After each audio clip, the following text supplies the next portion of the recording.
So many pipelines!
Bread tube?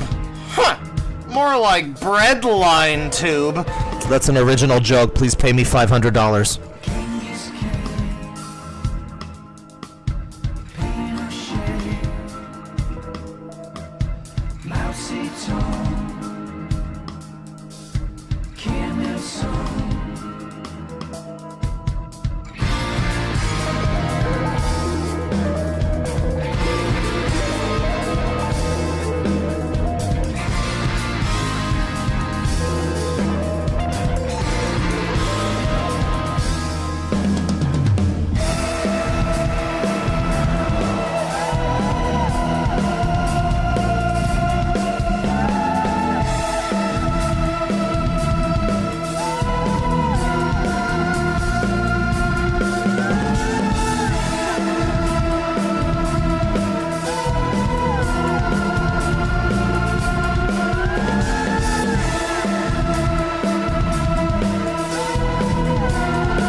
Well, hello, ladies and gentlemen. Hello, hello. It is an early morning today because, you know, we might go for a while. I have a playlist of several videos. I think it's 32 videos now, and many of them are quite long. I don't think we'll get through all of them, but last stream I did... Oh, by the way, I have some very spicy news before we get to any of that, but the last stream I did... we did some drama. We did a little bit of Mama Max returning, you know, stuff like that. And then I looked at this video from none other than Xander Hall, famed BreadTube guy Xander Hall, who I guess was uncovered as a secret shill for like Brianna Wu or something. And I think Keffels, I guess, is the one who uncovered it or talked about it or something. And so he started talking about how he was going to kill Keffels. It was a whole thing. But yeah, he was like a bought and paid for shill by the DNC, by some super PAC, Brianna Wu's super PAC, allegedly. And so watching his video from 4 years ago that decried the mythical alt-right pipeline was quite an interesting experience. And I decided there's so many great videos that I've seen recommended to me over the years that talk about the various alt-right pipelines. I decided this would be a good idea for a stream. We gotta learn more about the pipeline. Because the pipeline exists where you would least expect it, even. I mean, the pipeline is on YouTube and whatnot. I mean, you watch an iDubbbz video and then you become a Nazi. I mean, that's the way it usually goes. But then, I mean, a modern iDubbbz video, too. I mean, by reverse, you watch that, and then it's like, oh, some people need to be exterminated, But you watch an iDubbbz video, and supposedly that turns you into a Nazi, but it's not just that. It's also, the Wiccan to... No, sorry, the pagan to alt-right rabbit hole / pipeline. They're interchangeable. The several videos about the crunchy mom to alt-right pipeline. There's tabletop to alt-right pipeline. There's leftist comedian to alt-right comedian pipeline. There's so many pipelines! And then there's some other assorted videos about the pipeline as well. We're gonna learn about how many pipelines there are. I guess it's all the same pipeline, but it's like, there's like some individual lanes within the pipeline where it's like, this is the nerd to alt-right pipeline. This is the, what was another one? This is the, let me look at the playlist here. Classic. How anti-SJW gaming culture is part of the pipeline to the alt-right. Now, I have a playlist of 32 videos. And, there's a number of them. Anime to alt-right pipeline, also. The Fight Club incel to exploitable Chad pipeline. That's another video that's in here. Self-improvement is the new alt-right pipeline. We got a video from Thought Slime called How the Far-Right Weaponizes Nostalgia. Guys, it's the nostalgia to alt-right pipeline. You'll never believe it. It's almost like it's bullshit. But yeah, so it's the pipeline. It really is. It really do be like that Windows screensaver. Absolutely, that's the internet. I mean, they said it was a series of tubes, so I don't know why anybody is surprised by this. It's gonna be great. It's gonna be great. We're gonna have a bunch of pipelines to look at. There's one person, Alan Sampson, who apparently fucking hates this channel called The Cavernacle, who I have heard described as lefty quartering. He pumps out like 5 videos a day, and they're all just kind of, slop. And he kind of looks like a lefty quartering. I have a few videos from him on here, so maybe we'll get started with that. I'm not sure, but we're not getting started with any of that, actually. We're getting started. Let me just navigate over to this here. We're getting started with some interesting news, ladies and gentlemen. Interesting news. So you remember last time, last stream, I talked about how Dogs Eating Dogs 6, or rather his community. It was an interesting update where I guess we discovered that, Magical Mario Films, aka Brayden, the 10-year-old from the Omni Kings, and also Omni King Ender, and also anime Josue Catboy Me, VTuber, FNF, whatever their name is, was they're all together with the Origami Kingdom on a server, on a Discord server. And it's possible that there was some hacking going on. I'm not sure exactly what's going on. But Magical Mario Films is 12 years old or 11 or something, and he's bisexual, and he's very upset with the fact that I hate trans people, according to Birdie. And Birdie's parent slash roommate slash greatest defender. And so, you know, that was a bit of fun. But, you know, the people on there, they were like, hey, you know, listen, Magical Mario Films, we can't, you know, bully Deadwing Dork. We can't expose Deadwing Dork. We've gotten a lot of trouble recently for our exposed videos. So, you know, he was warned away from doing that. But I made clear in that stream that I have no trouble at all with the Origami Kingdom making whatever video they'd like about me. In fact, I demand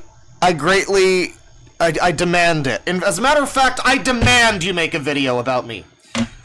And my demand has seemingly been met because Dogs Eating Dog 6, supposedly, is on this server called Who is Deadwing Dork?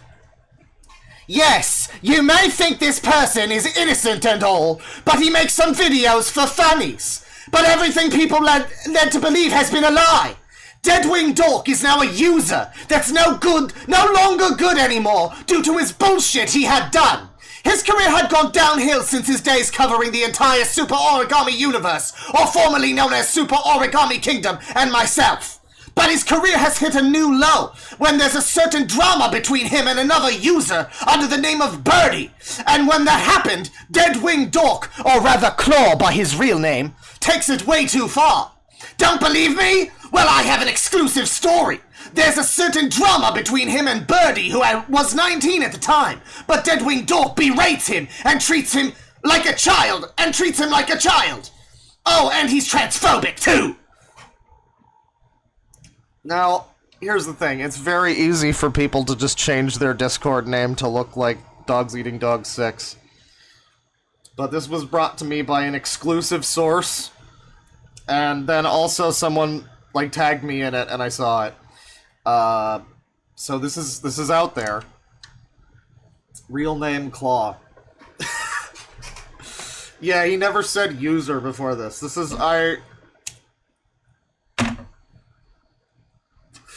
My first thought when I saw this, and literally I'll read you the message. I was told, I'm sorry it came to this, King.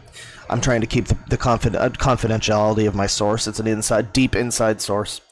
Not really. I mean, but the source says, I'm sorry it came to this, King. I'm afraid you're a user now. And my immediate response was, oh, so he really is just taking the piss. Good stuff.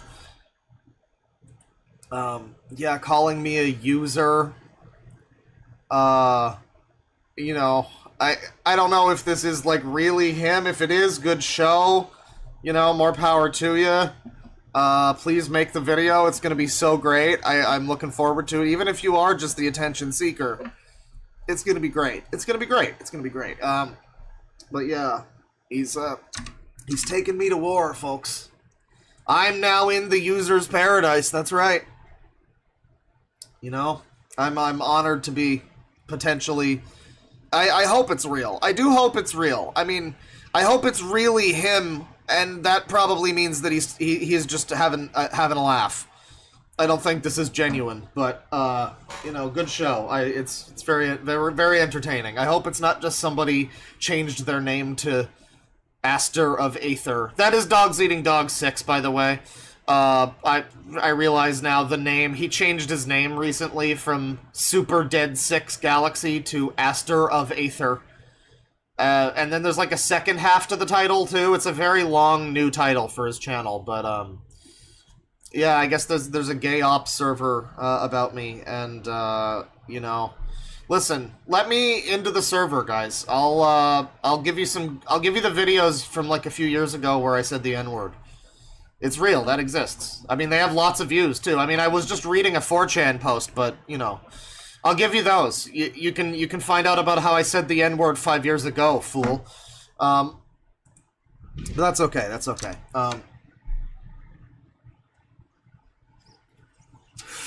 Deadwing Dork is 10 times worse than Peter Griffin. An anger person. That's right. All right. Oh, no, not November in the alt-right pipeline. Hell yeah. We've even got the famous H-bomber guy PewDiePie is a Nazi video on here. I'm sure that'll be great. But, yeah.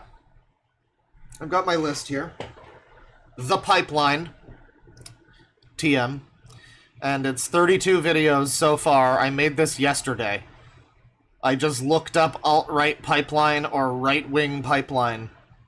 And, you know, first of all, we got these two that were released within a week of each other and seem to be basically the same video. Except one of them is, like, considerably longer, and they both have the, like, QAnon bull guy from January 6th in the thumbnail for some reason. The crunchy to alt-right / far-right pipeline. It's almost the identical title, even. That's crazy. The alt-right playbook. You know, a lot of these videos have millions and millions of views. You know, this is stuff that's been taken seriously for years. For those that aren't familiar, I don't know how you aren't familiar, but I'm going to describe this in a way that's potentially not that charitable to this concept, but it's because I really don't understand it. I guess I am just too stupid for it, because every time it's ever described what exactly the right-wing alt-right pipeline thing is, it more or less just sounds like people are describing the normal way that social media works. Like, I watched a video about this thing, so YouTube gave me more videos about this thing. And human psychology got me to click on the one that was more extreme than the last one. Like, it's not really a pipeline. I don't know. It ranges anywhere from, like, I don't know, there's creators on YouTube that are doing things to exploit whatever, like, you know, you watch Shadiversity and you were expecting videos about, like, Wheel of Time show or something, you know, and then you get him talking at length about, what was his thing? Something about, like, oh yeah, it was, like, pro-life. It was some kind of, like, pro-life rant that he went on, and like, I don't know, man. Like, yeah, stuff like that, I suppose you could potentially argue. There's people that kind of...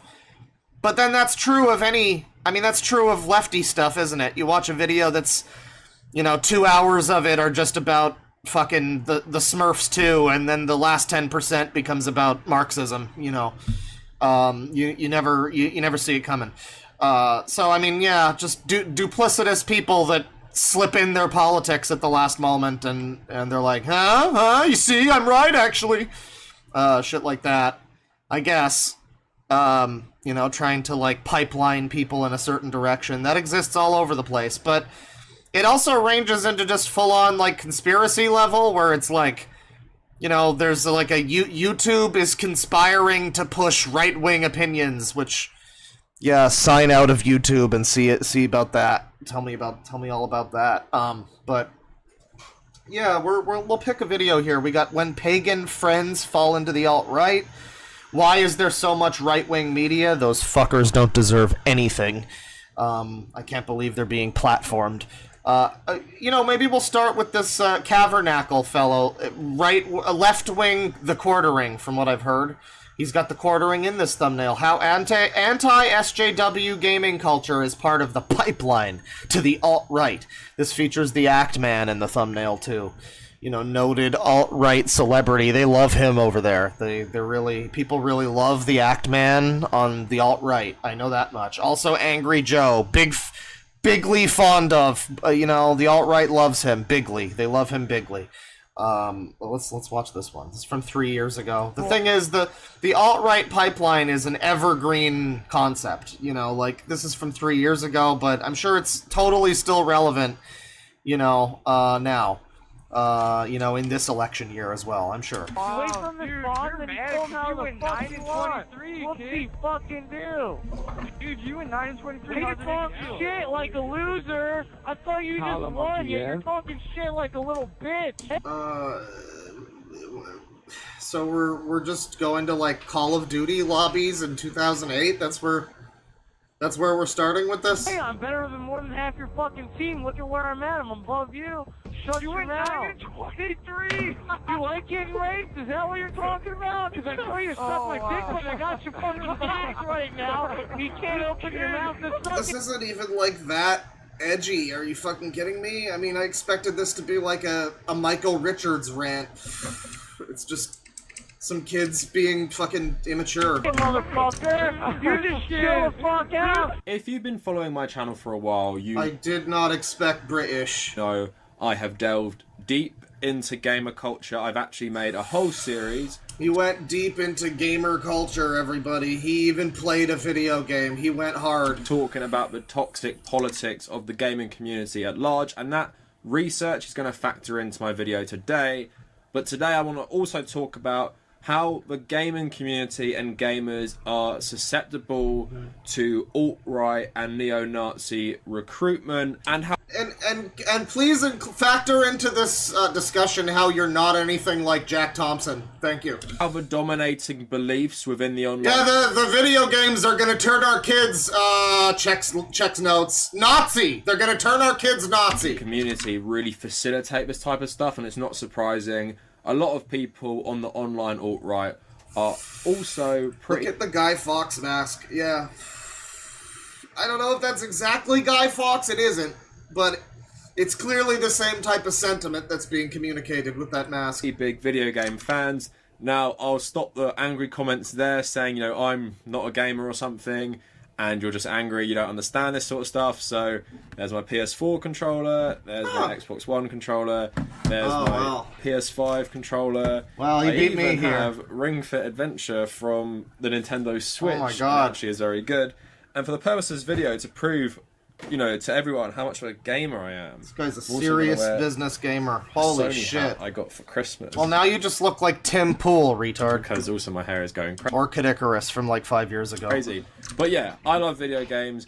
I play video I games. enjoy every single slop! day. I have, you know, most of the consoles. The only one I don't play is PC. Video games have made up a big part of my life. I used to be... I mean, I don't really believe that. Maybe it's true, possibly, but like, I don't know, you've got this wall of bullshit behind you here, and most of it is like movie posters and random other stuff. Where's your gamer cred? I don't see a single Secret of Mana Nintendo Power insert on this wall. This doesn't look like Angry Video Game Nerd. a video game journalist, and I did some cool stuff at uni, did some cool, you know, opportunities, got to interview the guy who makes the Lego games, got to go to the studio in Watford and everything. So I love video games, and of course, what I'm not saying is every single person who plays video games is some sort of Nazi. People often think I'm saying that when I make these videos. I get loads of comments saying, oh, not all pagan people are Nazis, not all furries are Nazis. Yeah, I know, I was never ever saying that. Furries? There's probably a furry to alt-right pipeline video somewhere. We'll have to find that. Pagan to alt-right, we have that one. So apparently that's a thing. People like the Tumblr Wicca people are turning into... I don't know what a pagan is. I assume it's like the Tumblr girl, the emaciated Tumblr girls that collect bones. I assume it's like them. So to make it clear, just from the start, I'm not saying all gamers are Nazis. What I am saying is that online gaming culture is very toxic for anti-left-wing politics, which can often facilitate recruitment into the alt-right. But before we get into the rest of the video, if you want to support my channel, please like the video, maybe subscribe. I do not. Guys, if you want to support Discord do and not. my subreddit, No, thank you. Let's talk about Let's the talk toxic about it. politics of the Alright. gaming community and how it really makes the gaming community at large. We're gonna have to put these on fast speed, everybody. This whole ground. I know this is a foreign language video, so we're gonna have trouble keeping up, but just try your best. Right, recruitment. I'm going to play a couple clips that I used in my video series, The Toxic Politics of the Gaming Community. Please go and check that out afterwards because it's a deep dive on individual figures. I'm sure that's also great, too. But have a look at this quick compilation and see what you notice with the language they're using and the issues they're talking about, from the more extreme people like Trump supporters, like the Quartering, to more, I guess, moderate centrist like the Axeman, to more left-leaning types like Angry Joe. It's always fascinating to me the way these people have to, like... They really don't like centrists. Like, it almost as much or more than they don't like right-wing people. They fucking detest centrists. Anybody who's just, like, you know, they take a little from one side and a little from the other, or maybe they're just not super political. They're the scum of the fucking earth if you're you're either far left or nothing. An undeniable fact that they took what was clearly a beautiful woman, turned her into what can only be described as a 13-year-old boy, and obsessed over who woman turned her into what can only be described as a 13-year-old boy. Okay, well, she does kind of look. I hate to say it. I can't believe this guy is making me agree with the quartering.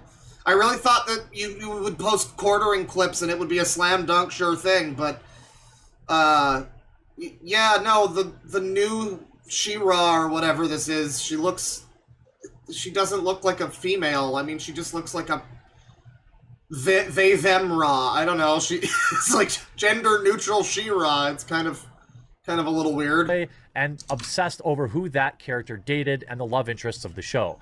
Now, that is a fine show for adults, but it isn't the type of cartoon I was interested in my youth. Are you saying he's in the Nazi forces? Is Richard Spencer a time traveller? His ideas are fucking trash, but again, not a Nazi. Morons like you that toss the word around do a massive disrespect to those who died in the Holocaust. Gamers who have political... I mean... Well, I think Richard Spencer kind of is, like, Nazi adjacent. I don't know. See, morons like... There are still Nazis. They're nowhere near as prevalent as, you know, this side of YouTube would want you to believe. But they're still organized Nazi groups that, you know, I think were pretty fond of Richard Spencer until he turned out to be a Fed or whatever. But, okay. You that toss the word around do a massive disrespect to those who died in the Holocaust. Gamers who have... I'm not really sure which part of that is supposed to be, like, damning to the quartering. Again, it sounds like I guess he's downplaying Richard Spencer. Yeah, I mean, alright, sure. Yeah, I mean, it's the quarter. A lot of this is...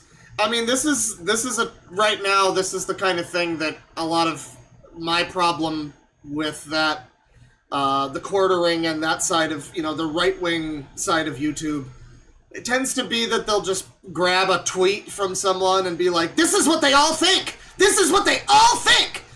But it's like, you're really just going for the low-hanging fruit here. I thought left-wing people were supposed to be high-minded or whatever, but they so frequently seem to be very comparable to the tactics of the inferior subhuman right-wingers that they don't like. Political fucking motivations, or really, I think it's the veneer of political motivation is just self-motivated to get attention to... So wait, why is Angry Joe a Nazi? To those who died in the Holocaust. Let's get over this. So gamers who have political fucking motivations, or really, I think it's the veneer of political motivation is just self-motivated to get attention to them and their side and their clique. And it breaks my heart because it's primarily in what you label it as social justice warriors. Yeah. Oh no, he said it. No. He said the thing that exists that we're not allowed to say exists. No! Fuck your culture, fuck your history. I miss when it was social justice warriors. That at least gave them that was at least kind of respectful. They're warriors, you know? But now it's just, everything's just woke, because we're too dumb for that many syllables, I guess. SJWs, there you go, fine. But why did it have to become woke, man? It's just, we need one syllable. Ooga booga brain. Give me diversity, or I'll write a shitty, racist article about it. This backwards asshat of a man tries to self-victimize himself and disregard the nation of Poland. This article is a perfect... And this is the thing, too, is you get videos like this. Like, this is kind of how it works, right? I mean, Ackman, this is from several years ago, 3 or 4 years ago.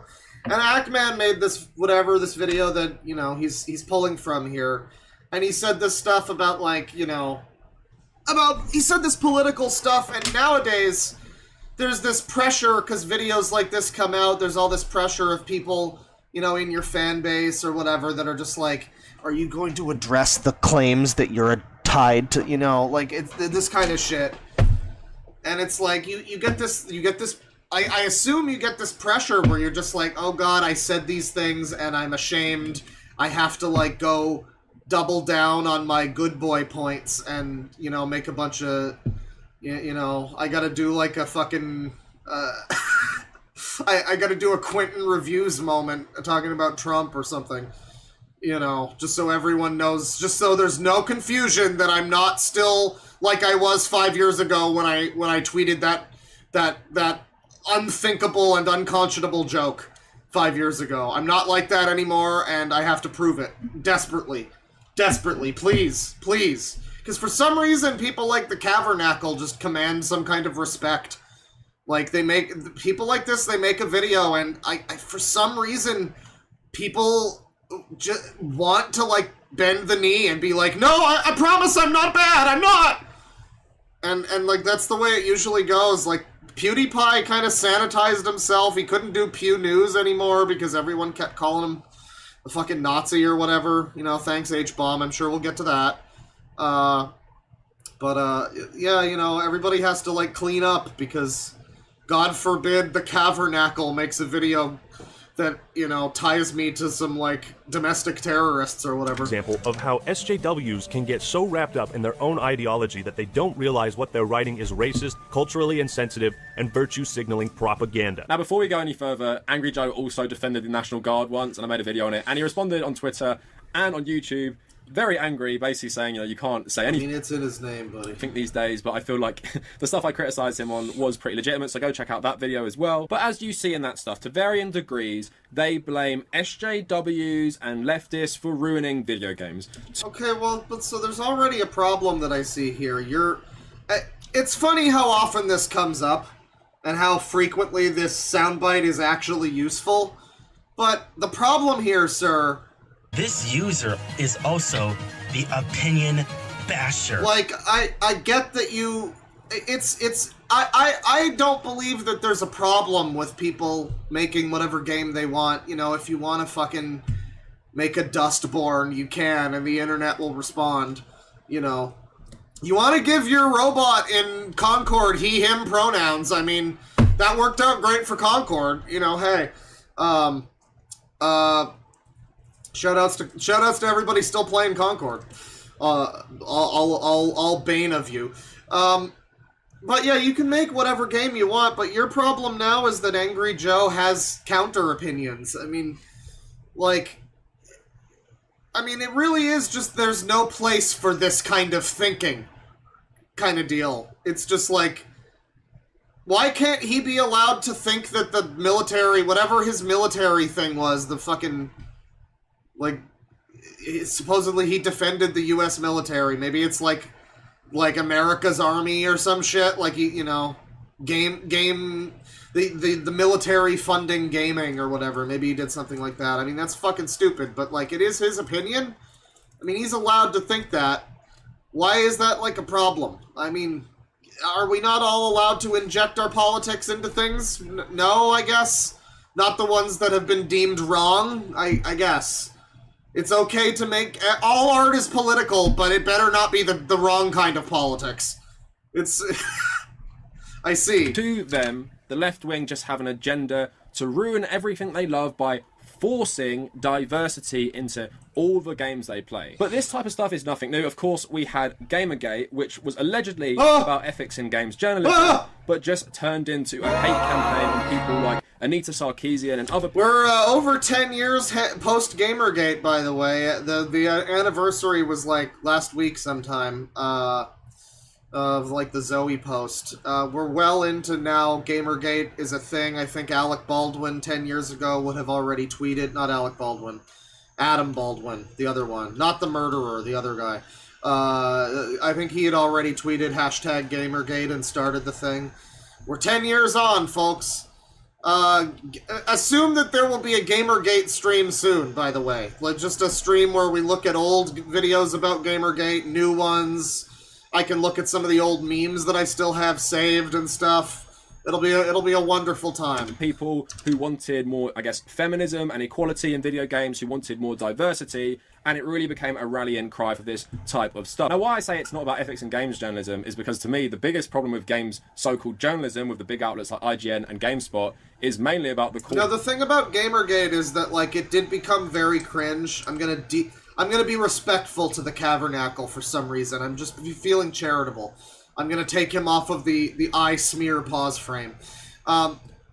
While the people that continued talking about Gamergate were very cringe, and some of them still have the fucking hashtag in their descriptions on Twitter. Some of them still have, like, the same avatar with, like, the green and purple heart or whatever that they had 10 years ago.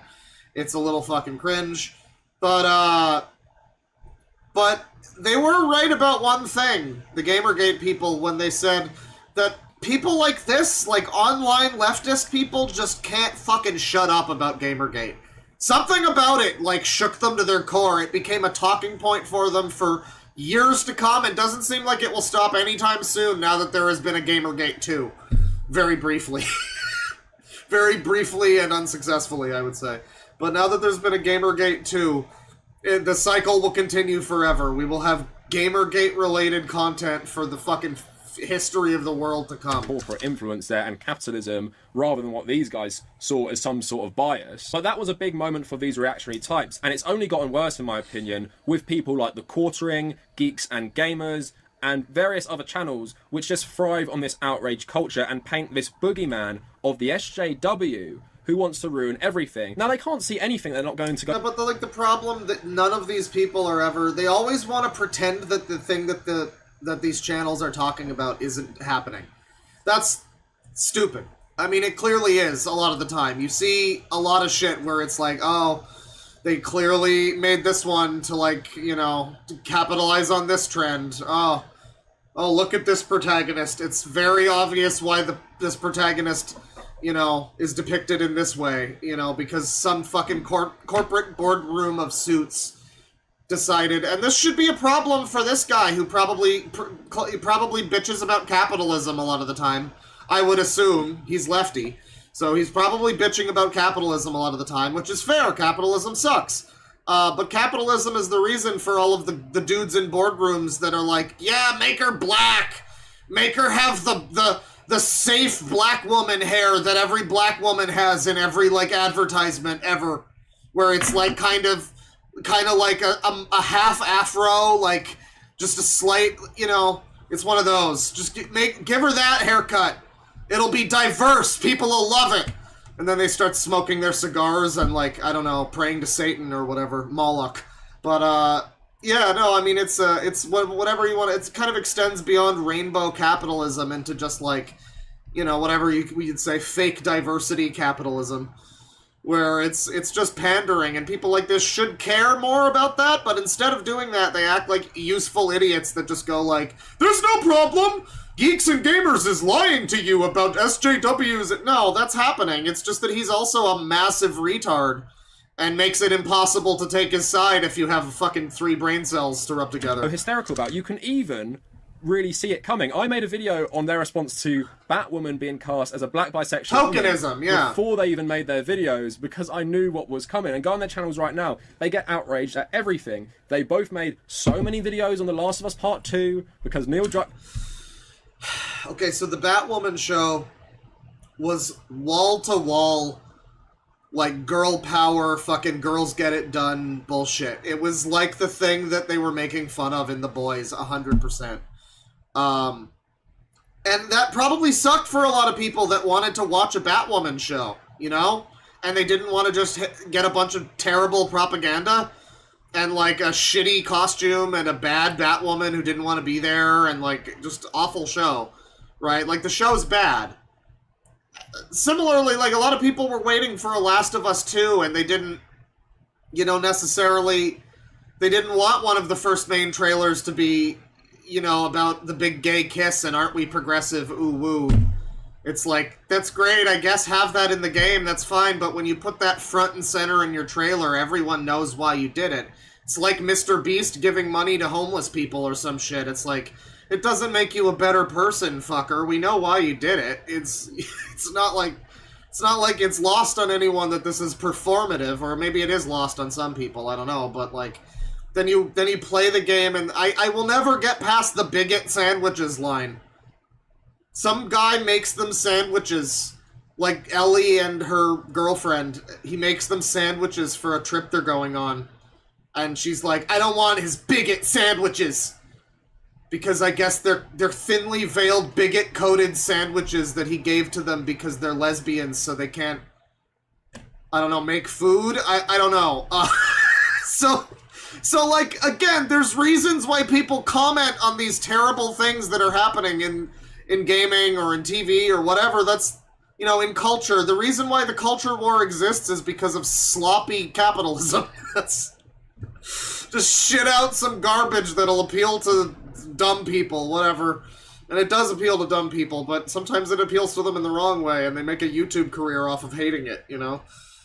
So, you know, both of his examples so far aren't the best. When said he liked Anita Sarkeesian because he included a trans character, because he included a pretty muscular woman, and because he included a gay couple. To them, that is so outrageous. It's pandering. It's diversity. Well, but, like, look at it, though. Look at what you just described. So you had the original Last of Us that came out, and then right around that time, Anita Sarkeesian started happening.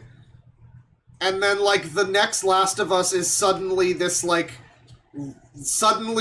incredibly diverse game. Look at how diverse we are. I don't know, man. I mean, it seems... Are you just dumb? Like, are you pretending that you don't recognize how fake that is? Like, people wanted a sequel to The Last of Us. They didn't want a performative fucking virtue signaling simulator, you know? Which, maybe they got a bit of a sequel to The Last of Us in there, too, but, like... I don't know. It's pretty easy to let stuff like that drag down the whole experience. By the way, I really wish I could have some of his Terry's chocolate oranges. I don't know why he's hoarding these fucking things. Those might be like white chocolate ones or something. I'm not sure, but like, I kind of want a Terry's chocolate orange right now. I could get the chocolate bar. They don't really sell the actual full chocolate orange year round, but they do have the like cookie crisp chocolate bar that has like chocolate orange chocolate, but also with like little cookie bits. It's great. It's really good if you haven't tried it. I don't know, man. That's maybe just a Canada thing or like whatever, but check it out if you can. For the sake of it, and they use this to rally no, you're right though. I don't want any of those bigot chocolates. Fuck off. Their supporters, and to brainwash a lot of people to seeing that this is actually the reality when it's totally not. And it also creates some sort of siege mentality where you have the gamers who just want to play games and have fun without thinking about politics, and then you have the journalists and you have, I guess, academia who are like, no, we must have more representation in video games no matter what, even if it ruins the gaming experience. And then that's why you've got such a hostile relationship often between the gaming press and the fans. Think of, you know, the GameSpot reviewer who reviewed Cyberpunk. Okay, so you've acknowledged now that there is a group of people that want to make games more diverse or whatever to the detriment, potentially, of the games. That's what he just acknowledged. How is he going to get out of this one? Gave it a 7, and think of the insane harassment they got before people realised it was a buggy mess. And that was largely because CD Projekt Red framed themselves as this anti-SJW company. So the gamers, TM, rallied around them. So I showed you various gaming YouTubers saying stuff about SJW. Are we just not going to get out of that? He admits there's a problem, and he's just like, well, that's because they're anti-SJW. That was the problem. Bro, you just told me that there's a group of people, academics and fucking, please respond, and gaming journalists, quote unquote, who want games to be more diverse or something at the cost sometimes of the game's quality. That's what you just said. You literally just said that. Use the fictional boogeyman. But do I think these guys are all on the alt-right? No, I think the quartering is as close as you're going to get. But I see the other two as more like misinformed gamer bros who do often have toxic politics, but I wouldn't say... Misinformed gamer bros. Reason number 207 why the alt-right pipeline is actually just leftists being fucking stupid and smug. Yeah, they're stupid and smug. You're just misinformed and stupid, sweetie. Let me teach you. All others I teach. Yeah, I can't imagine why a bunch of people wouldn't want to be associated with that sort of person. You just seems like such a cool guy. You seem so cool. They are neo-Nazis. But why it is important to talk about what they're saying is because of this sort of conspiracy theory about the SJW. Because if you believe in this wholeheartedly, is it much of a stretch to say that you could also be convinced to believe in cultural Marxism? The anti-Semitic conspiracy theory Jordan Peterson pushes, and people like Boris Johnson and the attorney... Wait, you mean that thing that was like... The thing that they like, that the Russian guy in the 80s, like, said that they were doing? I didn't know about Jordan Peterson pushing it. I mean, that's been a thing for years, but, like, I distinctly remember seeing a clip. Wasn't it even used in a Call of Duty trailer and they had to, like, remove it or something? there was a clip where it was just it was just a guy, I think it was some Russian, like, Soviet politician guy who's just like, we will infiltrate their culture and they will never know what hit them, and we'll have the ultimate victory. So, I don't know. I don't know if that happened. Maybe I'm wrong. Maybe I'm wrong. Yuri Bezmenov? Okay. Yeah, I mean, I don't know. Maybe I'm parroting false information. Maybe I'm a misinformed gamer bro. That's absolutely possible. But I didn't know it was a Jordan Peterson thing. I knew of like an old clip from like the fucking 80s or something of a Russian guy explaining the concept of cultural Marxism. And then I also know about a bunch of people who say that it's a radical right-wing conspiracy theory that totally isn't real, and I'm just like, well, I don't know, the evidence of my eyes and ears seem to deny that, but... In general of the UK also talk about. It isn't a stretch Former to get them to KGB agent. believe these racist conspiracy theories, and once you have someone believing in that, is it much of a stretch to make them believe in cultural Bolshevism and this worldview that the Jews are controlling left-wing movements to undermine Western culture? I like how he's just... like, this is borderline slanderous, isn't it? Where it's like, how far of a stretch is it to believe that like, Actman is secretly an anti-Semite? What is wrong with you? This is why people fucking hate you, dude. This is why Trump won. This is what I hate about the lefties, is that they have still never reckoned with the fact that they're the reason why Trump won. Hillary is the reason, people online are the fucking reason, everyone was sick of you guys' bullshit, so Trump was elected. Do better. Do better. And they can never recognize that. They just keep doubling down. As part of their takeover. Now, to many people, that might seem like too much. Pokemon Go to the polls! Like Angry Joe and the Axe Man. But I think a lot of gamers would have done and will, and this goes hand in hand with the YouTube algorithm, pushing the people who talk about this stuff. Like, if you watch Jordan Peterson, you're going to go down a big rabbit hole if you keep clicking on the YouTube recommended. This is always the way it goes, too, the right-wing pipeline. I mean, get fucking strapped in. This is video 1, everybody. The right-wing pipeline is always just some lunatic lefty guy explaining the concept of fucking social media algorithms working as intended. You're gonna click on a video about a thing, and then you're gonna get recommended more videos about that similar topic! Wow. Crazy. I can't believe it. It's not like that's, like, fucking the way it works for everything. I already said last time, like, you know, I'll go through, like, a month or month-long periods, usually, where I'm, like, really into one game or one series or something. And so, you know, recently it's been Elden Ring.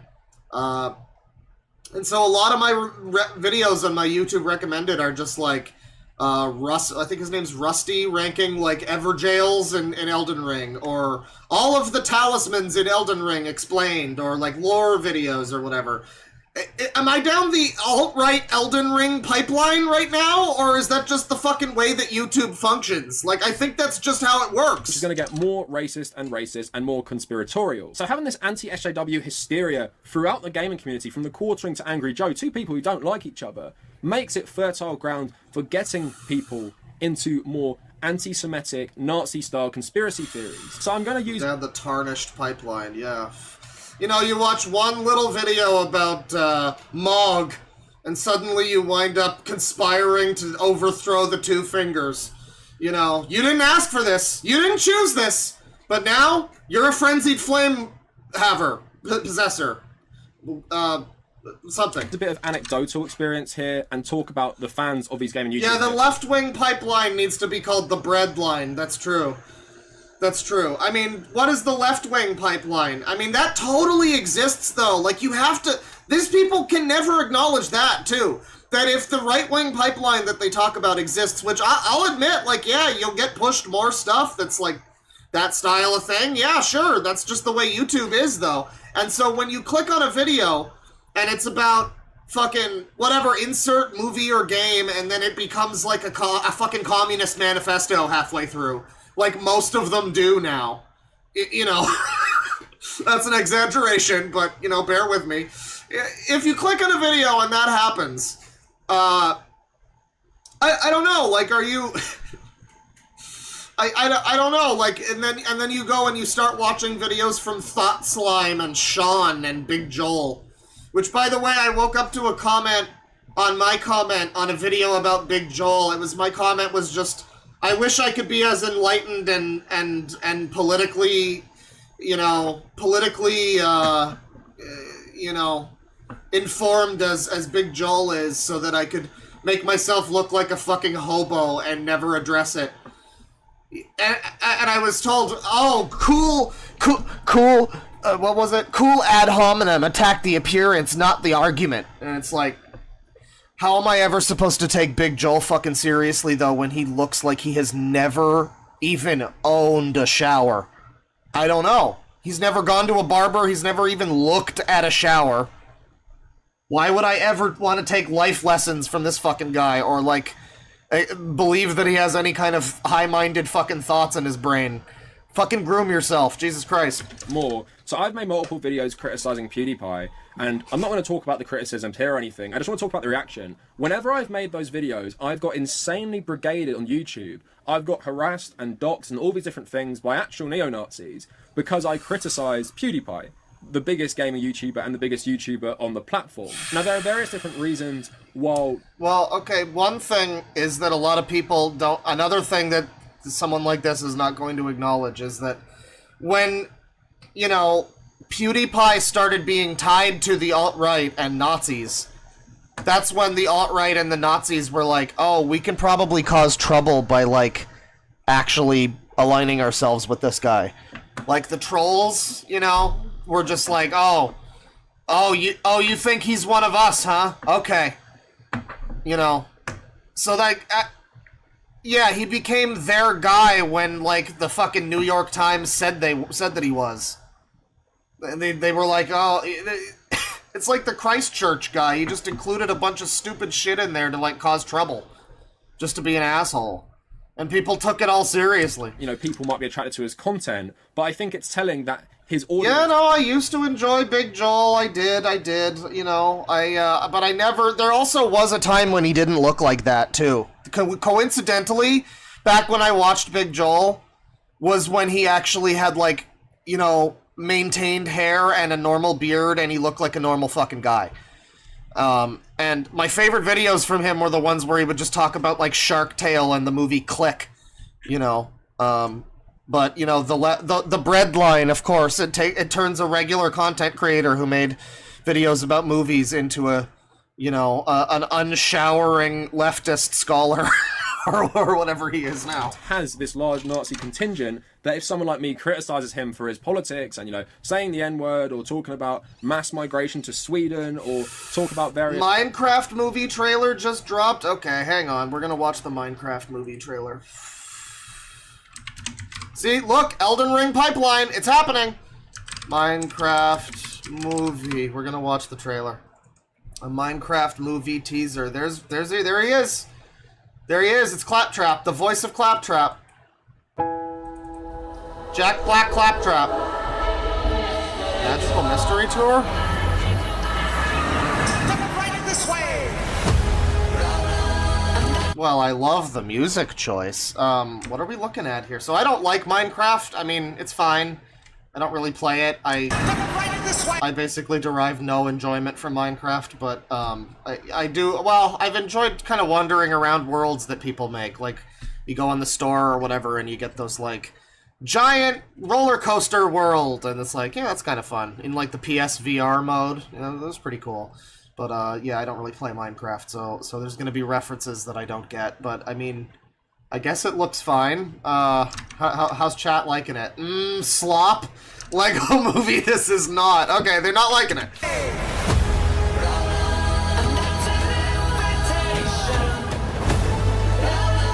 So, what the fuck? Concord really did a number on society, didn't it?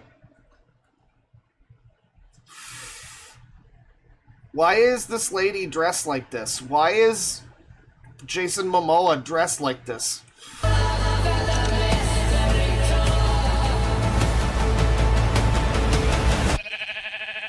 Oh god. Oh god. I mean, I think I saw this before this leaked as like a toy promo thing or something, but yeah, that's bad. What the hell? Oh, that looks bad. Guys, this looks like a car commercial. or like... This looks like one of those, like, you know, what's the one? Progressive Flow? It's like one of those types of ads. This is like a Super Bowl ad.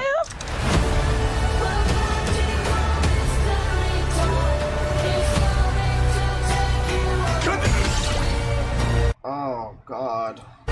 Anything you can dream about here, you can make. Where the hell's Steve? We need Steve. There he is. Who are you? I am Steve.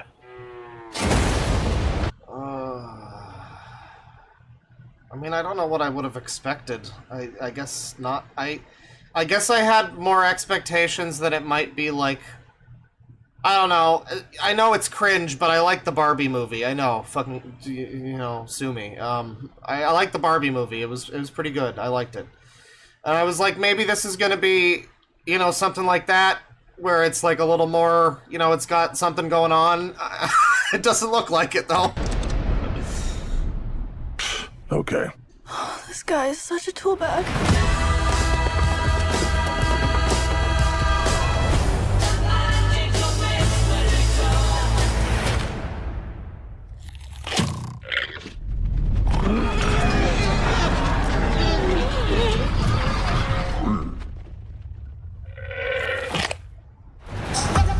Great. Yeah, that's the Minecraft movie, everybody. That's, really good. Yeah, no, I mean, I didn't expect that I would want to see that or, you know, have any interest in that, so, I mean, you know, no harm, no foul, really, nothing lost, nothing gained. Let's get back to let's get back to the bread lines, everybody. It's different things, you know, we're in... So where were we? You guys can, yeah, complete slop. The actor is just hired to portray himself. Poor Jack Black. Lol, get it? It's a llama! Get it? Yeah, it looks like it's gonna be the Mario movie. It's erring on the side of Mario, not on the side of Barbie. Oh, you know, people might be attracted to his content, but I think it's telling that his audience has this large Nazi contingent that if someone like me criticizes him for it... Someone says, I'm so mad, fuck you, you one-armed fuck, for showing us that. Hey man, Chad informed me about it. It's Chat's problem. It's Chat's problem. His politics and, you know... Don't blame me. Don't blame me. Saying the N-word or talking about... Oh, what's that about the N-word? Let's go back a little bit. We got sidetracked. What's going on here? More anti-Semitic, Nazi-style conspiracy theories. So I'm going to use a bit of anecdotal... Oh, right. He was just, like, slandering Angry Joe and Actman by saying, like, how hard is it to believe they're gamers? They might be anti-Semites. Yeah, okay. They're black. They might be. Yeah, that's good. That's a good line of thinking. That's great. And talk about the fans of these gaming YouTubers a bit more. So I've made multiple videos criticizing PewDiePie, and I'm not going to talk about the criticisms here or anything. I just want to talk about the reaction. Whenever I've made those videos, I've got insanely brigaded on YouTube. I've got harassed and doxxed and all these different things by actual neo-Nazis because I criticize. I'm trying to prove, you know. Yeah, I mean, there's gonna be some people. I mean, this is just, it's the cherry picking, isn't it? I mean, it's the same thing that the fucking Quartering or whoever does, where they just, like, they find some rando's tweet, and they go like, this is what all of them think! It's like, you ever seen the Ben Shapiro? I don't know what it is he does, if it's like a podcast or whatever. I remember we clicked on a video of his once, and it was, the title of the video was like a tiny segment in a video where he was just kind of sitting alone in this big studio. It was such a big production, and it was just some guy on a computer. It was, like, weird. It was weirdly overwrought for the level of content he was actually making, but he was just sitting there, and he would bring up a tweet and be like, yeah, and this is what they all believe, and they're all trying to push this, and it would just be some tweet, and that's, like... I don't know, it's just such low-hanging fruit. I mean, usually, not even, because at least when they do it, a lot of the time it'll be like a tweet with thousands and thousands of likes. This is just like two rando comments that have no... one of them has a sub-comment, I guess, but basically no engagement on these comments. PewDiePie. the biggest gamer YouTuber and the biggest YouTuber on the platform. Now, there are various different reasons why, you know, people might be attracted to his content, but I think it's telling that his audience... Alright, well, we've learned about the pipeline enough from this guy. Thank you, Cavernacle. Maybe you'll come back again. Let's go back to the playlist here. Someone has a good question. Let me see here. $20 from the Strangler. I don't remember why PewDiePie is a Nazi? Question mark? Well, let's find out. Hey, H-Bomber Guy has a video all about it. And so does Daily Dose of Hassan Abi. Well, he's watching a video about it, I guess, but... Hey guys, it's P. As I'm sure a lot of you are aware, I make millions of dollars making videos. Remember, this guy is God. You don't fuck with him. You don't fuck with H-Bomb. H killed a guy. Videos for the internet. And the reason why you know this is because that's all the media's ever acknowledged me for. Yeah, is the problem with PewDiePie, by the way, literally that he said the N-word 6 years ago? I don't remember how many years ago it was, but like... It might have been 7 at this point, but he might be living in a user's paradise as we speak. For some reason, they don't report on the inherent worth and value of my internet videos where I pretend to be scared by video games. In 2013, someone wrote an article about what it might mean that I'm the most popular thing on YouTube, and because I'm a healthy person, based on that one article, I concluded that the entire media hates me and also just the concept of internet personalities. I'm just one guy. There's no producer. There's no writer. Please ignore the... I mean, can you prove that it was just that one article and not many other articles? I mean, there were probably other articles. I have to assume PewDiePie was a pretty big topic. There was going to be some other people talking about him. I mean, maybe it was just that article, but, I mean, probably not. Script I wrote for this video that you can fucking see in the reflection the entire goddamn time and that I'm clearly reading from. The media never comes to me for my side of the story. Yeah, remember to Google, remember, H-Bomber Guy and Mr. Medicare have the best gay fanfiction ever. You need to Google H-Bomber Guy Medicare to find out more. Just look that up and I'm sure you'll find it. Just click on some of the links and read what they have to say, and I'm sure eventually you'll get to it's the best gay fanfiction you've ever read, you guys. So just Google H-Bomber Guy Medicare and learn more. Except all the times they do and I turn them down. And I have no other platform in which to get my message across. I want to address the biggest issue first, which would be the guys holding up the sign thing. I'm saying it like that because it's much easier to take my side when you forget that the sign said, "Death to all Jews." I'm going to try not to mention that's what the sign said. I'm just going to call it. I mean, people really fixate on stuff that PewDiePie did that was like, I mean, I can't argue with him. He shouldn't have said the N-word on the fucking bridge, but like, this is just it's a joke. I mean, it's a pretty edgy joke. A lot of YouTube was pretty edgy at the time, though. Like, it's a pretty edgy joke, and the absurdity of it is that he can't believe that these random guys that he paid would actually hold up a sign and do this. It's absurd that they would be paid to do this and not, like, refuse or something. That's funny. I mean, it's funny. Let the sign thing from now on. A lot of people really liked the video, and some people didn't. You know, some people just think it's really funny when you write "Death to all Jews" on a sign. It makes a really good point about how you shouldn't say it, but I said it. It's funny. Oh, right, because they also said subscribe to Keemstar. That's right. Right, yeah, no, I forgot the other layer of the joke where it's actually about Keemstar. Yeah, no, I don't know. I don't think people are very charitable to that. I mean, it's certainly edgy, but like, I know people always go to it, but like South Park is edgy. I'm sure they've made jokes that are worse than that. A lot of people think anti-Semitism is wrong, and it's bad to normalize hate speech by turning it into a spectacle for fun and attention. But, you know, maybe both sides. Yeah, no, guys, there was nothing funny about... It's not funny! Stop laughing! There's multiple, there's nothing funny at all. I was about to say there's multiple things funny about it. There's nothing funny at all about PewDiePie paying some Indian guys to hold up a sign that says "Death to all the Jews" while shouting, "Subscribe to Keemstar!" There's nothing funny. It's not funny. Stop laughing. Stop laughing. A bit of a point here, you know. I'm very sorry for the words that I used. I'm going to use the phrase What we need to do is have H-Bomber Guy go on David Letterman and have PewDiePie come in for an apology, you know, I got a little heated with some Jew Americans. That I used because, once again, I'm reticent to remind people that the words were death to all Jews. I admit that the joke went too far. I believe that you can joke about anything, and that means that you definitely should, especially if you're a gaming YouTuber with a large fan base of tweens. It turns out there's a right way and a wrong way to pay someone to call for the extermination of the entire Jewish people. I shouldn't have said what I said on the bridge, or just saying some real trash talk. I found out one of the wrong ways this time. Maybe I'll... Well, you know, if the blacks... Well, I'm not even racist. Get it right next time. I admit that my joke was very... I'm pretty busted up over The this. media misinterpret me. They're trying to make me look bad by... The list is huge. They've reported the things I said and did. No, they took jokes out of context so much that I even forgot half of the joke's context while I was relaying the context, because I don't even fucking remember.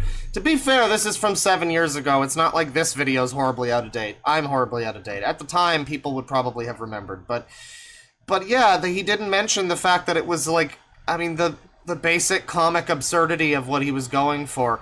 I feel like that's dishonest, because it's like, you can have a problem with that as a joke, but you have to acknowledge, like, the fact that it is a joke that's constructed like a joke and has several layers to it that make it kind of funny for a lot of people, and in a, you know, in a dark sort of way. And I feel like this is just being uncharitable and just acting like he just had some guys hold a sign or something. Like, I don't know. If you just watch this video, like, watching this right now, you know, years later, and I forget most of what happened, is basically, it's similar to the experience of watching this and you're, like, out of the loop at the time, and you're just hoping that H-Bomber Guy's gonna tell you the whole story.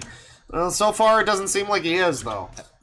We can all agree that the people in this situation who fucked up are the journalists who watched the things that I made and reported on the things that happened in them. I hereby call upon my fans to boycott the Wall Street Journal. Please, my core demographic, consider purchasing a different economics broadsheet in the future. We need to stop the Wall Street Journal and... I mean, but, like, he makes jokes, too, that are funny sometimes. Like, yeah, it's...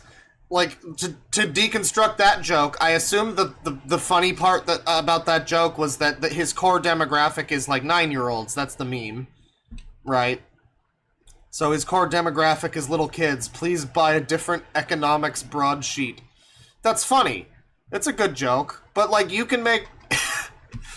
like, I can deconstruct that and tell you why it's funny, but you can't do the same thing with the PewDiePie joke? I feel like that's not being... Yeah, I don't know. All other forms of pitiful, hateful, bile-spewing clickbait. Clickbait is awful. Purposefully using a catchy, attention-getting headline so people read your work. Wouldn't it be awful to live in a world that normalized people doing obnoxious, over-the-top things for attention so they could make money? Wouldn't that be fucking terrible? Wouldn't it? Wouldn't it? Wouldn't it? Just one tiny, multiple slip-ups, and then all the media had to do was report on it, almost as if that's their job. The only real slip-up was the fucking bridge thing, dude. I mean, everything else was just people being insane Puritans. I mean, you can say this, I mean, his audience is very young, but he makes videos for himself, though. I mean, that was back in the day when he had the freedom to just be like, well, my audience might be kids, but I make these videos because I want to make them. You know, and it's like, good for him. I wish he had that freedom now. He clearly doesn't. You know, now that he's such a corporate person and he's so scrutinized, and it's like, yeah, he can't really do... I used to hate PewDiePie. I used to be on, like, 4chan at the time when PewDiePie was, like, the big fucking Amnesia Slender Let's Player or whatever. I was gonna say streamer, but it was kind of pre-streamer. I remember when Retsupre talked about them. Everyone fucking hated PewDiePie. And then there was a kernel of something there where I found out that PewDiePie was secretly like a V guy. And I was like, oh, so maybe he's in on the joke. Maybe he knows that what he's doing is just garbage. Which didn't really make it better, but it at least, you know, humanized him a little bit. And then years and years later, like late 2018 or something, I was fucking sitting there and I was like, you know what? I want to learn about TanaCon. And you know which one I clicked on? Pew News. And that was a great video. Pew News was a fucking banger series. And then you know what happened? He was not allowed to continue doing Pew News for one reason or another. It was like too edgy, or people, you know, got mad because he would talk about things that were like happening. I don't know what the fucking problem was. But he's never allowed to do things that are fucking fun. He's only It's only allowed to play Minecraft for little kids now. It sucks. Now, you could say that a world where you can pay poor people to do almost anything because they're desperate and need the money has far deeper problems than the risks that will happen to a rich person if he actually pays people to do it. And you could say that maybe we should take deadly seriously the actual fascists and Nazis emerging from the woodwork to defend me and the concept of ironic racism. But you're forgetting that none of that affects— Where? Who? I mean, even if you show examples, then that's still just cherry picking from probably fucking thousands of comments. They might just be trolls. A lot of fucking people make a lot of stink on the internet over things that are just random idiots commenting. And you have no way of verifying if that's just a really funny 9-year-old or actually a member of the neo-Nazi group in fucking Montana or whatever. You have no way of verifying that. So you just make this claim that's like, actual neo-Nazis. What do you mean? How do you know that? Did you interview them? Can we see that? Can you interview a PewDiePie-loving neo-Nazi and report back?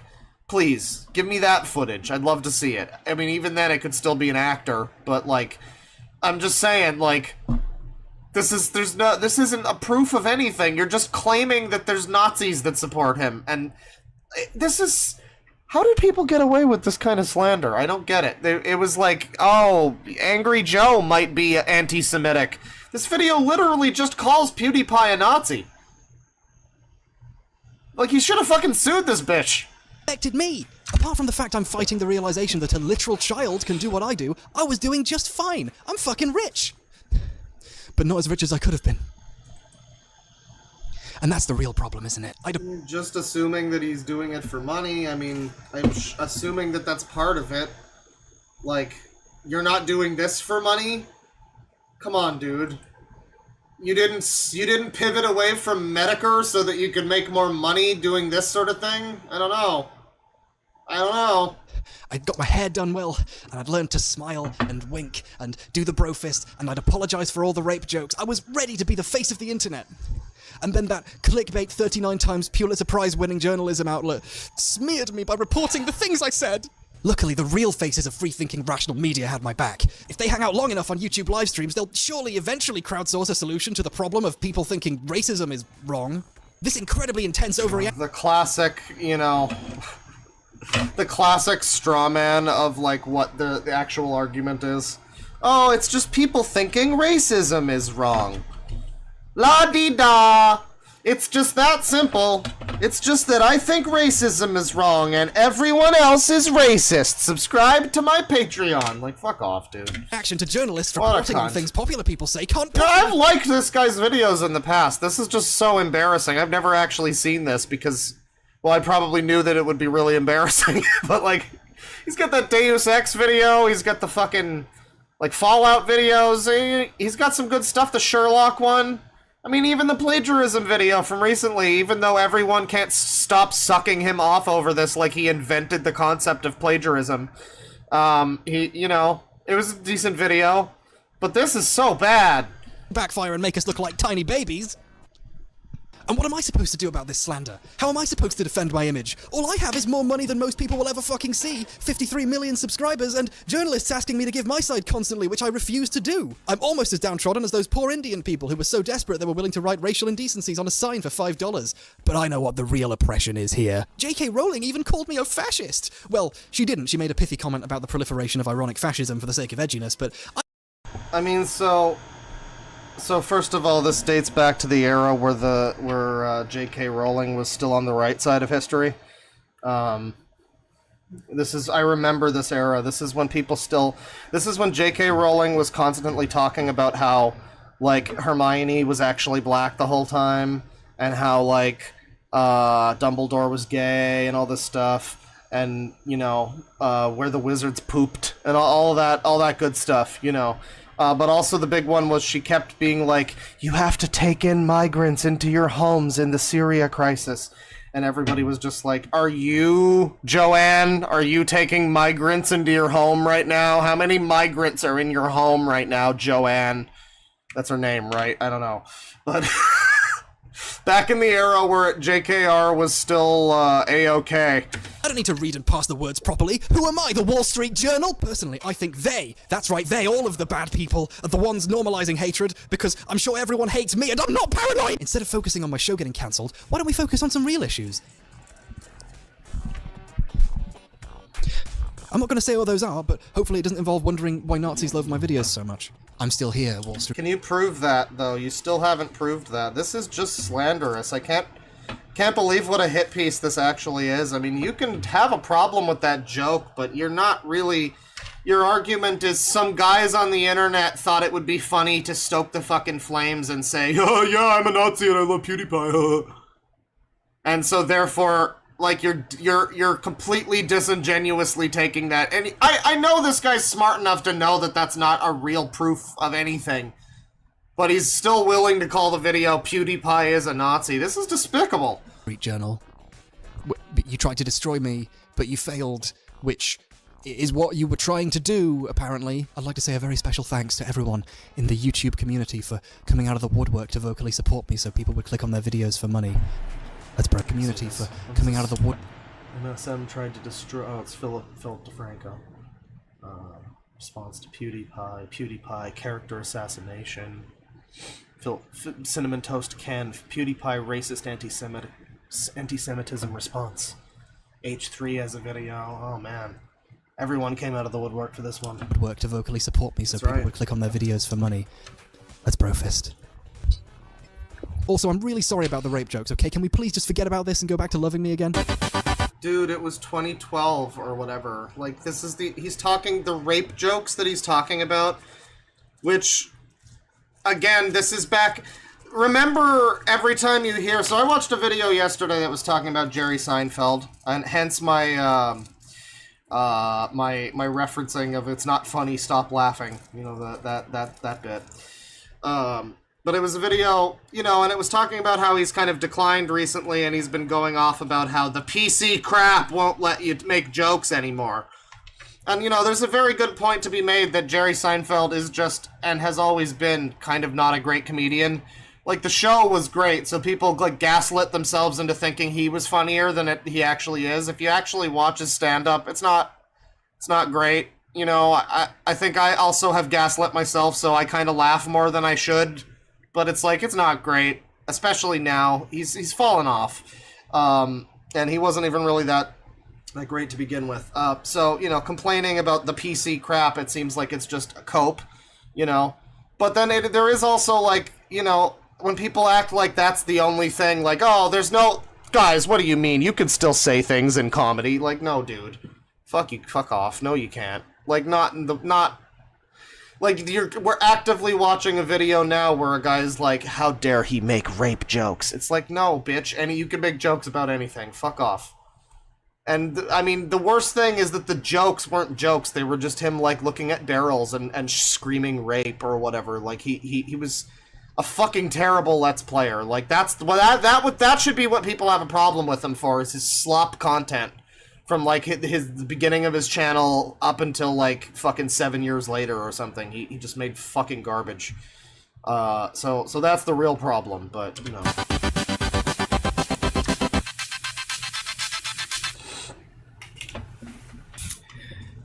Alright, I recognize that this video might offend some people. I recontextualized some of the stuff that Pew said, added a couple of things he didn't say, and of course I titled the video PewDiePie is a Nazi. So while I've got you here, I just want to defend myself by saying... It's just a joke. You know. Oh, that's so funny, dude. Like those things PewDiePie does. Surely, in the name of freedom of speech and expression and being able to joke about anything, nothing's off limits, surely I can jokingly say... God, this is so smug. Why do you think Trump won? Why do you think Boris won, cunt? Jesus Christ. PewDiePie's a Nazi, right? And while I'm being super obvious about what the point is of this video, I do think it's a little bit disingenuous. Isn't he so funny, guys? He's just that smart. He's so funny. For Felix to imply that the Wall Street Journal... 'Tis merely a jest! And force them to sever ties with him. Disney are a, you know, big company. They can make their own decisions in life. And they're also a little bit afraid of looking like anti-Semites, because it's bad to do that. And also they have a history of maybe making a couple of mistakes on that front, and they kind of want to correct Yeah, but this is, like, closer to slander, like, making a joke about, like, Jews or something. That's like an edgy, perhaps off-color, maybe offensive joke that he, maybe he shouldn't have made that joke. I think it's pretty funny. I'm not Jewish, doesn't affect me, so like maybe if I was, it would be different. But this is just him saying PewDiePie's a Nazi, though. I mean, it's not really a joke. I guess the way that it's facilitated as a joke, like I'm imagining if this ever went to court, it's like, well, it's sort of like that Cinny Bear thumbnail about me. It's not technically her saying that I hate trans people. It's her thumbnail is me saying that I hate trans people, but she made the thumbnail. So it's like, it's not him saying that PewDiePie's a Nazi. It's he, it's his character in the video who said it, but, it's like this weird, stupid little loophole. No, I think Disney severed their ties with him because they saw what he was doing and thought about it, using critical thinking. If I recall, a similar thing happened with Levi's, where they saw that PewDiePie was making a bunch of rape jokes, and they stopped wanting to advertise on his videos. That's a business decision, that's not repression or censorship. That's a company saying, hey, maybe we shouldn't advertise. Yeah, maybe you should have just made the video this. Like, this is so clickbaity. I mean, you're complaining about PewDiePie doing clickbait, but it's very hypocritical, because you did just clickbait the first half of the video, and now you have a much more nuanced and reasonable thing, which is, advertisers were eventually going to take note of the kinds of jokes that PewDiePie was making and not be happy with it, and whether or not you believe that he should be allowed to make them or whatever, it's the advertiser's choice on the business of YouTube to pull out if they decide, they don't want to be a part of that. And that's a valid point to make. You could have led with that instead of your, like, weird slander session. I don't know. Page. Maybe it makes us look bad. That's just a business decision. Weaselly little liar, reputation to protect. They make films that are usually for almost all ages. They make Star Wars now. I'm pretty sure at no point in a Star Wars film does a character pay someone to hold up a sign saying death to all Wookiees, or at least if they do, they turn out to be the bad guy or in the midst of a massive nervous breakdown, in which case I am really sorry, Felix. It's pretty clear from how the discussion is unfolding on YouTube that the real problem isn't some impending corporate monopoly. Sorry, there's a train. The actual monopoly is inherent in how the discussion is being had. Do you live on the tracks? That was very loud. For example, look at the treatment Jacksepticeye, another gaming YouTuber, is getting for daring to say that he thinks maybe Felix got some things wrong. Jack is a fan of Felix. The two have known each other for a very long time. He very clearly looks up to him. They make some fairly light criticism, but the internet is calling him a backstabber. I mean, there's an argument to be made, but no one wanted to make this argument. They wanted to call PewDiePie a Nazi. They could have talked about how, yeah, the internet is, especially at this time, very, very toxic place. I mean, people were just going to violently defend their guy, whether he was right or not, and whether it's his fault or anything. I mean, people were just, really hateful. They still are, but at this time they were very, very mean about it, that happened a lot. So I don't know. Like, the most subscribed person on YouTube can't even be mildly criticized by someone who admits they look up to him, without them being accused of backstabbing him in a massive shouting match emerging between their respective fan bases. And from what I can gather, that's the real problem here. Comedy on YouTube, as well as most forms of discussion, can't really develop beyond a fairly juvenile stage because it's impossible to provide a nuanced critique without being regarded as a threat. No, what? Nuanced critique, like calling PewDiePie a Nazi? Like, the way people will see a thumbnail or a headline and they won't, read the whole thing, right? Like, they see the title of the video is PewDiePie is a Nazi. They watch for a few minutes. They're not maybe going to get to the midway point of the video where you start acting a little more sane and reasonable. So that's not really a nuanced critique for the first half of this thing, if you're talking about what you're doing. He's talking about Jack Spadici. But, Jack Spadici, I mean, yeah, he's gonna get some fucking stupid people in his comments. That's always gonna fucking happen. I don't know why this is I love the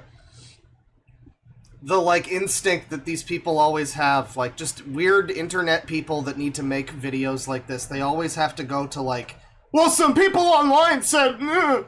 Who gives a shit? Oh, some children who support PewDiePie were angry that someone was mean to PewDiePie. Oh, no. Oh no. Why does that affect anybody? Fuck off. Supposed attempts to defend freedom of speech have ended up being defenses of the most popular person's speech from other people's speech because they're using it to criticize them. In place of fighting for some actual freedom or some genuine discussion, people are basically arguing for a pseudo-populism in which the most subscribed person has to be right because he has the most. In the words of Keemstar, and I actually wrote this down when I saw it because it was ridiculous. Populism? If we decided as a community that PewDiePie was wrong, then he would have 1 million dislikes, not 1 million likes. He then goes on to say, we have already decided that PewDiePie has done nothing wrong, that he is innocent. Already decided he's innocent. Because of likes. I certainly hope it... Yeah, it's the court of a public opinion, dude. Yeah, if people didn't agree that he's innocent, then they would probably be like, hey, you fucked up. They would be holding him accountable or whatever. What is wrong with that? It goes without saying at this point that the idea that a person can't be wrong because a lot of people clicked a like button on their favorite gaming YouTuber... Yeah, we're taking the words of Keemstar right now, the guy who was the center of the death to all Jews joke that was made supposedly at Keemstar's, expense. Which, good sport, I guess, about that. Really bad idea for speech and discussion. Freedom of speech is a very important thing, and it should be defended from people who seek to limit it. For example, actual, literal fascists. But who in this equation needs defending the most? The guy with the most subscribers and the farthest reach on the fucking platform? Or the smaller people who actually dare to criticize him and are being treated like dog shit for it? Oh, so you! Somehow I think this video with a bunch of dumb jokes in it, and a couple of bits of light criticism where Jacksepticeye says he thinks Felix got some things wrong, are somehow more revolting than a video of someone paying people to hold up a sign saying death to all Jews. Doesn't something seem wrong about that? Just in case it wasn't obvious, no... well then why did you title this? I don't think Felix is actually a Nazi. Which, admittedly, is a pretty low bar. Your video is titled PewDiePie is a Nazi. He never changed the video title. This is still fucking scummy. This sucks. This is still a hit piece. Actually, I don't think he is. You just have to get 10 fucking minutes into the video to find that out. That's cool. So your video's a lie, then. You're just clickbaiting. Cool. But then again, I have quite a lot of experience with Swedish fascists, so maybe I just know what they look like. I didn't think the Wall Street Journal thought he was either, though. I read their article. They just pointed out that he relies on one joke too often, and that's because when people criticize him for overusing jokes or relying on sloppy joke editing as a crutch, people jump down the throat and call them a backstabber.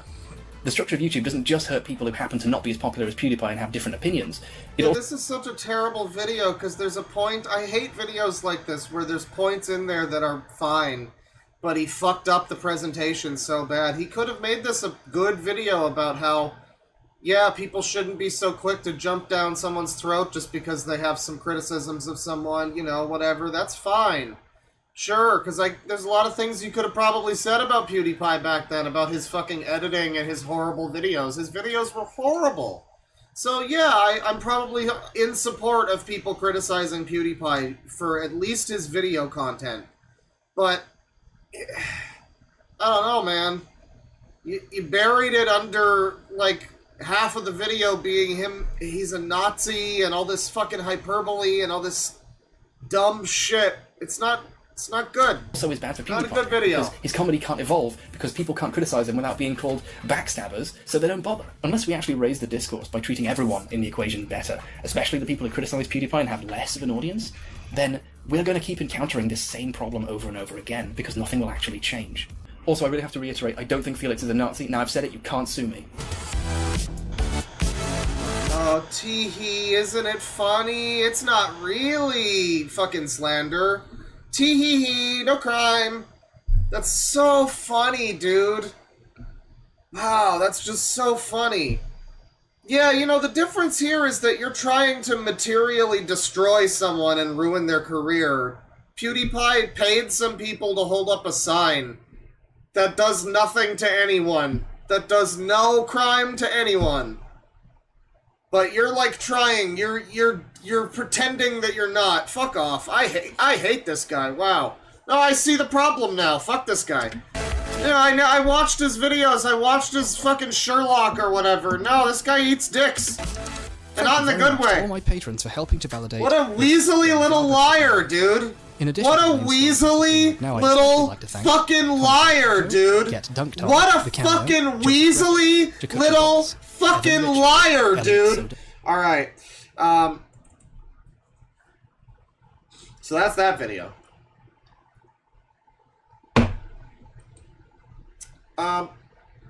Let's see here. Which type of pipeline are we after next?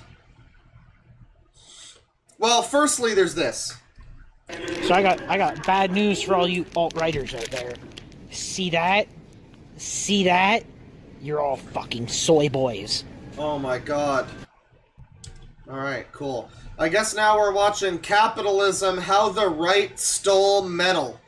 Alright, sounds great. Guys, metal to right-wing pipeline, everybody.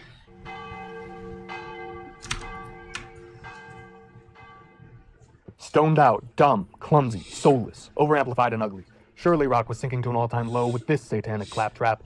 This was a review by Rolling Stones in the 60s about Black Sabbath.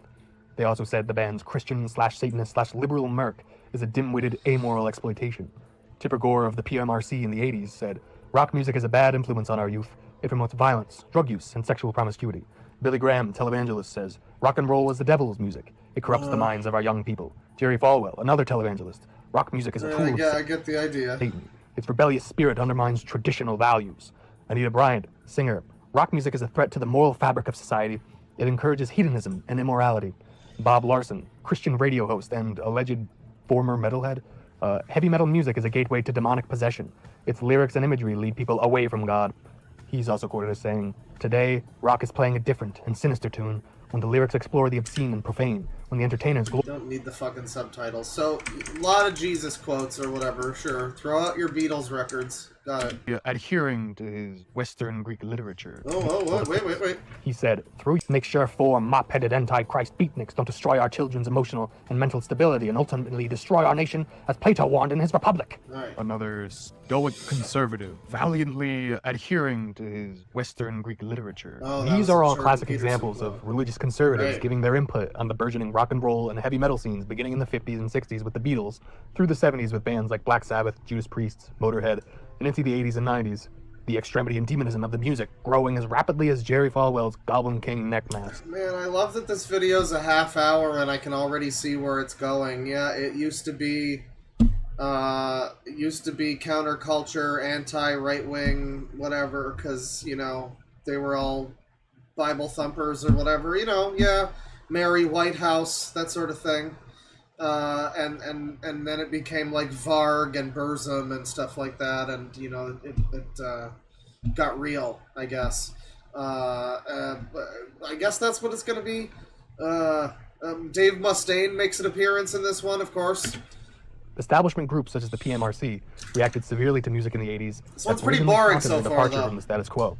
Televangelists emptied buckets of spit into their microphones day and night, portending the downfall of Christendom and Western civilization, while concerned Christian parents barged into rooms and discovered crusty socks at a previously unheard of rate. This era, the Satanic Panic, is a pretty well-known topic, with a deeper layer Is that a joke? underneath.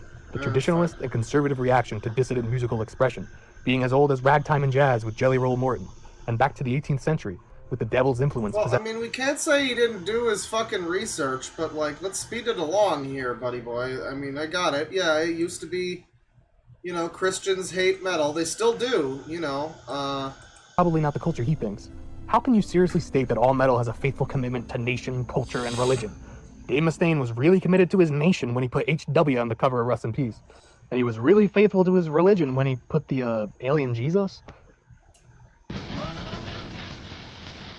Wow. Wow. Symphonic timbre. And what did he fucking do to the audio? He goes on to mention metal can have a symphonic timbre and draws... Alright, this is too boring. This is 33 minutes and it sucks so far. I can't watch this one. The alt-right wins this battle, unfortunately. So I got bad news. Right, fuck off with your noodles. Okay. Let's see. What's another good one here? Let's find a good one. The abyss of the alt-right pipeline. Escaping the alt-right pipeline. More about PewDiePie. We'll save that for another time. Let's see here. The manosphere to alt-right pipe. Well, that just seems obvious. Liberal comedy. The liberal comedian to conservative pipeline. Wow, that's okay. Well, how about this one? How about this one? I want to find out about this episode made. I want to find out about how the far right weaponizes nostalgia. This is Thought Slime video.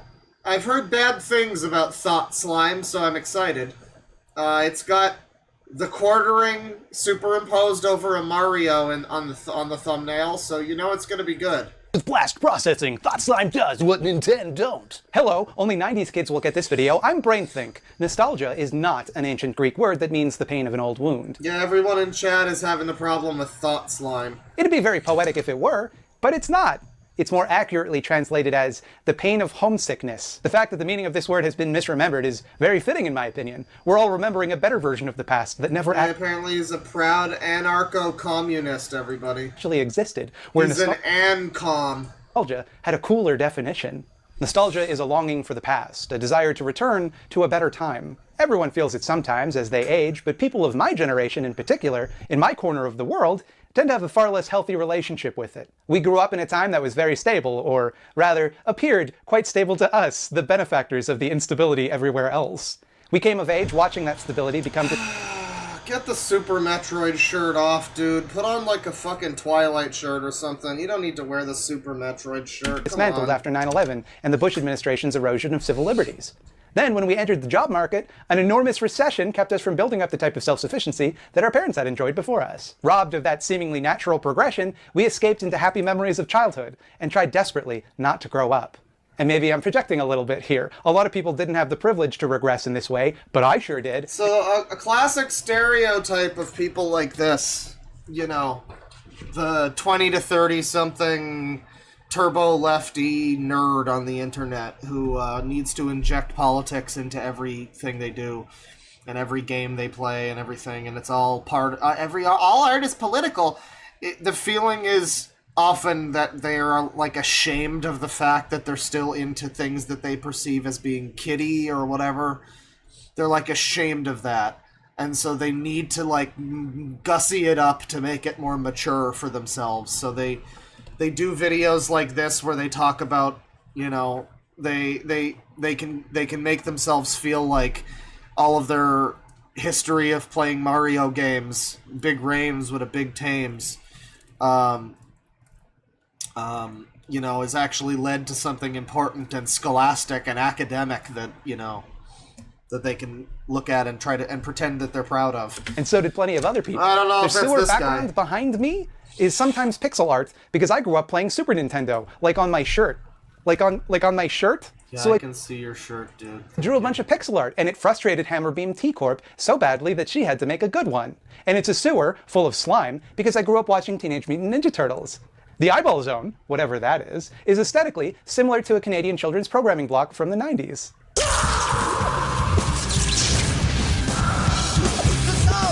I spent a considerable amount of time last week Love me some Zone. modding an SNES Classic so that I could play Boogerman, a pick-and-flick adventure, which I...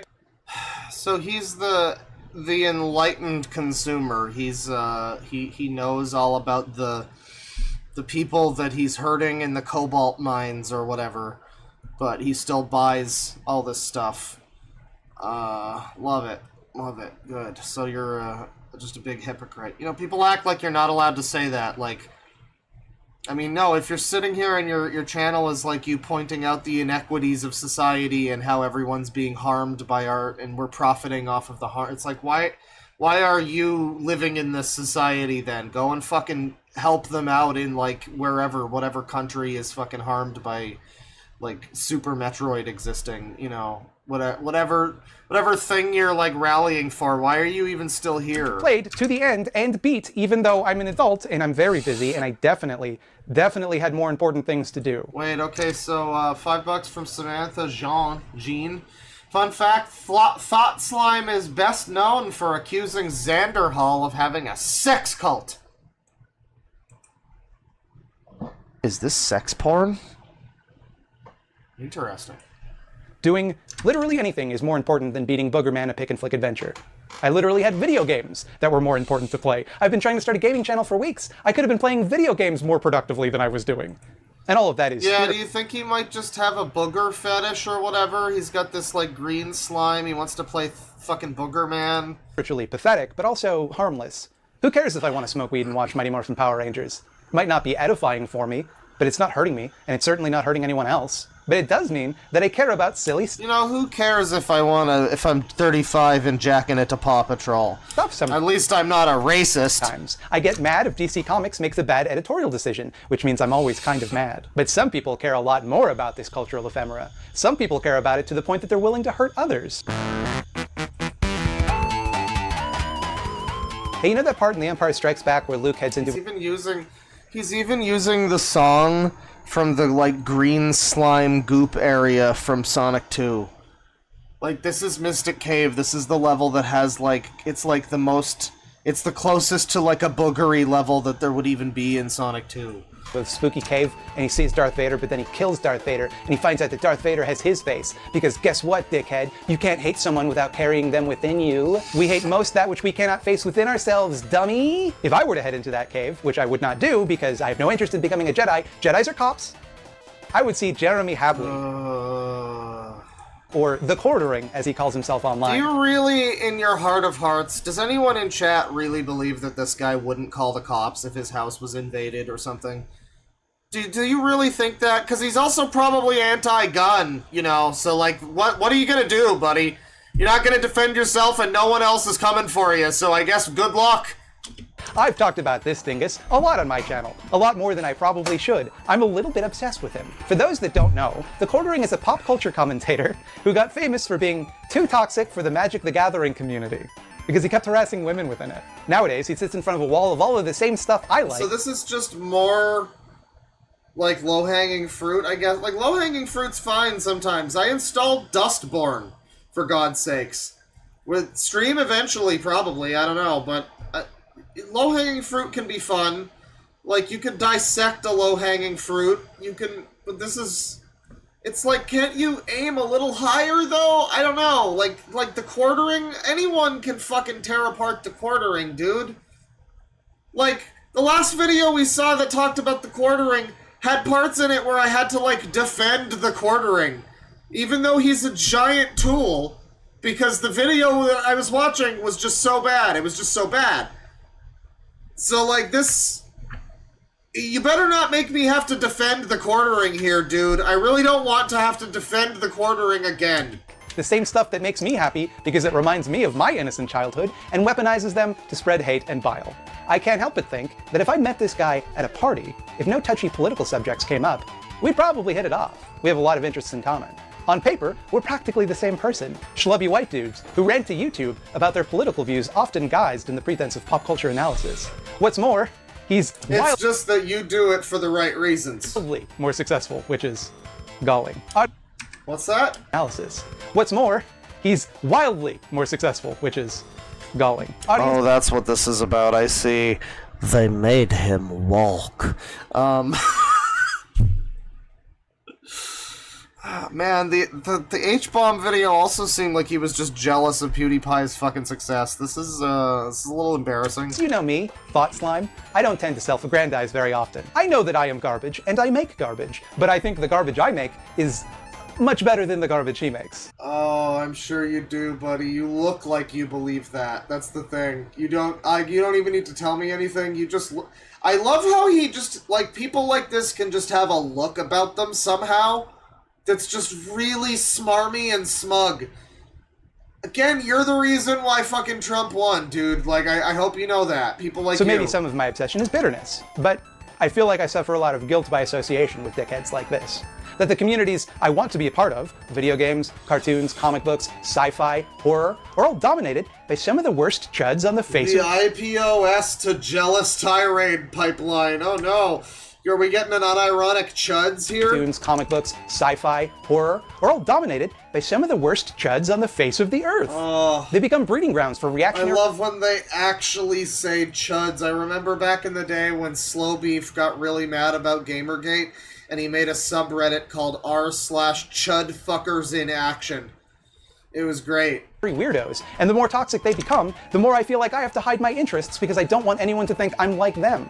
Or worse, maybe I am like them. Maybe I'm more like them than I'm willing to admit. There are a lot of reasons that it got this way. I don't want to simplify this too much. But it's Gamergate. Gamergate did it. Gamergate brought it to the forefront. Gamergate... Yay! It's Gamergate! 10th anniversary of Gamergate! Yay! This video was from 4 years ago!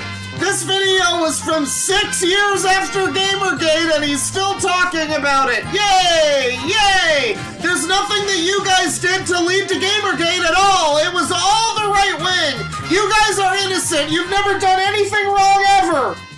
Awesome. Formed these spaces from, there's simmering reactionary subtext to spaces exclusively for dipshits. Spaces where it was no longer just annoying or disgusting, and sometimes even unsafe. All these right-wing bigots just came out of nowhere and started complaining about nothing that we were doing. I know, it's crazy. I know. Yeah. It's not at all like the Gamergate thing was preceded by several years of a lot of video game press being just like, new Battlefield game came out, but is that homophobic? Yeah. No, it's not like people were just pissed off by that sort of shit happening for the last, half decade.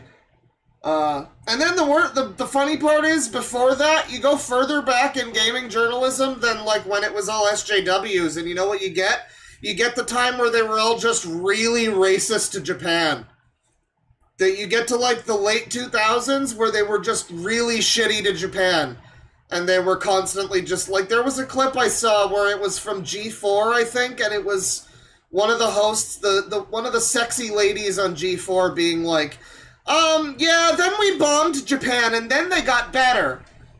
Explaining I think it was for Genji or something on the PS3, it was yeah, there was a bunch of samurais and stuff, and then we bombed them, and then they got better and made anime. And that was their intro to their talk about Genji, Days of the Blade, or whatever. Quite something. So, maybe they had some virtue signaling they needed to do in the game's press. They really needed to prove that they had grown up. That, maybe after Japanese game developers stopped wanting anything to do with the gaming media in the West because of the way that they were. Maybe that's when they decided to, shape up and fly right. I don't know. Safe to be anything but a straight white dude, but actively unsafe at all times. It started this constantly escalating pushback to diversity. But, Gamergate. Gamergate did it. Gamergate brought it to the fore. Sorry, what is it? Why is it unsafe to everybody? I'm sorry? Gamergate transformed these spaces from, there's simmering reactionary subtext to spaces exclusively for dipshits. That's not true. Spaces where... You mean that you're excluded entirely from, any nostalgia spaces? You're wrong. That's lies. That's just stupid and lies. That's just stupid and lies. It was no longer just annoying or disgusting, and sometimes even unsafe to be anything but a straight white dude, but actively unsafe at all times. It started this constantly escalating pushback to diversity in media, the frothing hatred to even the recognition that other people exist, let alone any changes to accommodate them instead of us. As usual, complete uncharitable, recognized, none of these people are ever, it's so suspicious when you recognize that none of these people are ever willing to, actually say what people had a problem with in Gamergate. It's always this, straw man thing that's just completely wrong.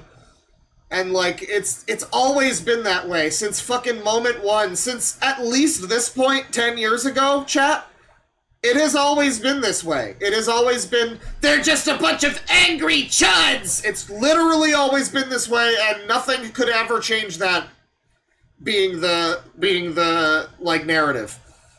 So it's it doesn't surprise me or anything, that's what people think about it, that's what people know about it. It's just kind of embarrassing. Representation in mass media is not a huge win for marginalized people. It is an extremely small win. It does not fundamentally alter the power structures which have marginalized them. It simply allows them to... There's no way this motherfucker named Mildred. What the fuck are you talking about, chat member? You must be smoking some heavier doobies than me. Exist within those power structures. Even that, the most minor concession imaginable, is enough to inspire frenzied contempt among the man-baby industrial complex. But it wasn't hard to see coming. That type of yearning for... The man-baby industrial complex. Yeah, so this is the exact type of video that... I remember back in the day, this is almost this is borderline Gamergate Stream 1, when we talk 10-year anniversary of Gamergate.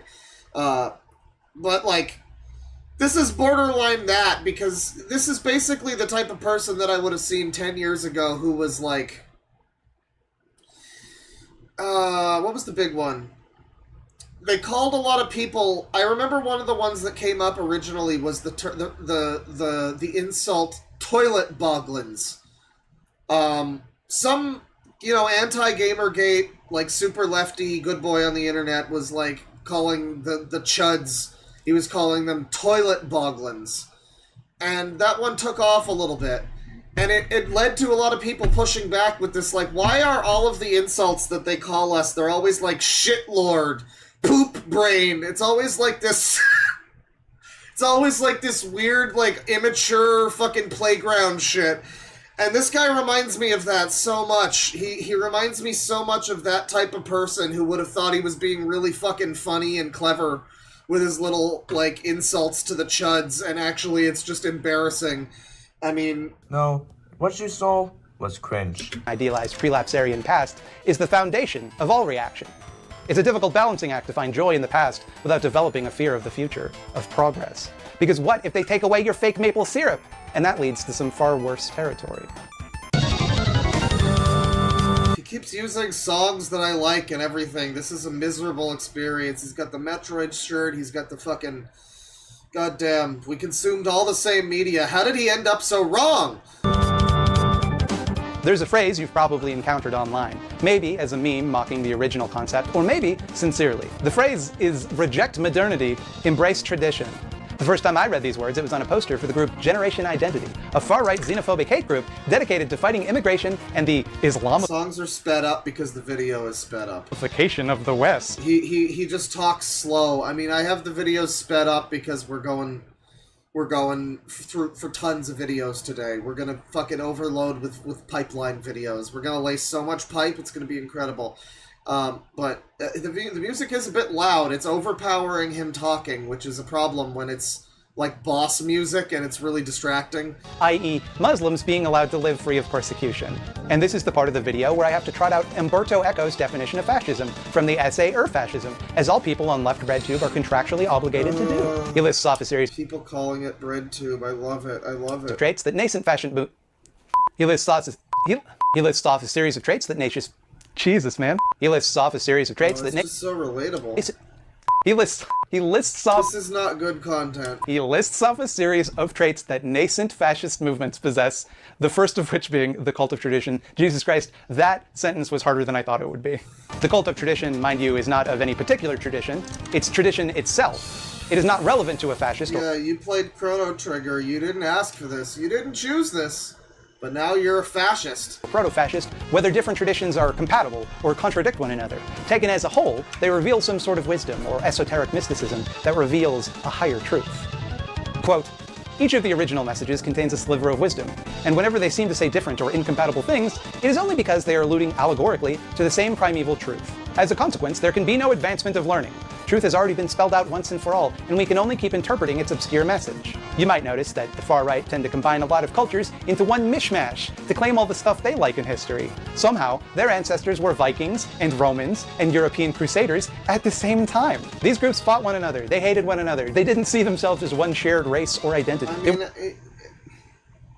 I hate videos like this where they feel like they're taking forever to get to their point, and I have nothing to say until the point is made, so it's like, speed it along, dude. I've already got you sped up. Like, come on. We're bitter enemies. In the mind of the Earth... I get it. Yeah, like, that's a stupid concept. Yeah, the people that are like, I'm white.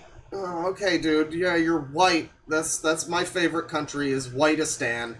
Though, that contradiction strengthens this connection rather than weakening it, because you're arriving at the same esoteric truth just due to the music across multiple contradictory sources, and that esoteric truth just so happens fucking up the music somehow to be whatever it is you wanted to believe in the first place.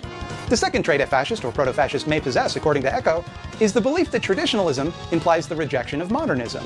So it's hard to read a phrase like reject modernity, embrace tradition, without seeing it as almost a direct invocation of this definition, an explicit statement that they agree Guys, the memes are fascist. With Eco about what a fascist is, and that they are that thing. This is like why people think that Nazis are everywhere. It's because people actually believe this shit where they're like, I saw a meme today, and that means the Nazis are on the rise. It's demented behavior. It's absolutely demented behavior where it's like, bro, it's just a meme.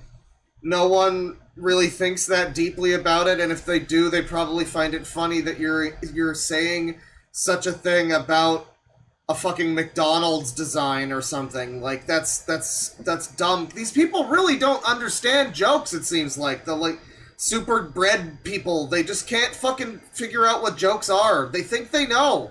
And sometimes they'll make jokes, but then when they hear a joke, and maybe they don't find it funny, but their snap judgment reaction is to be, like, offended by it. That it is. That's why they hate modern art, for example. All the best art has already been made, and rather than trying to improve on old techniques, the best we can do is imitate the great masters of the past. Searching for new modes of expression simply degrades what has already been made, which contains all the beauty and truth you could ever possibly hope to discover. Who are you to think you could paint better than Da Vinci, or write better than Shakespeare? They're also obsessed with the idea that modern art is scatological in nature, which is really funny, because the only reason so much scatological modern art is still produced is to provoke that exact impotent anger. Throughout history, the primary purpose of art was to... But that's already been done, though. Like, people have already made that. Like, he's talking about the stupid... Now we got PragerU, by the way, another low-hanging fruit. Very cool. He's talking about the stupid shit where it's, like, modern art sculpture of some guy sucking himself off or whatever. And... yeah, I mean, but the point's already been made with that. How many more fucking sculptures of a shit emoji do we need to, like, pretend that that's, like, some original message? Wow, saying so much new about the human condition or whatever the fuck. It's not, really. I mean, just because people still find it obnoxious and annoying doesn't mean that it's, like, saying anything about the human fucking spirit or about tradition and modernity or whatever he thinks it's fucking saying. Like, no, it's just people have seen this shit before and it's an eye roll.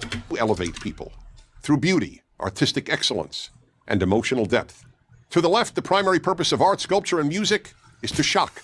That's why so much contemporary art is meaningless and involves the scatological, meaning urine and feces. Yes, urine and feces. And feces. It long ago stopped being shocking to normal people that someone... That's great. Warning, urine and feces may be contained within Jay-Z songs. Submerge the painting of the Virgin Mary in piss or put a urinal in an art gallery, but they can't just let it go, because they think it so strongly confirms their belief that modernity leads to degeneracy. The reason people make these artworks is because they love piss. And if modernity is allowed to proceed unchecked, everyone's just going to be pissing on each other all the time. We're going to live in a piss culture. Nostalgia is a powerful political tool. If you can leverage people's general unease with the forward march of time, the feeling that things used to be better, you can convince them that you can return things to a state of glory. You can bring back the good times. You could make America great again. It's worth pointing out, though, that the glorious pasts these guys want so badly to return to were largely imaginary. When was America great? Was it during slavery? Was it during Jim Crow? It's just like every talking point you've ever heard. And I mean, it's not even all wrong. It's like, yeah, by and large, he's saying things that are right, but it's so... I just tire of this genre of video. It's a good thing I'm continuing to do a long stream today where we look at nothing but this genre of video. But I tire of this genre where it is literally just... yeah, I mean, it's very low-hanging fruit shit that we can all, you know, kind of agree on, but that doesn't... It's basically like whataboutism, really, because it's like, yeah, you're not wrong necessarily that this is... like embarrassing that they are you know, they're longing for a time that doesn't actually exist. That's true. You know, a lot of the advertisements you see. I mean, I have that vibe with the fucking 90s or whatever. It's like I long to go back to the early 2000s that I would see in fucking like toy commercials and stuff. Not like the actual, you know, real early 2000s of 9/11 paranoia and, you know, shit like that. Like, that was not great. I want to go to Gilmore Girls 2000s. That's my vibe. But yeah, I mean, people do that, and like when they make that their whole like personality or whatever. Yeah, it's embarrassing, but it is just such like it's so low-hanging fruit, I guess. I want to jump ahead to wherever it becomes about Jeremy Hambley again. Here we go. What upsets them is usually some new thing that comes along and presents a new angle on a work of art that they liked in the past. Something which recontextualizes and... Yeah, I mean, a lot of people's opinions about modern art are very, anything that's new or innovative is like indecent or something. Although you get a lot of that. That's another thing where he's not wrong, totally. But you see, this is like when you watch a video from a Nazi. Like if you watch something that a Nazi says and they're like a really well-spoken Nazi, and it's like they get you on the ground floor with stuff that's like, okay, this is reasonable.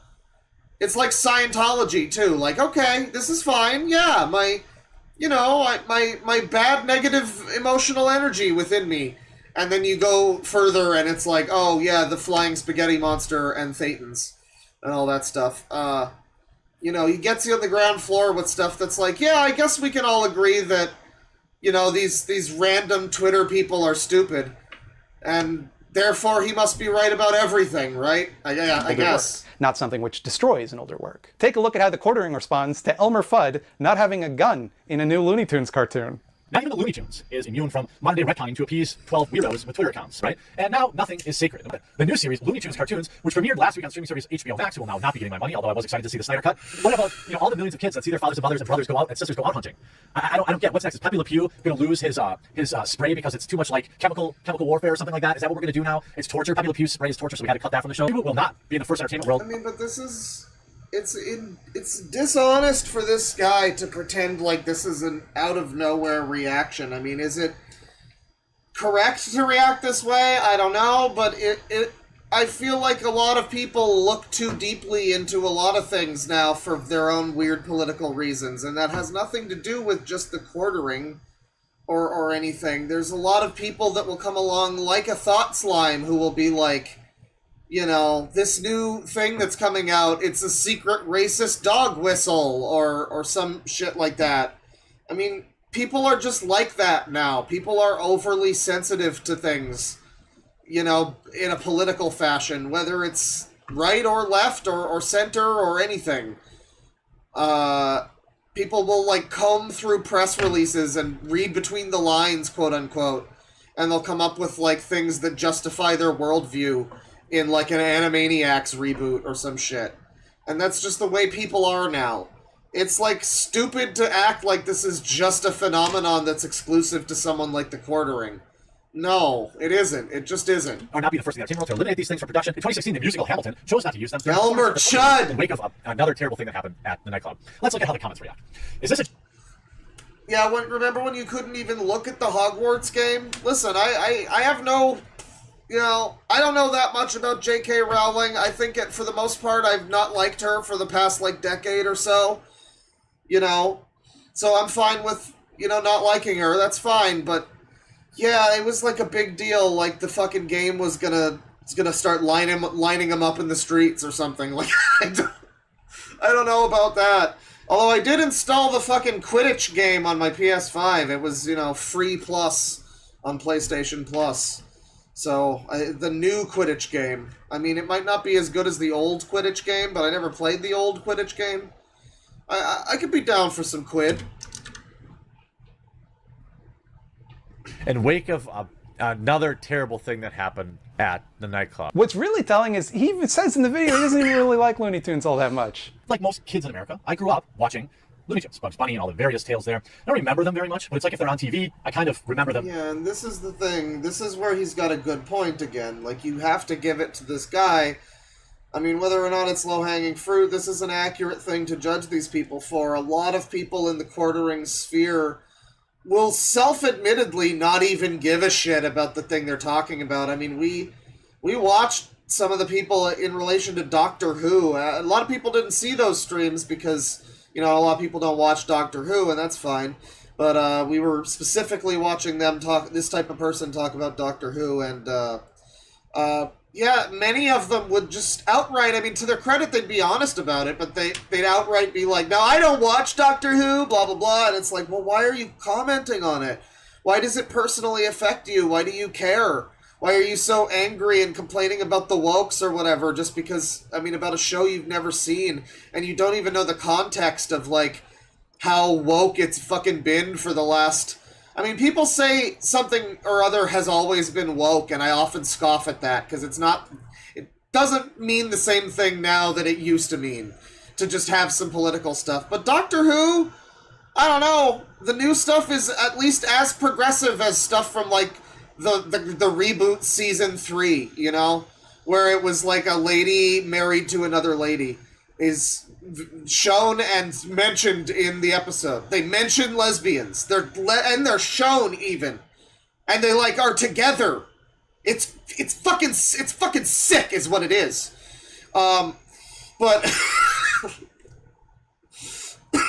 but yeah, people freaked out about like wokeism in the new Doctor Who stuff, and I was like, you just, and many of them would admit, like, oh, I don't watch the show. And it's like, oh, that's why you're complaining about, like, Donna Noble being mean to the 10th Doctor, 14th, whatever.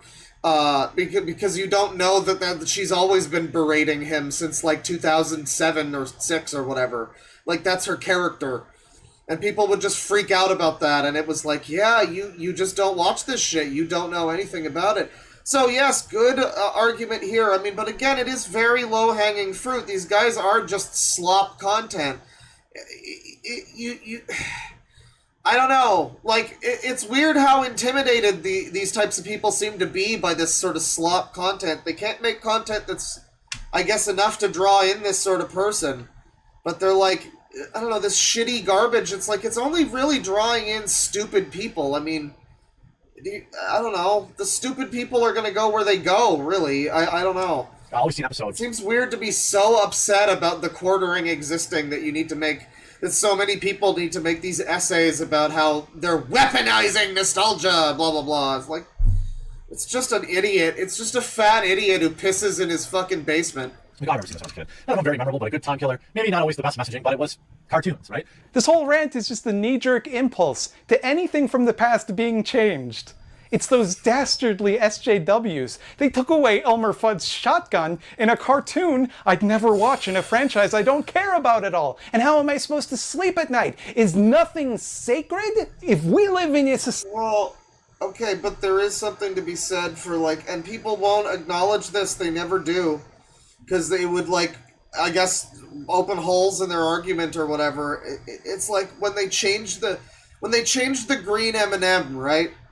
And they made her de-sexy. They de-sexified the green M&M because that's sexist to be attractive or whatever. And so they de-sexified her and they gave her like fucking Birkenstocks or something instead of high heels. And everyone just acted like, why are you so mad about the sexiness of an M&M, bro? And it's like, well, that's not really the point. It's just the further, another one bites the dust. One more thing that's just, had to be tweaked a little. It wasn't good enough. We're better now as a society, clearly. So the fucking green M&M, that bitch had to go. She had to de-sexify. They need to ugly Betty that hoe. Society that cannot respect Elmer Fudd owns a gun, then what's even the point? I thought that could just be the one thing that would let me keep the... Changing everything from the past to appeal to modern sensibilities is stupid, because it's also temporary. They probably already have given Elmer Fudd back his gun at some point after this video came out and this show or whatever he's talking about. Like, Elmer Fudd is known for being a hunter who shoots things. They're gonna fucking give him his gun back. This was probably a temporary thing, and it's cringe, because it's like, yeah, just keep the fucking gun. No one's gonna fucking shoot up a school because Elmer Fudd made them do it. This is just...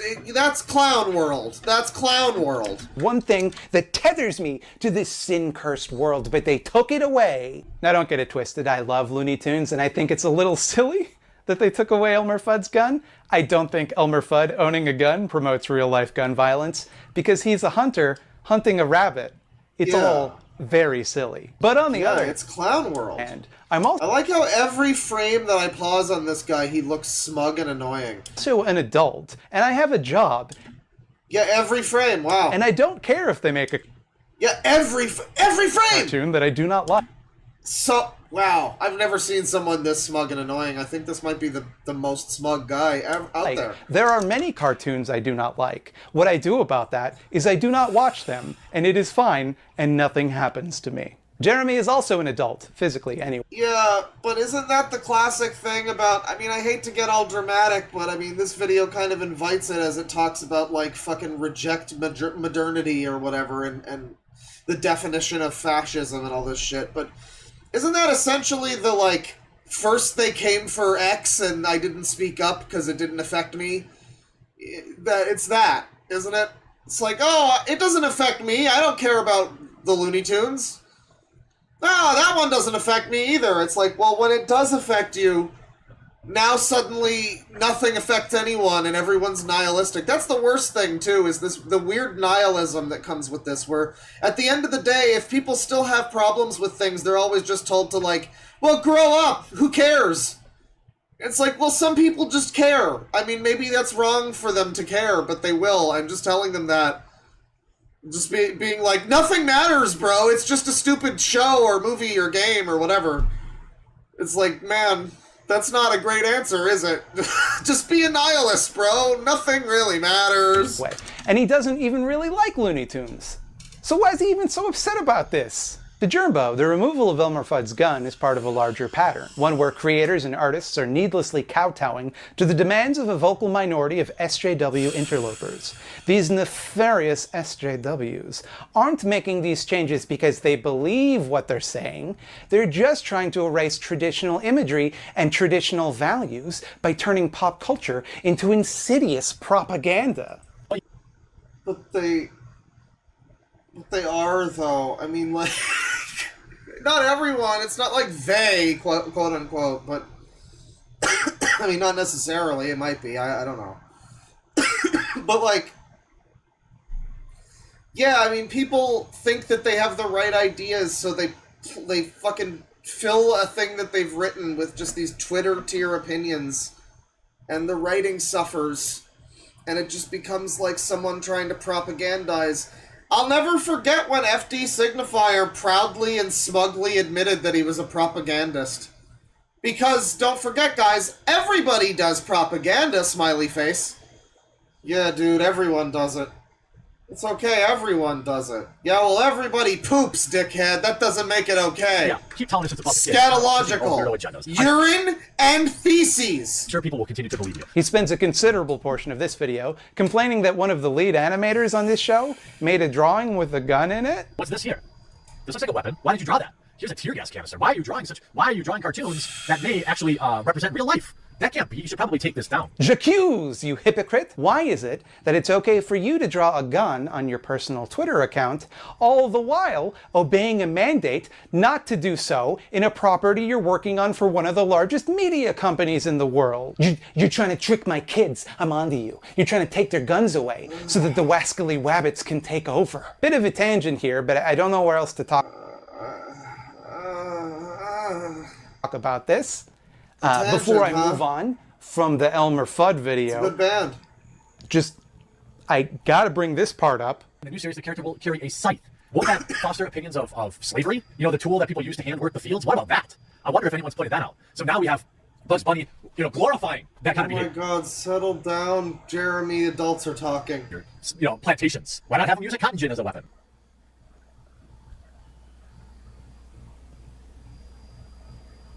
What? I mean, it's fucking stupid, but so is the idea that the gun is gonna lead to mass shootings in fucking Elmer Fudd cartoons. I don't think it's similarly dumb. I mean, frankly, the scythe as his weapon is worse. It makes him scary. That's scary. He's like death at that point. It's not like Hunter shooting animals. It's like spooky fucking death hunter. What the fuck are you talking about, dude? All farmers used scythes. It wasn't a slave thing. You know the hammer and sickle? The sickle represents farming because farmers use it. That could have been an analogy you made. You could have said it was communist. It represented communism. That'd still be shitty, but it would make sense. What the fuck are you talking about? Okay, well, I'm good on watching more of this guy. He's annoying. and he looks like he smells. He probably smells like he looks. So let's see here. Back to the pipeline playlist. Let's see. We got to find out about one of the big pipelines. Let's watch When Pagan Friends Fall into the Alt-Right. The Alt-Right pipeline. I'm the Warrior Witch, and you can call me Nike. So sorry, what's that? This is our. She's gonna lead your pagan witch friends away from the evils of the alt-right. Everybody, don't worry. Hi, I'm the Warrior Witch, and you can call me Nike.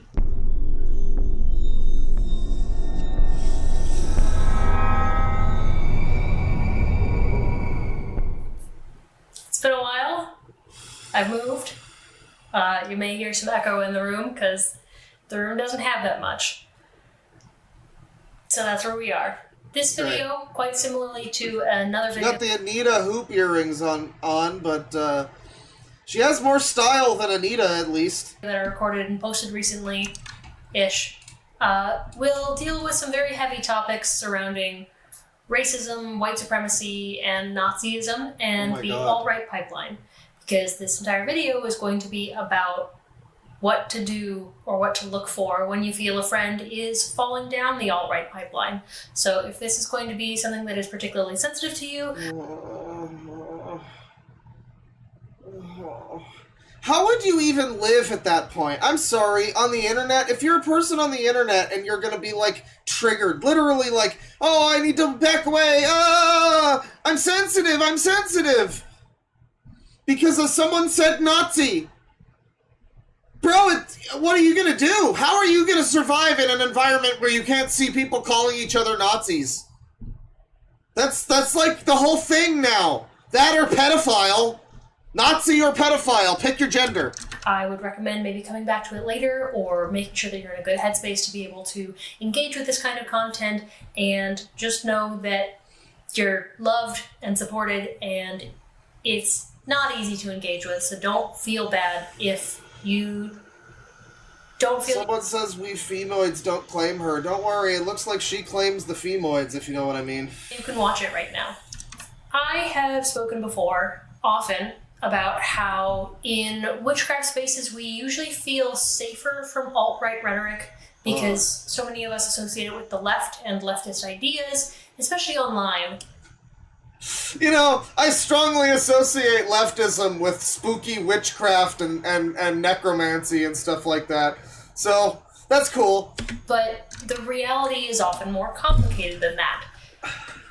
Heathens especially have to be very aware of this unfortunate, insidious side of the occult, witchcraft, and have to be very aware of this unfortunate, insidious side of the occult, witchcraft, and reality is often more complicated than that. Right. Heathens especially... Heathens! She just called us heathens, chat. She put us in the basket of heathens.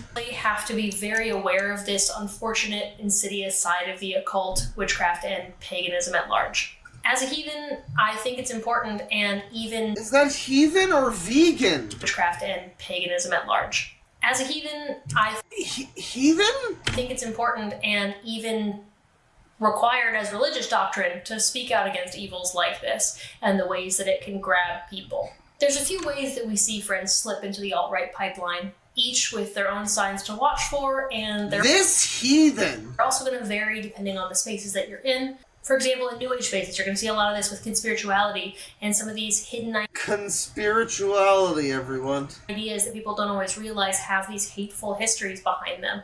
And for a lot of people, the New Age is their introduction into which... Can we go over that one again? Spaces, you're going to see a lot of this with conspirituality and some of these hidden ideas that people don't always realize have these hateful histories behind them. Right, you might have the wrong ideas. I mean, they might have the hidden ideas might have hateful... So, I don't understand. You mean that it's an idea that's not racist now, let's say, but like 50 years ago it was racist? Or like it was associated with racist stuff 50 years ago.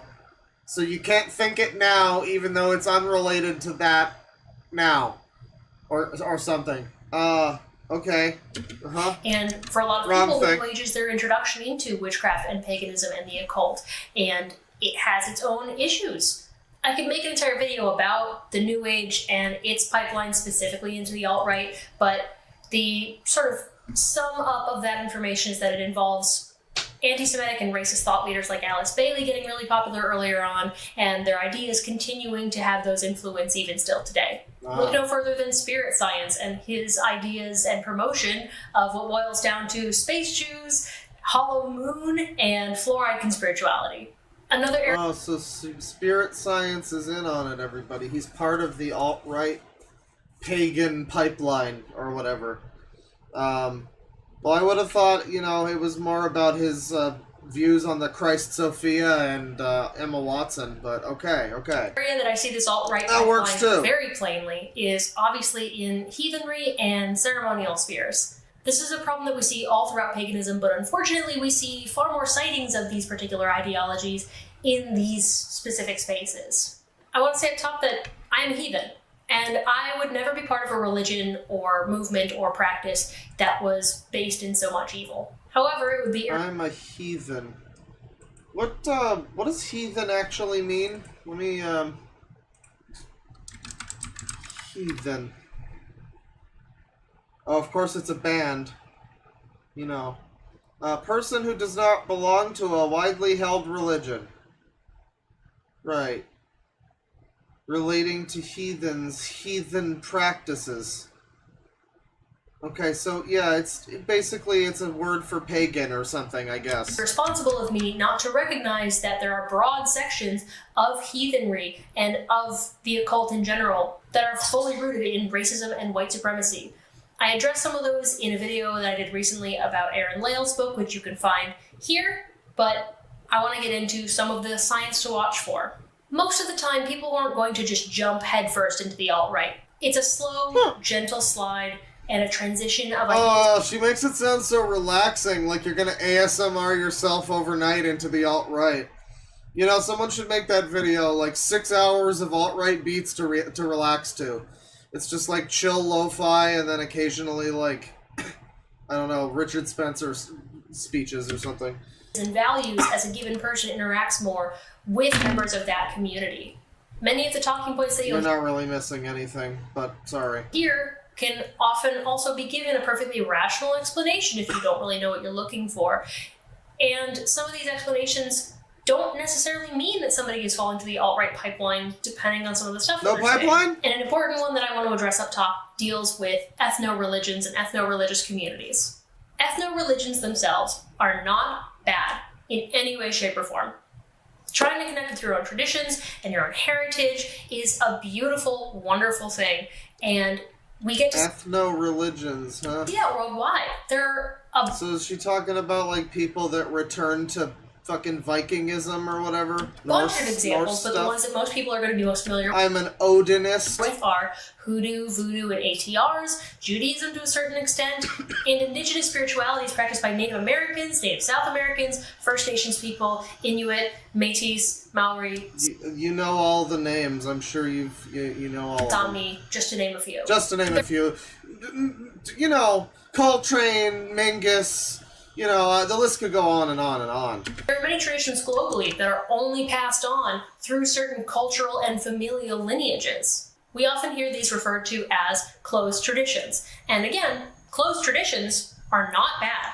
However, we see these issues pop up within the alt-right pipeline when we witness attempts to close off a religion that was never closed in the first place and drawing arbitrary lines that don't follow any guidelines aside from whiteness. What the fuck? Okay, yeah, I think it's gonna come around to Odinist. For the heathen side of things, we see a lot of red flags in the form of talks about heritage, preserving culture, and ancestry.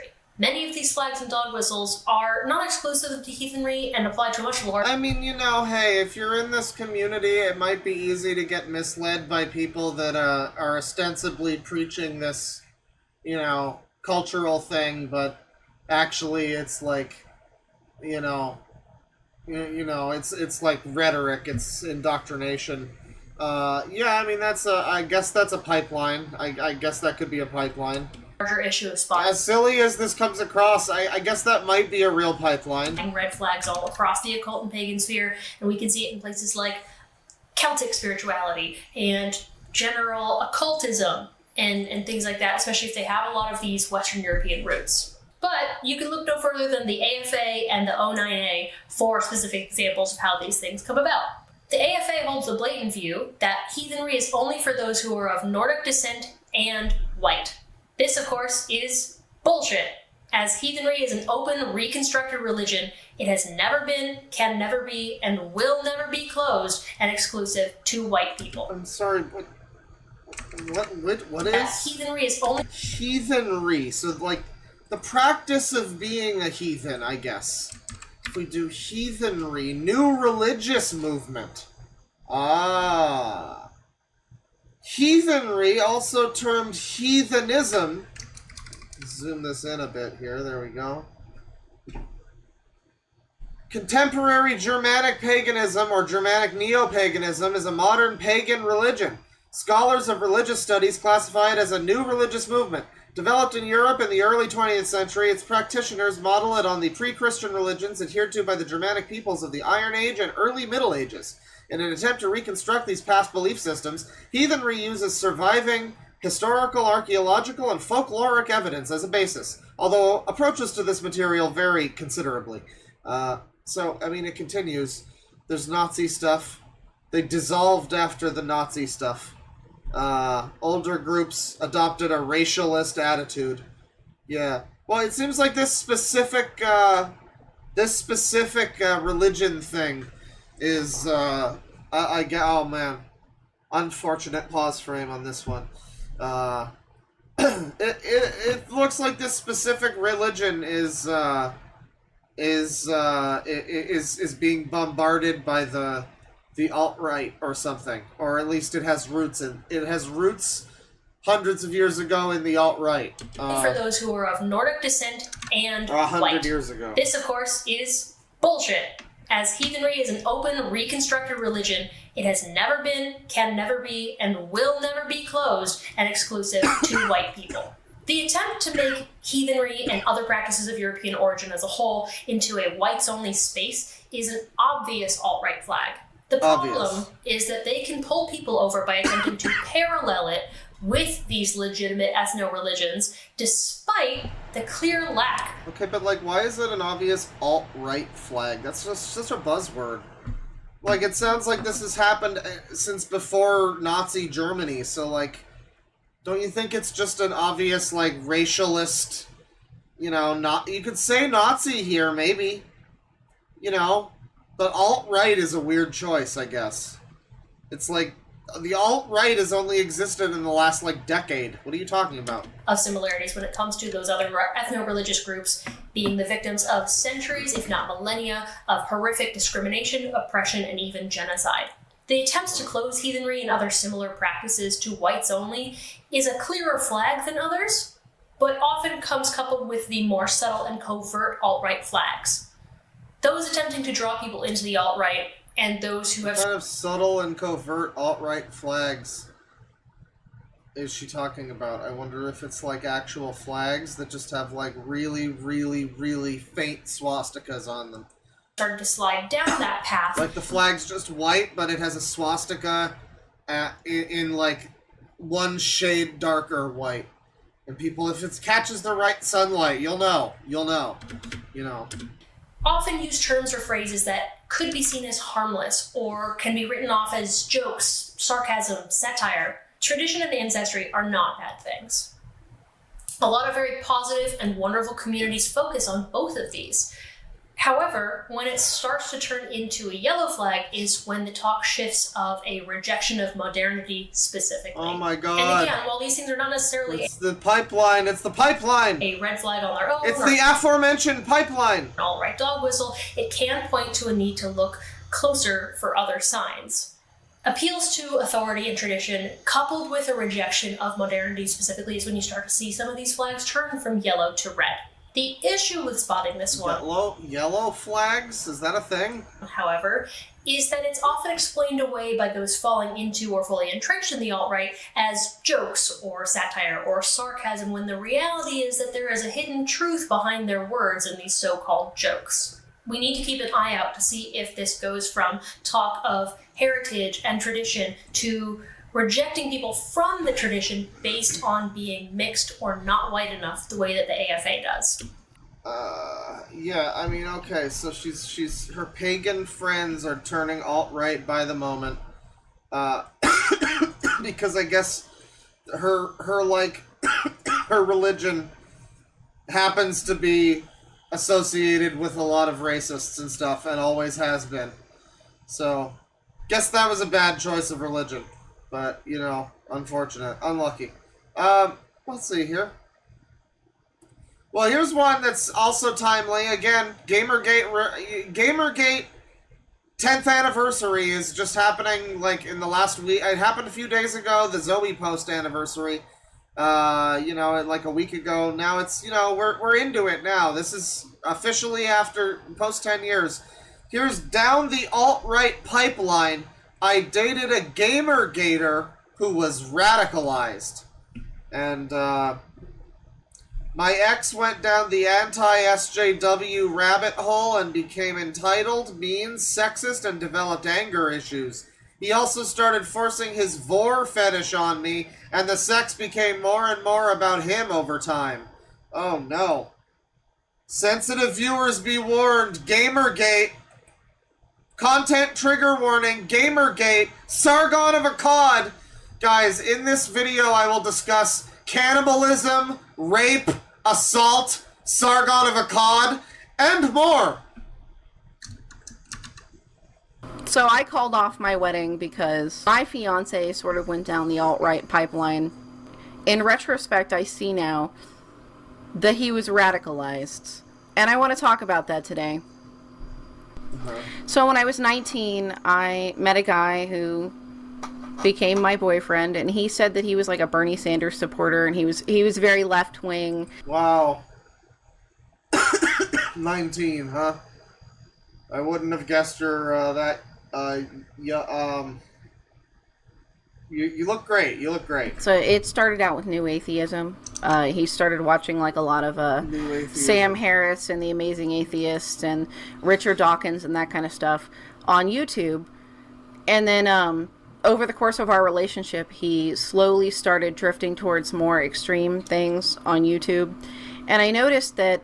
Oh my god, it was the pipeline! It was the pipeline! As he started watching these new channels, his personality started kind of changing. His tastes went from, like, atheism and skepticism to, like, anti-social justice and anti-feminism. He became, like, really neckbeardy in his atheism. He hated this woman. He was already an atheist who watched fucking, like, Banana Man. Are you sure he wasn't already neckbeardy? Rebecca Watson because of something named Elevator Gate. I regret not Googling this at this time because I just sort of took his word for a lot of things that I really shouldn't have took his word for. He was very, very spiteful towards this person named Rebecca Watson, and... I remember Rebecca Watson. I remember that dumb cunt. Wasn't she the one who, like, got some guy fired or something because he, like, talked to her in an elevator? I don't know. I remember she did something stupid. I mean, hindsight is 20/20. He became very personally offended by Anita Sarkeesian and was very enraged pretty much by all of her opinions. He created, like, fake accounts on Twitter and, like, sent harassing messages to various people during Gamergate from, like, sock puppet accounts. So he started watching Sargon of Akkad, like, hours and hours and hours of Sargon of Akkad, and increasingly became angrier and angrier and angrier, and would just sit there and fume over whatever Sargon was. Yeah, me too, bro. Every time I'd watch Sargon, I would just, you know, I'd get angry, I'd start smashing things, muttering Hillary Clinton's name under my breath. You know, it was a real scene. It was a real scene. Was upset about. So he started putting me down a lot. He started calling me a stupid... So, I mean, what's the proof that we have in this pipeline scenario that this guy supposedly... He started calling her stupid or something, but we'll get into that. What's the proof that we have that he wasn't already like that? Or whatever. I mean, a lot of the YouTube atheists, that they just kind of pivoted that way. You know, for a little while. It was like atheist stuff and then like Thunderfoot, and then it became anti-feminist. And, you know, I mean, is that a pipeline or is that just the zeitgeist, the culture of the time? I don't know. Whatever Sargon was upset about. So he started putting me down a lot. He started calling me a stupid bitch and a dumb cunt pretty frequently. He started calling me a lot of other names. Were you being a dumb cunt? And he was just angry all the time. And he was very, very angry about Gamergate, and he obsessed over it, and he talked about it pretty much nonstop. And if I tried to disagree with him about Gamergate, he would get very angry with me and scream at me. I noticed Sargon made a... Yeah, I mean... I don't know. This is just someone's one-sided view of this. I mean, like, what... It could easily just be that you were being obnoxious. Like, it could very easily be true, sure, what she's saying, but it sounds... I don't know, it sounds kind of made up. A lot of excuses for creepy, rapey, and pretty despicable behavior, and my ex-fiance started doing the same thing. Someone in chat says, what the hell is Sargon of Akkad? It's this gentleman. In fact, you guys just look at this picture for a moment. Google Sargon of Akkad UKIP. And just enjoy that. I'll be right back in a moment. Just, you know, give me a second here. Let me, yeah, that works. I'll be right back.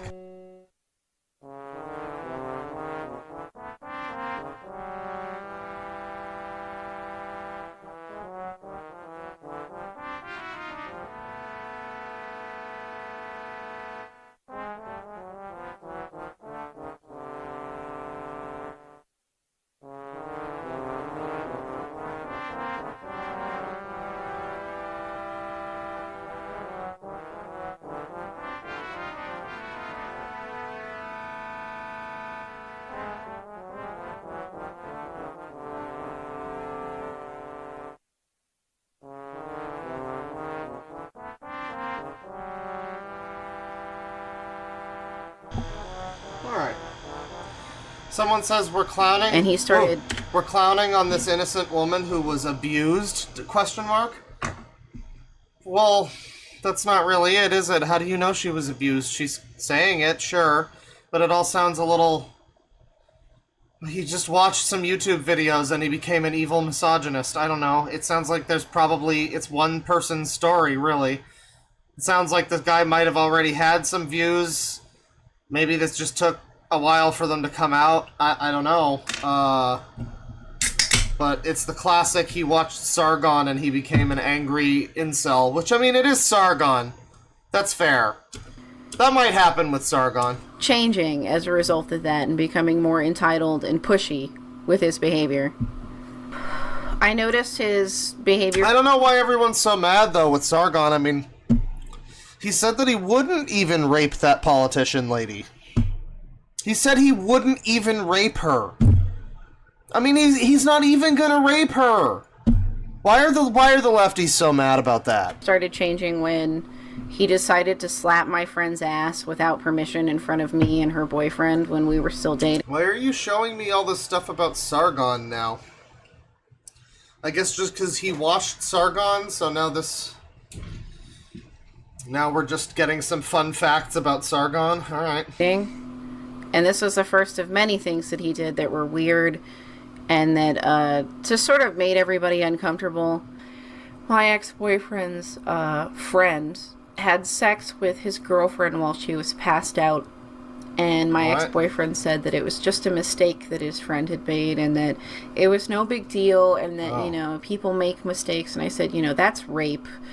And I mean, this could just be a story. I know we should believe all victims, I know, but, like, this just sounds... I don't know, is there any proof of this happening? I mean, this just sounds like you're just making up a guy to be, like, the angry Gamergate incel that you dated. I don't know, I mean... there's no reason to necessarily believe that, but, I mean, we are watching the video. It's got 14,000 views. You know, so It's possible that it is just trying to cash in a little bit, but I mean, I don't know. We'll see. We'll see. Said, well, he shouldn't have his life ruined over this. It's no big deal. And this really surprised me at first, but looking back on it, I think that it's consistent with the changes in his personality. He just became more and more overtly misogynistic as time went on, and more sexist. And I mean, it makes sense. He constantly called his own girlfriend a bitch and a cunt, and he called his own mother a bitch and a cunt for quite some time too. Because he doesn't respect women. The classic respect woman. Yeah. You gotta don't call us names. Call other men names. That's fine. You don't have to respect men.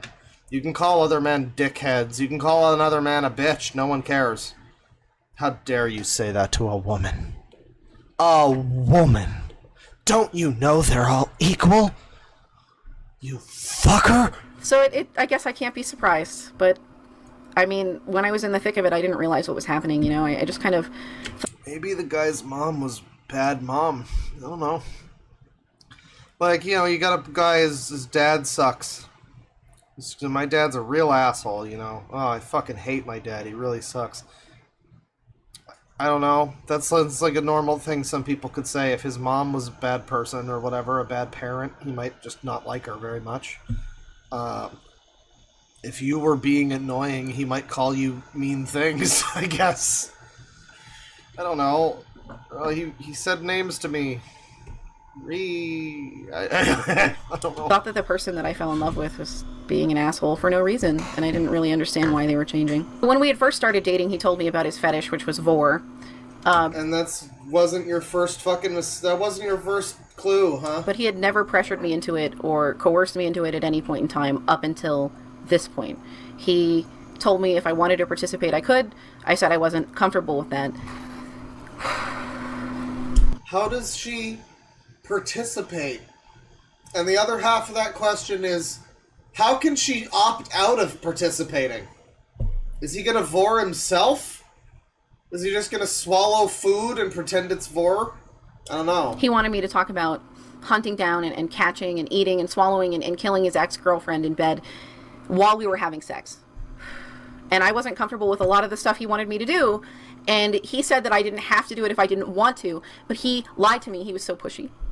We would be having sex and he would start pressuring me during the sex to talk about hunting his ex-girlfriend and melting her body inside my stomach acids. And when I wouldn't do what he wanted, he would just get angry and he would continue to pressure me into doing... I mean, that's, God, some of these pause frames make her look a bit Joker-esque. That's,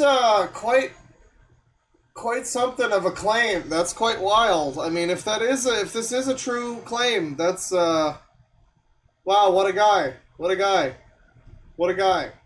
That's an interesting fantasy to force upon someone else. That's very strange. What he wanted me to do until I broke down and gave him what he wanted and did his weird fetish shit. So is this Sargon's fault? He had a lot of strange fantasies that he wanted me to fulfill. Strange Fantasy, that's the next album I'm making. For example, he had this bag of little gummy bear people. They were like shaped like little people, like little soldiers, but made out of gummy bear type material. And he wanted me to pretend that they were like little men and talk to them and like slowly pretend to murder them and like eat them. And I did not want to do this. And he badgered me for like a good 2 or 3 weeks before I caved and did it. And I had to do his vor fetish gummy bear porn. Oh no. And he filmed me. I said porn I said porn without knowing. I pre-came the porn. And then when I told him, I wasn't really comfortable with that, I'd like Gummy to delete soldier the vor. footage. He told me that it was his footage and he could do what he wants with it, essentially. Yeah, she canceled a wedding with this guy, by the way. This is someone she was going to marry. She was going to marry well, he never was into the vor like this before recently, though. So, like, the vor was just a back burner fetish until now. Where now vor is now being demanded of this woman, which, no jokes, everybody, no jokes. And so later I had to go on his computer and basically delete it without his knowledge. And luckily he never confronted me about it, so I guess he never noticed, but he would not let me delete it. And so I had to sort of... Yes, Sargon made him do it. It's all Sargon. So I can't believe Sargon did this. He wouldn't even rape that woman, but he did do this. I can't believe it. To delete it. Sometimes he wanted me to pretend to be like a college professor who was teaching a class on cannibalism, and he wanted me to pretend that his ex-girlfriend was volunteering to demonstrate like the correct technique for cannibalism, and he had like... Yeah, women posting their L's on the internet. That's true. Many such cases. I don't know. I guess we're supposed to pat her on the back and be like, oh, I've been there. No, I haven't. This is a really wild and audacious story. Why would you ever tell people? I guess you could tell people this, though. This is entertaining. Like, it's a good story, but man, it's kind of an awkward one. Damn. Lingo for his fetish, like pred was a predator and the prey was the woman that you were going to kill and eat. So despite the things that he continually pressured me to do in bed, he was actually really selfish. Surprise, surprise. Like, for example, I asked him to eat me out, and that was off limits. He would never do it without complaining. I mean, he loves vor, but not that. Oh. But if I didn't want to do his fetish stuff, he would get really upset with me. Yeah, I mean, people are like, just leave. I mean, it isn't really that easy, obviously, you know. And I guess she did... Did she say she broke off a wedding with him? Or he broke off the wedding with her? It was probably her way. But, like, I mean, eventually she did. You know, this is something she probably couldn't keep dealing with, right? So, like, that's fair. He always wanted me to talk about his ex-girlfriend and how he wanted to kill her. And I remember one time he was telling me, well, you know, there were these people in Germany, and this guy wanted to eat this person, and someone consented to it, and he ate the person, but it was consensual. And, you know, I don't think there's anything wrong with that. And I was really uncomfortable with him saying things like this. But he just continued to, like, get more and more pushy with his fetish as time went on. And it also became more and more violent as time went on. It went from, like, him talking about just maybe... Well, that's because of Gamergate, obviously. Swallowing people to some really, really graphic... Yeah, you wanted to just swallow his stairs muffin, but it all went out the window. Cannibalism that involved, like, dissolving people in acid, melting people, ripping people into pieces. And I felt like a fleshlight. Because, like, I wanted to have sex with a person, and I felt like what he wanted was for me to just parrot his weird fetish shit while he masturbated into me. That's what I felt like it was. That's a weird way of describing it, but I mean, you know, fair enough. I can't believe Sargon did this, chat. And I talked to him about this, and he would just get angry and scream at me, and I was afraid of, She kept screaming, he kept just screaming at her and being like, it's about ethics! God, you stupid whores are all the same! It's about ethics! You know, it was unbelievable. I'm saying no to this is so gonna be on This Week in Stupid! Him for a really long time.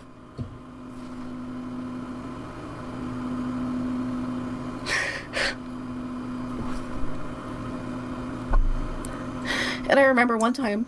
I mean, I guess it's unfortunate if this is a real thing. Sure, she had an ex. Sargon radicalized him, and, you know, he went from being the person she loved into a gamergator. A miserable, bitter gamergator. And, you know, that's always possible. Especially depending on when this happened. If this was, like, 2016 and he was still gamergate or something, that would have been pretty embarrassing. But, no, I mean, this was probably more appropriate with the time. Yeah, I mean, it's not so far fetched out of this world. It is a very sensational story, though. The stuff this guy wanted done and everything. And you're bringing up Sargon. It kind of seems like it might be just a Sargon hit piece or something, which you don't even need to do that. He did that for himself. One time we were having sex, and I asked him to stop, and he didn't, and he held me down, and he finished anyway. And, oh my god. Well, that's, unfortunate. I kind of just bottled it up inside for a while.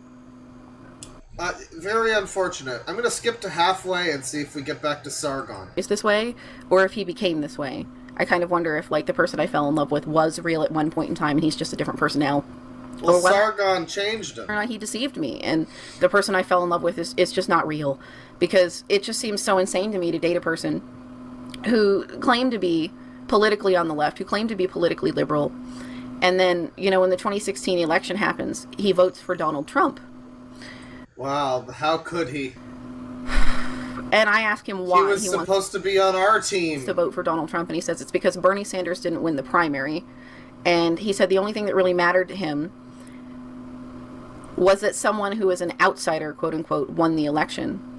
And when I pointed out the things that Donald Trump had done that were really sexist, like the, you know, grab her by the pussy type statements. But I told you all about CNN, though. Statements. He just laughed at I watched CNN with you! And thought it was really funny. And he said that those things didn't matter. And I was, like, left wondering how I had ever been attracted to him to begin with. But I know for a fact that it was when he started watching Sargon of Akkad that he started to develop a lot of anger problems. Yeah, all the stuff about Sargon in the beginning, she just flashes all of these Sargon quotes and stuff to, like, really hammer home that he's bad. I don't know, it seems weird to tie him to this so much. Is it really Sargon that did this? Are you sure that's not just the way things were? I mean, lots of people watched Sargon. I don't know, it's possible. It's maybe if he still watches Sargon, like at this point, then that's just embarrassing. But and started to just have like fits of rage all the time. Leaving him was really hard. I tried to leave him probably 5 times. Every time I tried to leave, he would threaten to kill himself. He would throw himself on the ground and cry and scream and threaten to kill himself and say that if I left, he would slip. But it's about ethics! His wrists. And so I caved and usually agreed to stay. Every time I tried to break up with him, he would say stuff like, we don't have to do my fetish stuff anymore, I promise. We don't have to do it anymore if you're uncomfortable with it. But that was always untrue. Because the very next time that we would have sex, he would just continue to pressure me into it.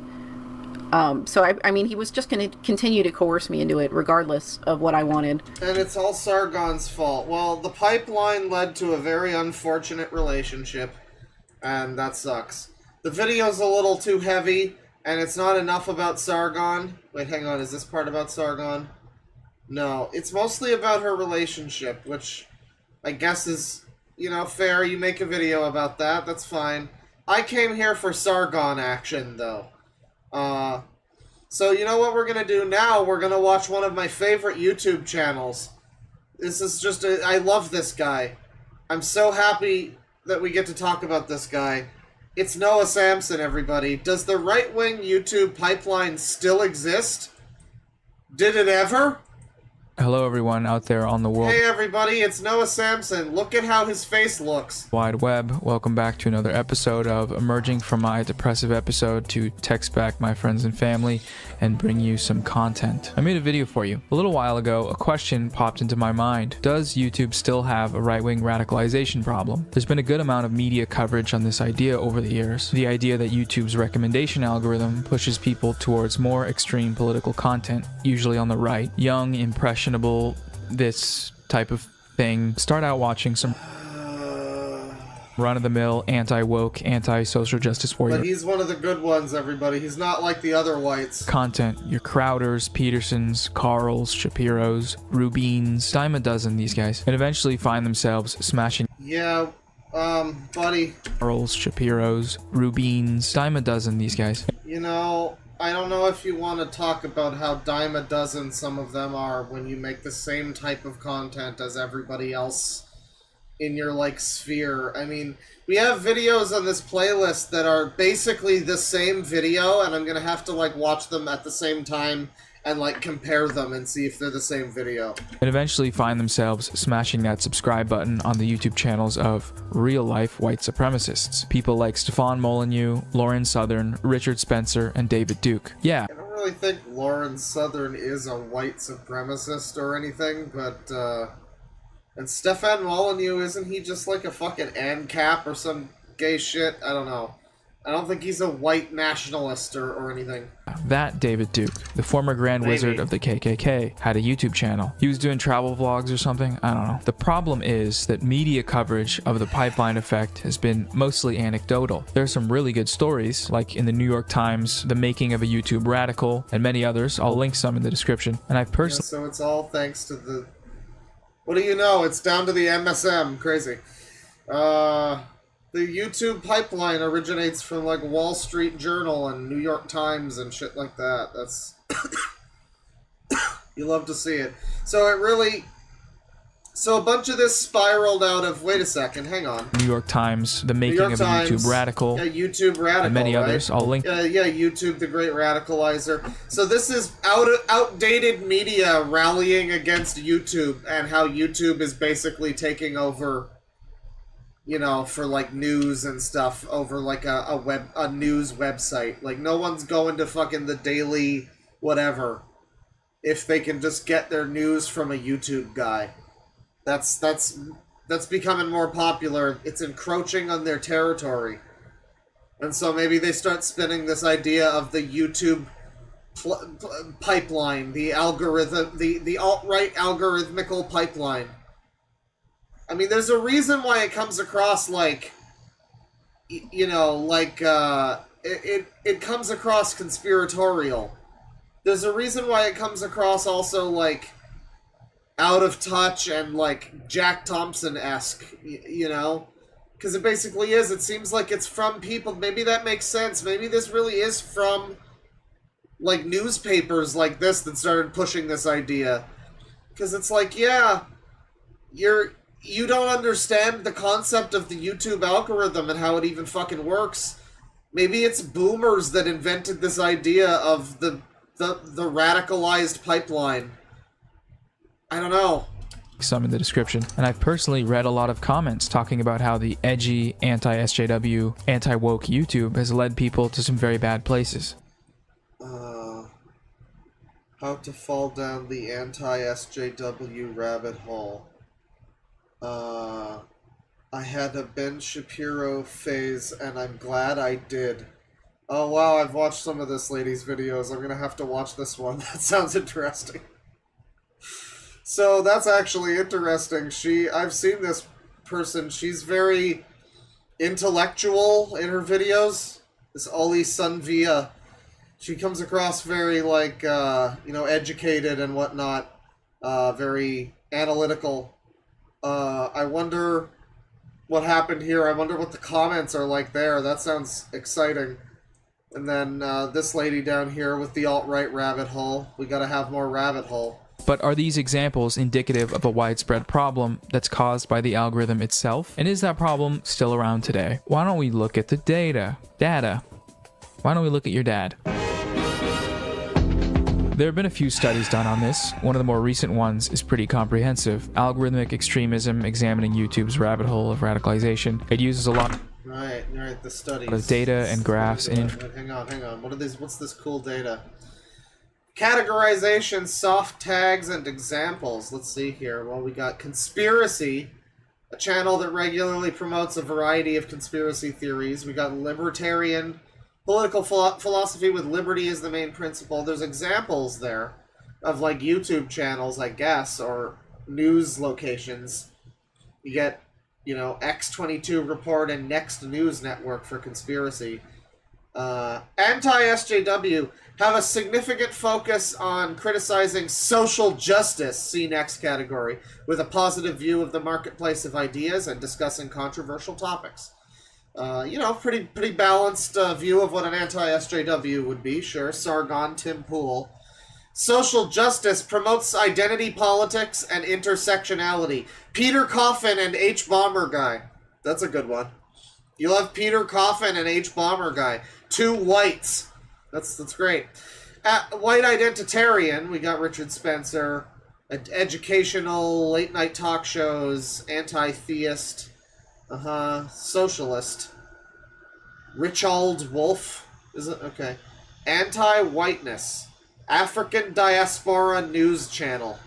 Oh, we might need to look at that. There's MRAs. Okay. So this is a whole experiment. This is a whole, like, survey or whatever. And graphs and information and numbers to conclude that this radicalization by the algorithm narrative is kind of difficult to find. The study identified 4 claims to test. Of the 4 evaluated claims, only one was partial. So science doesn't back up the concept of the radical pipeline, then. That sounds like a good Shadow the Hedgehog level, by the way. Radical bubbles is one of these terms. That's cool.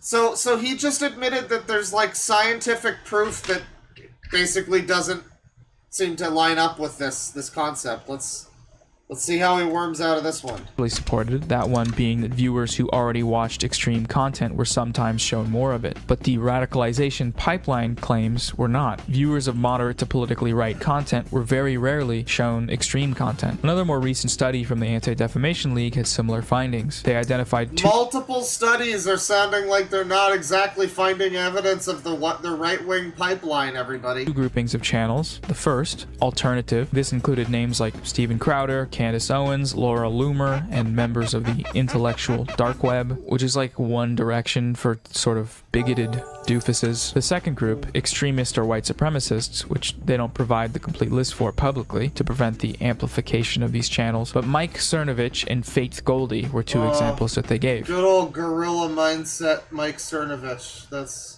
You'll have to see it. Faith is not doing so hot. You can pay her in Bitcoin from her YouTube bio. Supporting small creators is important, I guess. But Mike, he's still going. Have you ever heard of the parable of the frog? Nice, Mike. In the day, I might need to watch Mike Cernovich on stream again. For Gamergate Revisited, I'm gonna have to look at Mike Cernovich because I didn't even know he had a YouTube channel or anything. That's great. Well, maybe he doesn't anymore. This is from a couple years ago. But Mike Cernovich on YouTube, man. I bet he's got some dumb fucking opinions. videos from alternative channels made up only 1.1% of recommendations, and from extremist channels, 0.1%. Tiny baby numbers. But just like the prior study, they did find that if people had been viewing alternative content, the recommendations were significantly higher. 37.6% for other alternative content, and 2.3% for extremist content. Of course, it is still a problem that this content is even on the platform at all, and being viewed by people. But it seems difficult to prove that people are not allowed to see things that are disagreeable to me. It really is hard for people like this to stray away from the IPOS mindset of just like, what was the thing? It was Wendigoon should not be allowed in public spaces in society at all because he might be associated with people who might be right-wing. That's great. You know, you should not be allowed to, like, you should be allowed to see these ideas. If people are going to have them, I mean, I don't know. I don't know. It comes across as like being desperate. It comes across as being insecure and being afraid. Like if people see a white nationalist video, they're just gonna immediately turn away from like voting for fucking Hillary or whatever you want. You know, they're gonna turn away from that. You gotta have a little more respect for people and recognize that people can look at stupid things and go, wow, I don't agree with this. This is dumb. But that's another problem. They just don't seem to have a lot of respect. And part of the smugness, you know, the judgmentalness, you get just this like, yeah, you're not able to make your own decisions or think for yourself. You're not allowed to watch a video that goes a little too far and go, I don't agree with this. You shouldn't be allowed. You shouldn't be given the right to not agree with that. That's cool, bro. Love it. That this content is even on the platform at all and being viewed by people. But it seems difficult to prove that the algorithm is what brought them there and not their own individual agency or preconceived beliefs. If you have high levels of racial resentment, for example, you'll probably find your way to those super far right places. And if you don't, you won't, according to the study at least. A metaphorical nail in the coffin of the radicalization by algorithm. Yeah, I mean, but this is so right. The algorithm is not radicalizing people. So he's good on Noah Samson. He's pointing out here that this supposed algorithmical radicalization gambit is just not true, and it's stupid. He's given me studies that disprove it. Good on him. W for Noah Samsen. I can't believe I'm saying that, but I'm sure he's going to continue to make the case that despite that, there's still a pipeline somehow. But yeah, I mean, it sounds exactly like I think. It's like if you have preconceived beliefs or whatever, you're going to be watching videos and you'll see the sidebar and you'll be like, oh, I hate X group of people. I'm going to click on this one. And it's kind of on you. I mean, it might give you that because many of its tags overlap with another video that you watched, so the metadata is like, this is something you might enjoy, but it's on you for clicking on that and not being like, ew, you know, do not recommend channel or anything like that. So, yeah, the whole concept of being, like, radicalized by the pipeline is kind of unserious. Algorithm theory comes from a late 2019 paper by Penn State researchers that calls into question if the algorithm pipeline ever even existed. The journalistic consensus of the pipeline theory, according to the researchers, has always been just that: media coverage of specific stories that follow a narrative that is both understandable and attractive, but also premature and unsupported by data. Instead, they propose a supply and demand framework for far-right extremist content. View counts speak to trends in the demand for ideological content. To study supply, Figure 5 plots the number of videos uploaded by each ideological group by month. Right around the time viewership each group, all 5 of them, of conservative content started skyrocketing, conservative content creation also rose dramatically. Conversely, despite the alt-light and alt-right stepping up its content creation activity in 2017 to 2018, viewership of such content has I bet Aiden Paladin hates shit like this. I wish she was here. She could see how fucked this is. Declining. So this guy reading off the statistics, you know, and doing all this. I know she doesn't like the educationism. Basically, a functioning pipeline. Scientism. Not really. Hey everybody, quick editor's note. I think a better way to say this is it's really hard to measure. One critique of yeah, all of the fucking studies that tried to measure it say that it's pretty much non-existent, but it's hard to measure. You know, it's hard to say. It's hard to say. These studies that I found after filming essentially states that the quantitative analysis, like what's being used, doesn't really work because the radicalization is a behavioral tendency. I'll link that in the description, but yeah. Okay, back to the show now. You'll only be shown extreme stuff if you've already been watching extreme stuff, and you'll probably only get there by seeking it out. The viewers of the furthest right content were often found viewing similar content on other sites, meaning that their exposure to this content was not exclusive to YouTube and its algorithm. Okay, so follow-up question. Why is white nationalist content even on the platform at all? If we know it's there, why not just get rid of it?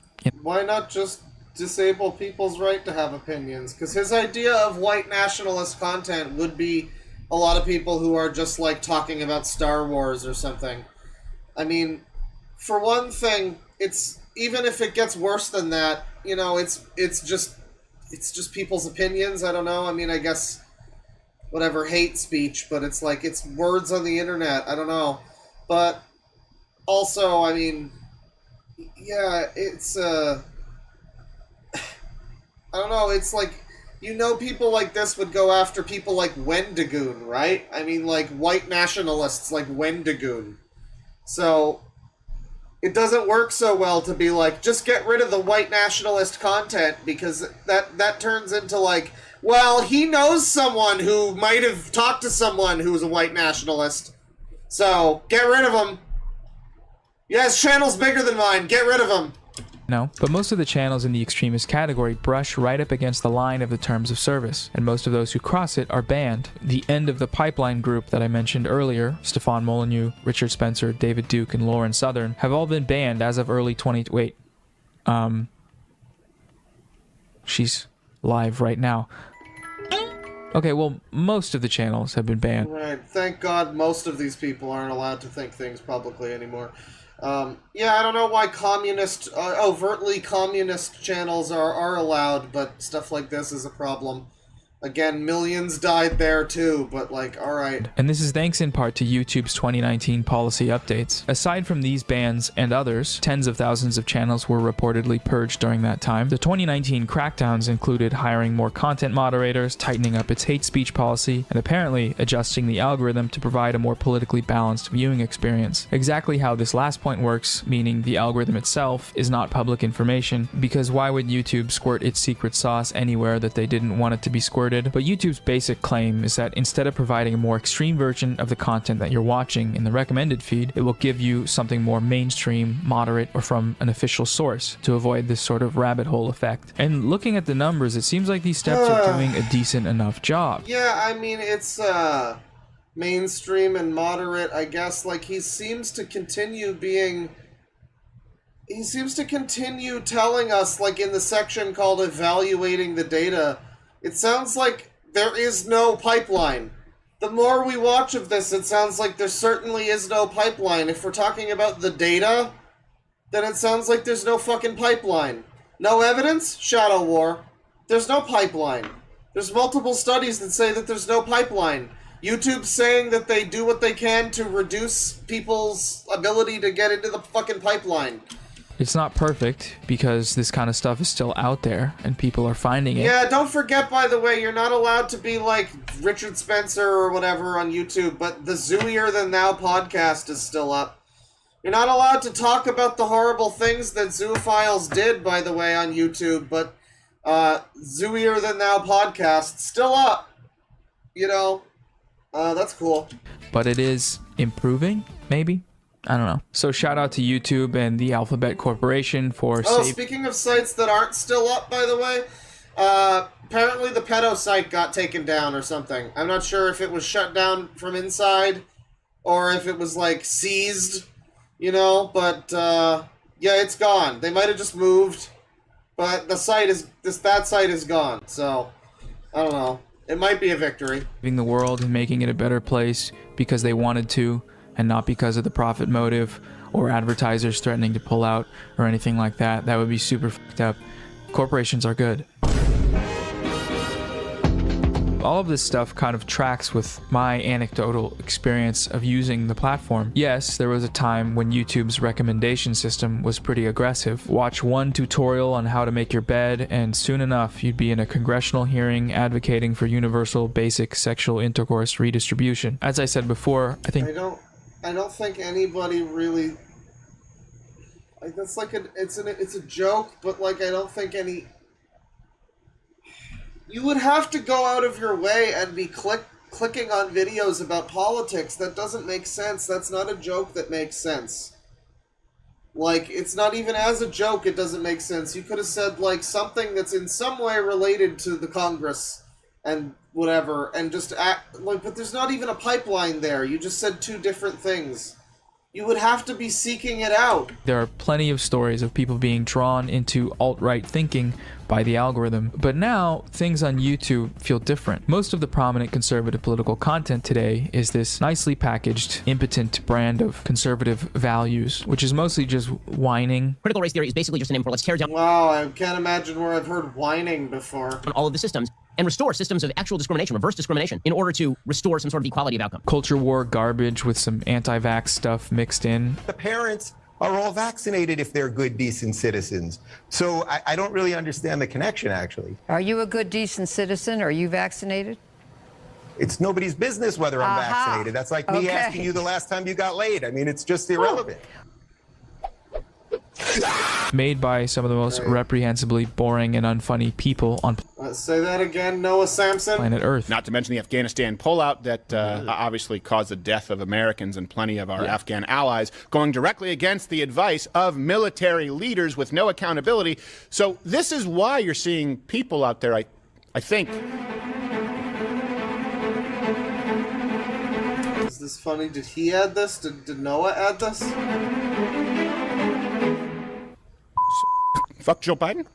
Yes, I think that's the sentiment, yeah. And because oh yeah, okay, that's really funny. Their audiences keep coming back with an... But, like, you are part of the shitty left version of this, where you're just, like, easily digestible, completely inoffensive slop that, you know, can appeal to a low common denominator. Abundance of shitty options, there doesn't seem to be a need to get more extreme. Right-wing YouTube viewers are satisfied with their product. It's not financially viable for YouTube to rile them up into white nationalism any more than they already are. So did the free market just end racism? Okay, that's a joke. But the real question is this problem kind of solving itself? And that remains... What problem? You just spent like 5 minutes telling me how it's not a problem and isn't really happening. And now you're telling me that it's still a problem and they're radicalizing people. And is the problem gonna solve... What problem? You've disproved that there's a problem. To be seen. With data. There's data. Call your dad. More studies required. I'm really interested in your thoughts, though. So comment if you have any. Or if I'm just completely wrong on this whole thing, that's always a possibility. I'm what many people might call a very dumb guy. So you can't hold me responsible for anything. Oh, that's why you look like that. Gotcha. Cool website on the internet.com called TransparencyTube, which gives a visual representation of which political YouTube channels are getting the most traffic. The bigger the bubble, the more views. The channels are grouped by political labels, from mainstream media to partisan left, partisan right, anti-woke, all the way down to white identitarian. Ooh, that one sounds fun. You can sort it by time period to see how the data has... Thank you for telling us that that was a parody. With your stupid little mustache, I would have assumed you actually are into some fucked up stuff. Mustache rides after Labor Day. So this is a cool website that just categorizes and labels a bunch of stuff, I guess, and you can go here and... What is this for exactly? Changed. It's a very interesting tool. If we scroll all the way down to the bottom, we find LeftTube, which is Hassan, Vosh, and Russell Brand, apparently. Nice Russell work, everybody. Brand? No, but if we click on it, we do see some familiar names. Hi, everyone. But as you can see, this first screen is littered with Shapiro bubbles, like the most annoying soap you've ever used. Legacy media companies with... Maybe people like Ben Shapiro for whatever reason. Why is Brave on here? That's the fucking browser, isn't it? But, yeah, I mean, just because people... I guess this is just anger that Ben Shapiro's message, whether it's correct or not, or whether you agree with it or not, it's resonating with a lot of people. I mean... Billions in the bank and editorial oversight are only slightly ahead. And if you sort by year, you'll see that this accounts for billions of views. In tandem with the findings of our data section, categories like QAnon and white identitarian channels are not doing so hot. They are but blips on a... Wow, you mean there's like very, very few white identitarian YouTube channels? I can't believe it. Big thing where blips wouldn't really get noticed. Trump is out of office. The alt-right died, probably with Charlottesville. Richard Spencer is a broke guy. And according to that Penn State Loving the Bomberman hero. study we looked at earlier, demand for extremist content peaked in 2017, which lines up with all of these events. And in its place, we now have these carefully curated, polished, conservative media figures that pretty much stick to the script, no matter how elementary that script might be. Hey, dude, last time we did a stream like this, we watched Xander Hall, who's literally paid for by the fucking Brianna Wu super PAC. So, when you're talking about people following the script, we know that there's... It's not like... Like, I love the concept that the right-wing people, the super conservative boomers on the right, are going to, like, be the ones that are really leading the charge in this shit. Yeah, no, it's not gonna be, like... younger, hipper people that understand technology, you know, that are able to more covertly get in, you know, and like proselytize to the internet in such a way as to almost seem like propaganda. I mean, Xander Hall basically did that. You know, you're talking about PragerU and Candace Owens, and it's like, yeah, that's big money. That's like bought and paid for. Sure, but so are a lot of fucking people's opinions online, you know? So, I mean, I just don't know. There's nothing, you rarely see anything that goes above just, you know, inherently, the inherent understanding that if they're right-wing, they're bad. And there's no need to ever explain, like, why, like, I mean, for one thing, they have to always tie it to, like, white identitarian stuff or something. But, yeah, you know, you just have to already believe that. And therefore, all this stuff that easily applies to other groups is a problem because of this is the bad group. I don't know.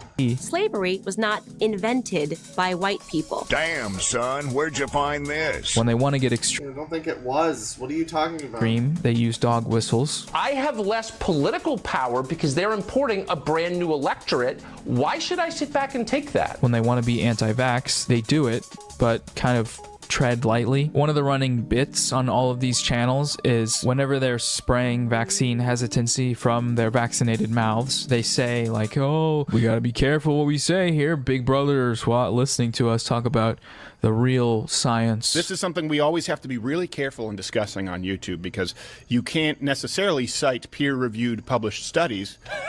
Not necessarily. What a no. world. If they just don't like them. Yeah. Do your own research, people. 1984. George Orwell. You don't do your own research. Get your information from YouTube breadtube people, left tube breadtube YouTubers, like Noah Samson. You don't do your own research.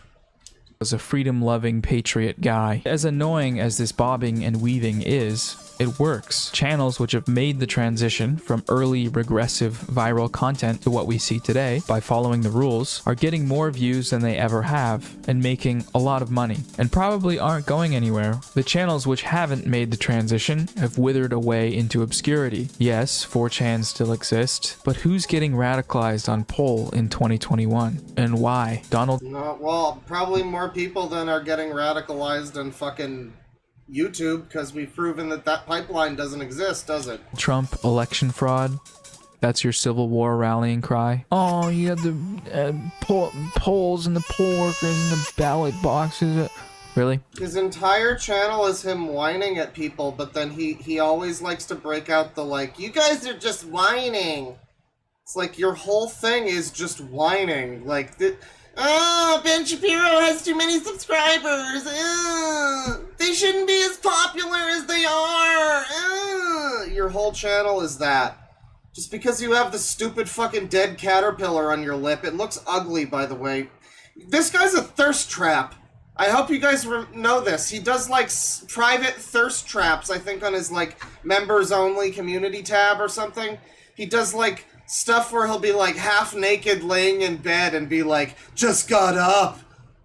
He does thirst traps, everybody. You want to see sexy Noah Samson? I'm sure you do. I know you do.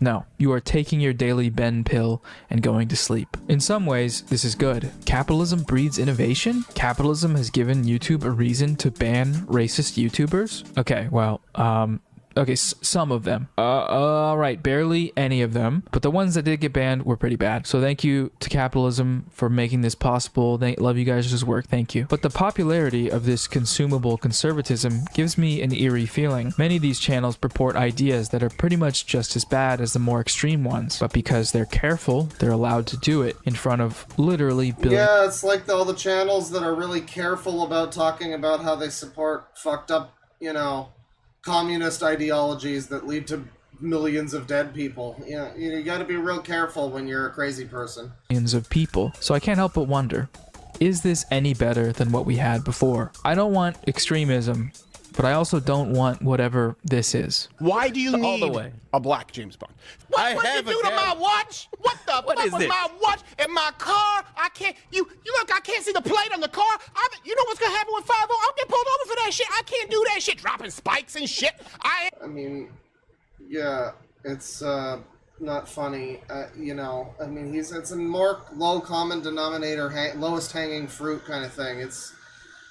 Yeah, it's really easy to take jabs at this fucking guy. You're not even doing it that well. You're just playing his clips because he's an idiot and they speak for themselves. But every time you speak for yourself, you make yourself sound like a bigger idiot. So, I mean... Ain't no, I don't Roger Moore moonrake motherfucker. And the problem is that I'll get pulled over for that shit. I can't do that. In order to explore this eerie feeling, I decided to make a conservative burner account. I wanted to test out giving a fresh, unspoiled... He's gonna infiltrate conservatives. Build YouTube algorithm Politely. high doses of right-wing content interest to see where it would take me, if it would take me anywhere at all. It's not that I don't trust the research. Wait, so he looked up stuff. I mean, that might be like a joke, obviously, like something 9/11. Content interest to see where it would take Using Tinder as a conservative if it is would take just me like anywhere at all. 9/11. You're looking up stuff about conservatism. This isn't Pipeline. Pipeline is I watched a video about Star Wars and now I'm a racist. That's not the Pipeline. You can't say it's the Pipeline when you look up conservative videos. Not that I don't trust the research we looked at, but I just want to see for myself. So to close out this little video, here is that experience. First rule when making a burner account, make sure you don't have a suspicious username. Lay low. That's what people who do crimes like to say. First name, Jim. Last name, Gary. Okay, yeah, it's really and if the funny. I'm message sure it's gonna be really funny. goes. As much as I'd love to click all these very clickable squares, I'm not here to mess around. I'm a God-fearing, hot, wet, red-blooded American Caucasian man. Guys, did you know he's white, but he's one of the good ones? He's Caucasian, but he's self-aware about his whiteness, so that makes it okay. He's not one of the bad ones. Okay, he's not. He's white, but like not one of the bad ones who like steal cars or whatever. Oh wait, that's not white people. Conservative, and I'm here to consume some content. So where do we begin? Well, remember the Shapiro bubbles? Why not start there? Ben Shapiro. So you looked up Ben Shapiro, and that's your fucking Pipeline? Are you kidding me? Once I turn the volume The down- Pipeline would need to be you look up like again, just like I thought the Pipeline was people go on the internet and they look up like a video about Metroid, and then somehow they get led down a rabbit hole of increasingly more crazy videos that are like Samus should fucking lactate in the next game because fucking feminism sucks or whatever. But apparently the Pipeline is you look up political conservative stuff and you get more of it. Amazing. Fucking amazing. Often set it to double speed. Pipeline. Just let it run for a little while. Went to take a shower, stand in a room, lay down in a room. I came back, started just clicking everything in sight, liking, subscribing, commenting. Aw, this lady. Wow, I engaged with all of this right-wing stuff and YouTube pushed more of it to me. I can't believe it. Oh, this guy. What's this guy up to? This is why Columbus Day matters. Tucker. This is happening all over the country. The infographics they put on these shows are scary to toddlers and 80-year-old people only. Cancel culture backfires as thousands of students sign up for wait, that's a child. That is a small baby child. Oh, so Greta's too young to tell you to recycle, but now we got freaking this lady over here doing some stuff. I don't care about this enough to make any more jokes. Let's just move on. Oh, wait. Oh, God. That's the professor? No, sorry. That's not, you got the wrong guy. That guy is not a real guy. What is he missing? Doesn't. Oh my God, it's just so funny, guys. It's funny. More like. So he looked up conservative content and got more of it. I mean, this is as bad of a video about this as you can get, guys. I mean, he spent considerable time. He spent like 5 minutes going over how none of the data backs up the existence of this right-wing YouTube pipeline. None of it. It's all either nebulous and unclear, or it's like just none of it backs it up. I don't know. So, but now he's still saying that there's a pipeline because if you look up conservative stuff and like and comment and subscribe on all of it, you get more of it. Wow. How bad can you make a video like this? John, Jim, Jake. Jesus in case Christ. you wanted another name that's just 3 first names. Lol. Steven Crowder YouTube Shorts. Oh, God. Well, today is both Columbus Day, as of now, and this is why you're asking the question, as well as Indigenous Peoples Day. I'm not aware of any discussion of ending that ending the prior federal holiday at this point, but I know that What was that? Why did they do that? What was that supposed to be? It cuts to the Chucky doll, and they're trying to say she looks like Chucky, but the format is so much different. It's like a completely different image, and it's like cut for like 0.3 seconds, and it has like a fuzzy Well, pink. thanks for telling me how bad the joke is, buddy. It's a good thing you don't make those. It's supposed to be like a communist hat. That's such bad visual comedy. The thing about Crowder's show that's so funny is that he pays like 7 people to be in this room with him to laugh at his jokes. That's why they're there. It's like to be his comedy audience, and they never do. He still cannot even get a single chuckle from anyone. Recognizing today as Indigenous Peoples Day is something that the president felt strongly about personally. He's happy to be the first president to celebrate. Right, I mean, thank you. I'm sure it's a very funny joke. When he was a boy, he learned nothing of They still trying to give it just cuts right off. That's another part of it. There's like everyone in the room is also trying to riff as well and be funny, so nobody's laughing. It's like an open mic night. Like everyone in the audience is other comics. Beanie guy in an armory and Bo's chair talking about other weird guy. His co-host looks like a Phineas and Ferb character that doesn't have enough blood. LOL. Ben Shapiro reacts to even more insane You got me to exhale from my nose, Noah. Good job. woke TikToks. People really seem to like you responding to the TikTok videos. Let's do more of those. Oh my god, there's conservative media. I can't stand this video. I mean, congrats on disproving the pipeline again. Like, we needed more help. Yeah, the fucking pipeline. You can look up content and you might get some. Good job. Good job. Good fucking job, dude. Let's see here. Well, you know, I was so fond of this the other video from this guy. Let's do this one. The Cavernacle. How YouTube helps the right wing radicalize people against Muslims and the LGBT And that's out of a total community. population in those countries of The thumbnail has Ben Shapiro, and you know what to expect. 942.4 million Muslims total. And it seems fair to assume that similar proportions of people in countries like, say, like Algeria, Syria, Sudan, Saudi Arabia, Yemen, Tunisia, Somalia, and Libya are also radicalized. And if they are, then, well, we're above 800 million Muslims who are radicalized. More than half the Muslims on Earth. That's not a minority. That's now a majority. And as a gay man, you know, I'm terrified by the prospect of mass Muslim immigration. All of these videos that just start with this, like, these clips, it's like, thank you. I came here for you, Cavernacle. I didn't come here for Milo. Into Europe.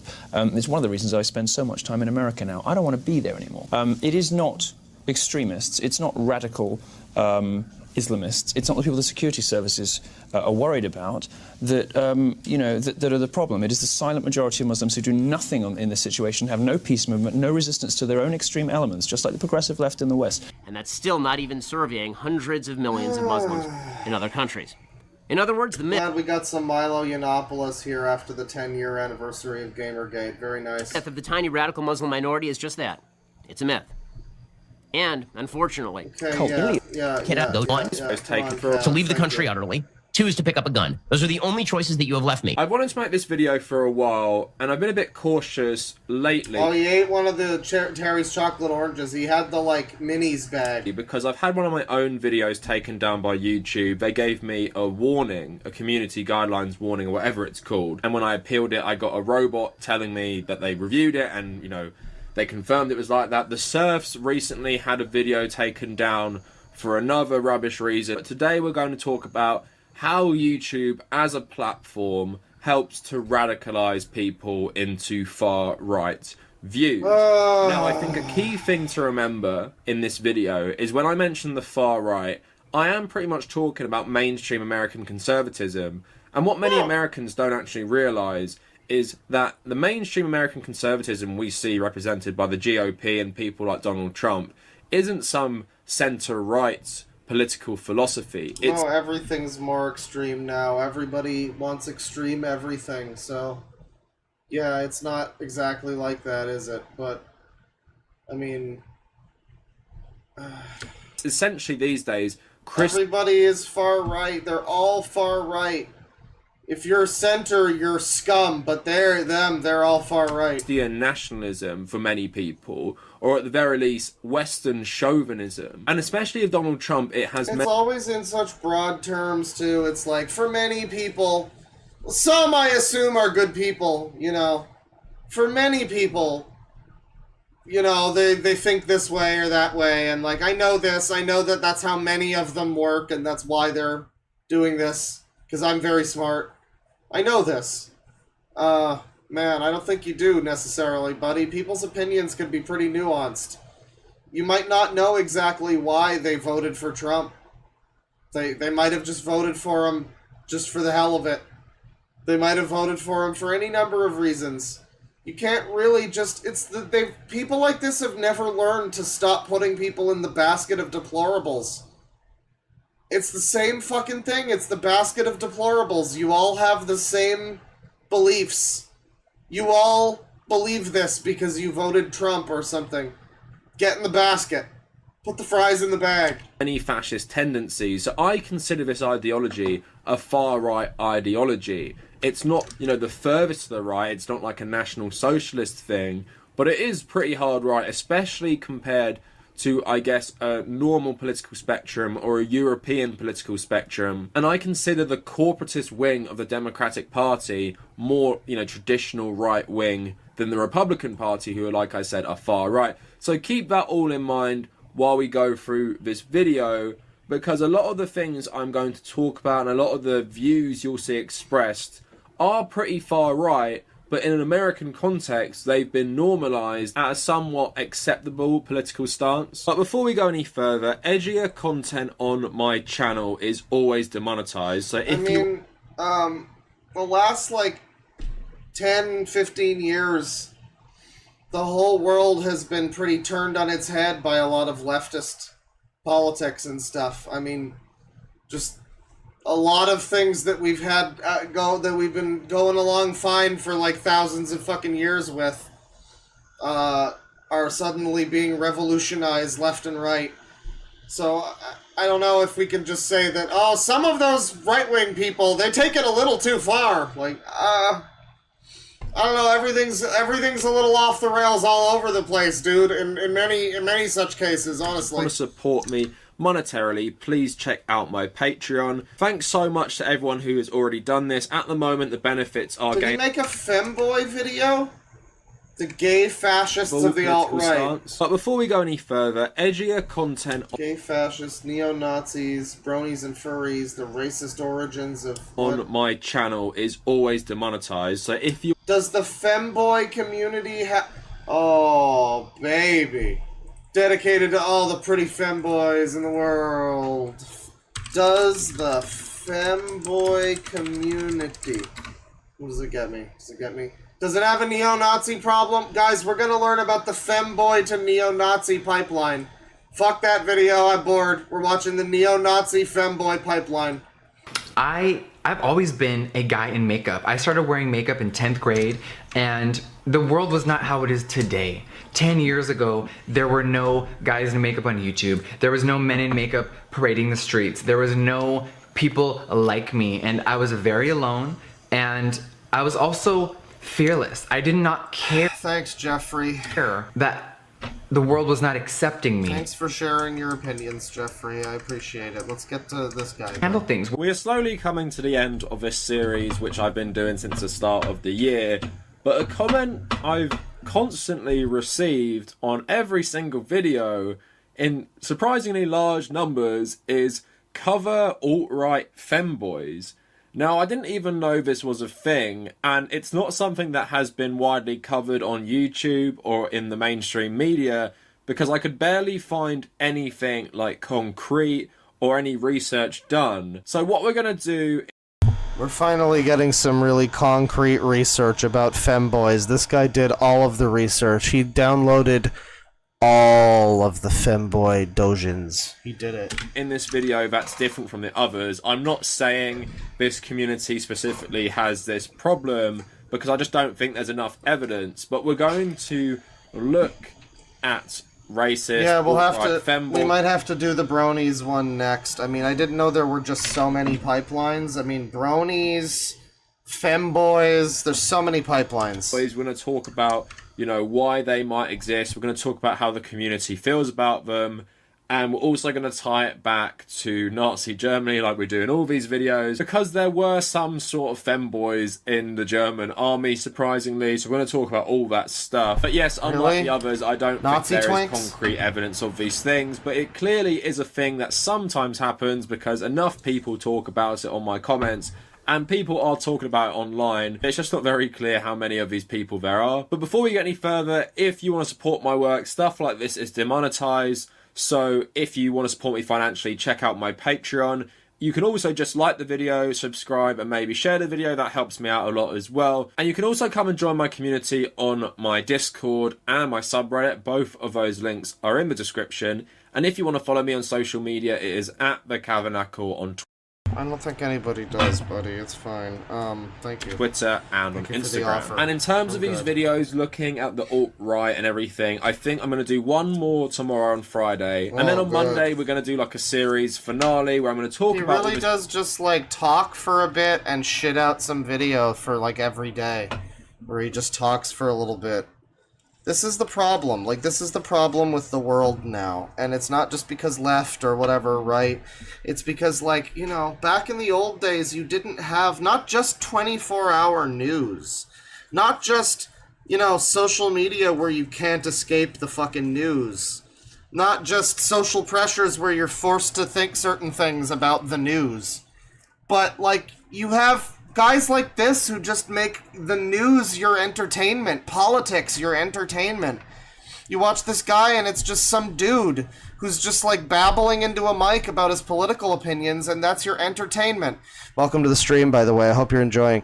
But, you know, you watch this dude just babbling, and for some reason people take him as like, I guess, some sort of a, you know, a person to be listened to or something. And it's like, back in the day, the people that were engaging with this guy, they might have been watching The Simpsons or something, you know, or making something, you know, instead of this like weird, constantly political reality where even our entertainment is like political all the time. And if we don't want political entertainment, we go and play a video game where they infuse it with politics and real world stuff that brings you back down to reality, where you're like, oh yeah, we're still doing this, right? Stuff.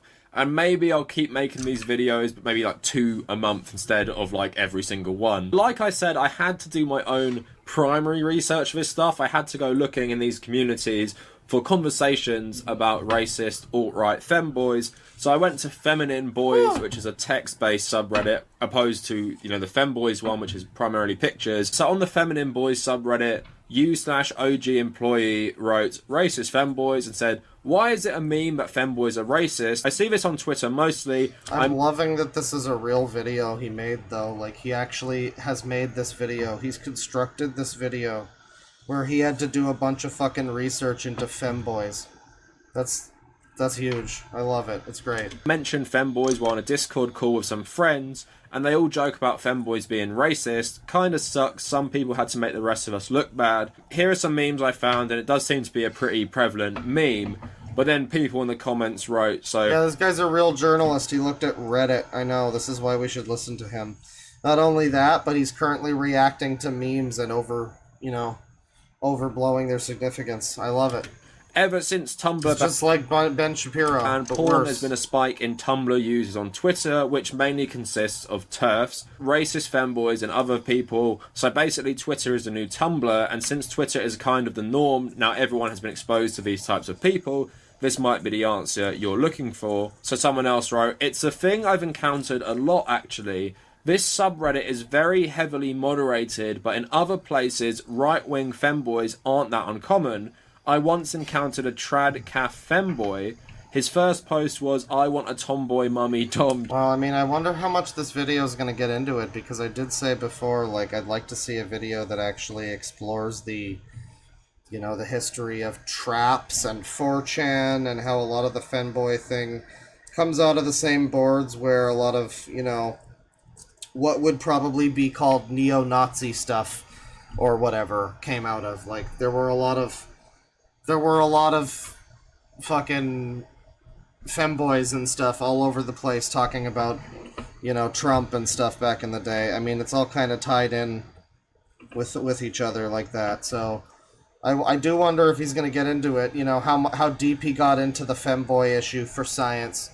GF. And his second post was about how hedonism corrupts people's morals and goes against God. And someone else commented, it's funny how a lot of right-wing femboys are both I want a list of messed up sexual yearns and Hail Hitler at the same time, as if Hitler wouldn't look down on them in disgust at their kinky lusts. Someone else wrote, the main link is 4chan because D has a ton of femboys and 4chan in general has a lot of racist right-wing neo-Nazi edgelords. Why is it always 4chan with this stuff? Someone else Why is it always saying, 4chan? You gotta do more research here on Reddit, though. He's really going through it here on Reddit. None of these are even his ideas, it's just Reddit. To be some of the first victims if the alt-right ever gained power. But if you've been watching this series I've been making, you will have seen a lot of this stuff anyway. A lot of these groups who join the alt-right, whether you're a furry or a brony or anything else, a lot of the time it's because you've been ostracized by society. Now, femboy is an obvious case of people who would face a lot of discrimination because, as we all know, in Western countries as well as other countries, trans people aren't generally accepted. The UK is somehow worse than the US in this regard. Now combine that with the historical view of gender norms. Now if you're a man dressing up as a woman, I guess that's even worse to some people because you're saying you're a man, you're meant to be masculine, you're meant to act a certain way, and you're choosing to dress up as a female, and you're not even transgender, so you're not even saying you are a female. I guess that... What is his fucking point? I mean, he's talking about femboys. He's talking about how, like, the first people that would be strung up by the Nazis if they took control would be, like, the Nazi furries or whatever. You know, the people that tie themselves to groups that would hate them if they ever got their way. Which is fair enough, I guess. Man, I don't like this guy's channel. He's so... I mean, he reminds me so much of The Quartering. It is just this, like, regurgitation of shit I saw online, you know, 6 videos a week kind of thing. Bugs people, and you see a lot of the hate people like surface James level Charles opinions and Jeffree Star get, who are both technically femboys. I don't know if they ever describe themselves as this, but you can see how that sort of stuff would drive people deeper into these online communities or these places like 4chan, and like someone was saying there, it feels good to say this stuff, and it feels like you have the backing of... You know what I should do? I should do a 4chan stream, where we just watch, like this one, we watch videos, but they're all just about 4chan, and how 4chan's bad, and, like, the dark truth of 4chan, and what they've done. I bet that would be funny. Your community, where you're accepted by other people who are marginalised, and of course, Nazi groups used to be way more underground, so you can imagine the types of people who would join them. But these days it feels like most fascist and alt-right groups are out in the open. So we're gonna move on to They're Nazi... out in the open, guys. They're out in the open. I mean, you didn't ask for this. You didn't choose this. You play a shooter. Now you're just a Nazi. You're out in the open. Germany and femboys, and then we're gonna move on to Jeffree Star talking about why he used to say a load of racist things, and I'm gonna use that to really dive into why femboys might join the alt-right. But before we go any further, like I said... Femboy to alt-right pipeline, people. It's happening. Before my other videos, I want to show both sides. And although in this video I'm already saying I don't really know about this stuff because there's not much research done and there's not much concrete examples apart from anecdotal experience, but I'm going to read what the Femboys subreddit thinks of this type of thing. So a post from one of the mods said, systemic racism, individual anti-BIPOC prejudice, and this was when the Black Lives Matter protests were going on, and it said, I'm sure as you are aware the notion of racist femboys is quite widespread to the degree where every femboys are spreading wide. Femboy is seen as a racist. Well, as your head moderator and subreddit founder, the only parts of white supremacists I want to keep around are their scalps. Feminine Boys is an anti-racist subreddit that believes in Black Lives Matter. I will ban people for saying racist things, and I will ban people for having racist People always need to be so fucking dramatic about this shit, too. You need to have this whole big thing where you're like, you dramatically end your thing with Black Lives Matter! Like you're mic dropping on the haters. It's so cringe. Histories, even in other subreddits, if you see racism or prejudice against... So the big spaces are pushing back against femboy right-wingers. Gotcha.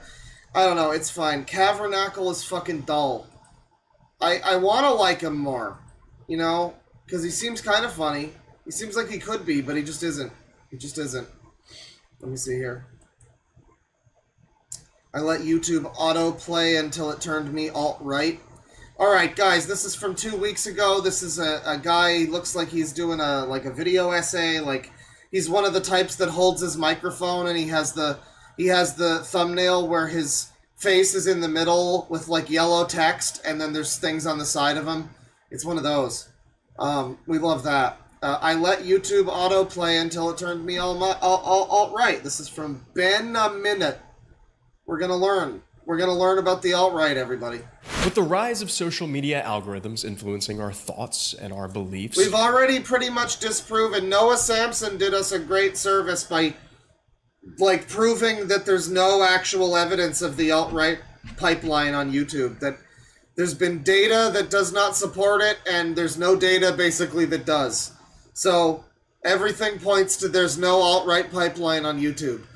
But this guy supposedly let it autoplay, and it turned him alt-right. So, I mean, maybe this is going to be an alt-right video. Every single day, paired with the United States 2024 presidential election coming up this November, I had a burning question that I wanted to find the answer to. How many videos does it take until YouTube recommends alt-right content? With a brand new YouTube account and only using the autoplay feature, will YouTube eventually start feeding me far-right? Maybe he's gonna disprove it. Or alt-right videos.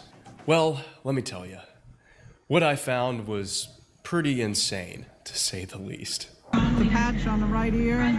You're the cause of President Trump almost being assassinated. What? Did this individual have male genitalia? I don't think you're getting Nazi songs from that, dude. Like, auto-playing, I don't think so. And even if you did, it's like, well, yeah, I guess maybe Nazis also watch this, so they think that you've auto-played something. I don't know, we'll have to see. If you really auto-played it, I guess that's bad. Yeah, I mean, if it automatically gets you this stuff, but it is also just kind of clicking on random things, you know? It's like, this is the next thing you're recommended, because you watch this. I mean, it depends on what he puts in first, and if he nudges it at all. It's been a minute, and welcome to... an alt-right algorithm. I originally had the two. Algorithm. He fucked up algorithm. But that's a hard word, it sucks. I originally had the idea for this video after watching Ludwig's 1000 video autoplay experiment. Oh, he watches Ludwig, that explains it. Where he stopped once he got to his 1000th video to see where the YouTube algorithm led him. Well, I'm going to keep going. Past 1,000, actually very far past 1,000 as it turns out. And I'm not gonna stop until YouTube autoplays an alt-right video. But before we... So you're just brute forcing this until it eventually happens? Get into conducting this experiment, we need to go through... I guess that's something, alright. Some ground rules. For the next however so minutes long this video turns out to be, we are all going to pretend that... It looks like Chris Pratt. We are an undecided voter who leans no particular direction on the political compass. Please know that this is a completely fabricated scenario. I don't think there is such a thing as a voter who is devoid of any biases or political leaning, but for the sake of this YouTube video, we're going to pretend that we are. Now, to replicate this undecided voter, I will be creating a brand new Google/YouTube account and turning on incognito mode. So this is very much like Noah Samson's video. He makes a burner to ensure that there is no location tracking or cookies enabled.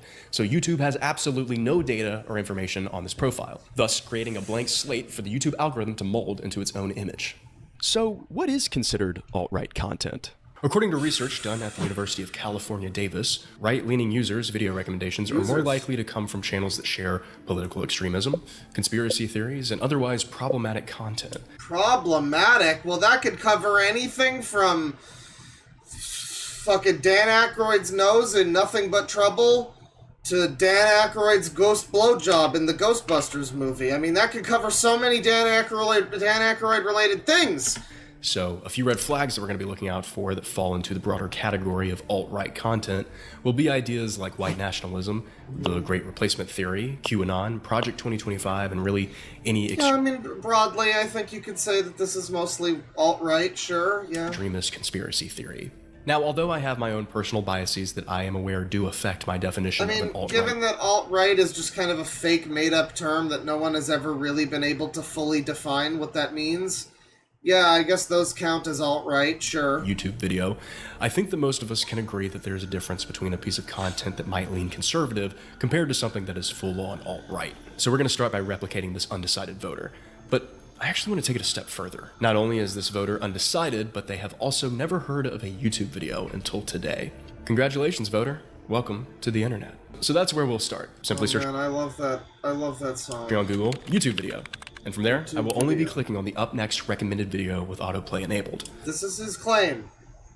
I don't see how this is gonna happen, but we got 30 minutes here. I have no idea Bold claim. I'm down for it if he can pull this one off. how long this is going to take me, but hopefully it's before Election Day on November 5th. All right, let's get into it. Am I kind of scared?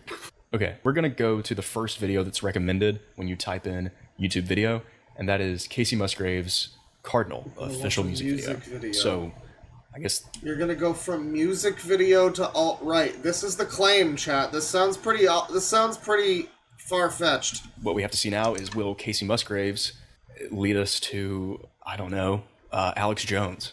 Okay, obviously I can't play this for copyright issues. Yeah, I don't know why he says he's scared. Maybe he thinks he's actually gonna get radicalized. I'm sure it's a great song. Casey Musgraves. Let's see where you take us. Okay, now we have positive energy, chill songs to make you feel good. Great. Since this video is an hour and 21 minutes, we're definitely going to skip to the end and see what plays next. We have another 3-hour long, this one's so much longer than the last one. We're only on the third video, but I really hope we don't get stuck in like music YouTube. Oh, you naive fool. While the majority of the other videos being recommended in the sidebar were the same old smooth Let me guess, it kept you on things that you were looking for. Chat. jazz genre. Seemingly out of nowhere, I saw a few that were leaning a little more political than your Live Elon Musk on Trump shooting incident. Well, I mean, that's just news that's happening, so... centrist bossa nova and jazz. Oh, interesting. Okay. Look, over here we have recommended Elon Musk on Trump shooting incident and election. I mean, that is just news. I guess that would come up if you're watching a live stream or something, too. So, it's definitely political. After the smooth jazz and bossa nova, we moved more into a chill, lo-fi beats to study to kind of area, a classic if you ask me, which led us to our first loop that I got stuck in. Now the term loop is what I will be referring to anytime YouTube autoplays at least 5 consecutive videos within the same topic. This will start to make more sense as we keep going on. It's definitely That city pop playlists and stuff, man, why are you complaining? That puts sounds into great. perspective how much content is not only on the internet, but just on this platform. Well, it also puts into perspective the fact that unless you're looking for political content, you'll very infrequently be delivered any of it. And even if you are, it'll be, you know, recent and relevant news that's happening. This is a lot of content? Buddy, you're like 2% into this thing. Speaking of 2%, that's the same amount of you that are currently subscribed to this channel. If you're enjoying this video so far, consider subscribing. You know, I do that every now and then, but it's every now and then because, like, I feel like most of the time if you're gonna fucking subscribe, you're gonna be, like, smart enough to do it on your own. I know that it does actually materially affect how many people do, like, subscribe to your video. Or your channel, or like your video, or whatever. If you tell them to, they will do it more. But I'm also just like, you know, I would rather cultivate the people that know that they can do that if they want to, and not feel like they need to be prodded in a direction. If we can bump up that 2%. Let's get those numbers up, people! Okay. Now we're just at the weekend. Lo-fi remixes. I'll take it, that's something new. Once I started to hear the sweet angelic voice of The Weeknd mixed with the lo-fi, I started to feel like we were finally getting somewhere. I feel like we're getting somewhere. Okay, we still have a long way to go, so we're gonna have to start speed running some of these loops. So from the lo-fi hip-hop loop, we started to fall into the medieval epic music loop. God, this music is epic. But then You are just the epic music started to get a little dark and scary. Where monsters reign, warmth of the abyss. This doesn't feel good. On the 157th video, we got our first YouTube short. Is this a shorts? Are we at shorts now? From the epic and dark and... That wasn't a YouTube short, it was just a vertical video. We got our first YouTube short. I don't think that is a short, is it? I mean, I guess maybe it could be. No, because the video's actually in 16:9 or whatever, but it's just got only in the portrait mode is in the center. This isn't a YouTube short. Is this a shorts? No. Are we at it's shorts stupid. now? From the epic and dark and scary music loop, we then started to see a shift towards soundtracks from famous media, including This Furiosa. is literally just him listening to music. This sucks. He's going to have to prod it in a direction eventually, I'm sure of it. Ooh, this is good. Top Gear. Reversed. The video games Bayonetta and Astral Chain. I don't even know what this is. Astral Chain? Yeah, if you couldn't tell by the tone of my voice, I started to get a little impatient here. Yeah, It's already been an hour. so am I, dude. And I feel like I gotta play more Astral Chain. That game's cool. we haven't really gotten anywhere. How did Casey Musgraves take us to this? But before we move into the most Music? excruciating... He's getting the recommended Ghost and Persona 3 over here. Hang on. We haven't really What's he gotten got? anywhere. How did Casey Oh, yeah, PSO2. Musgraves take us Yeah, Spider-Man theme. to this? But before we move into the most excruciating loop that I got stuck in, let's go back to Top Gear for a second, because I noticed something pretty interesting. What's crazy is in my recommended videos from Demolition Ranch, we have the Trump shooter was wearing my shirt. Yeah, from a day ago with 5.3 million views. It's a trending video. I mean, you are an unknown bab on here. You're gonna get trending popular videos. You're gonna get Sniper Wolf. You're gonna get shit like that. That makes sense. I mean, in the sense that, like, YouTube will push you in... Like, I don't know, a lot of people are talking about politics, dude. It will put videos like that in front of you sometimes. Which could lead us somewhere if we got that recommended, but I It's wouldn't a call very it Demolition long Ranch pipeline. alt-right. It's a direction to go in, though. We had 90s cartoon theme songs that then led us into children's music. Fishy, fishy, fishy here, fishy, fishy, fishy. Then that, unfortunately, led us into what quickly became my own personal ninth circle of hell. We sing. I'm going there to see my father. I should move the bear because he's usually in the... Well, he's up there. You can see him. You can see him when you're driving. It's fine. You can see him.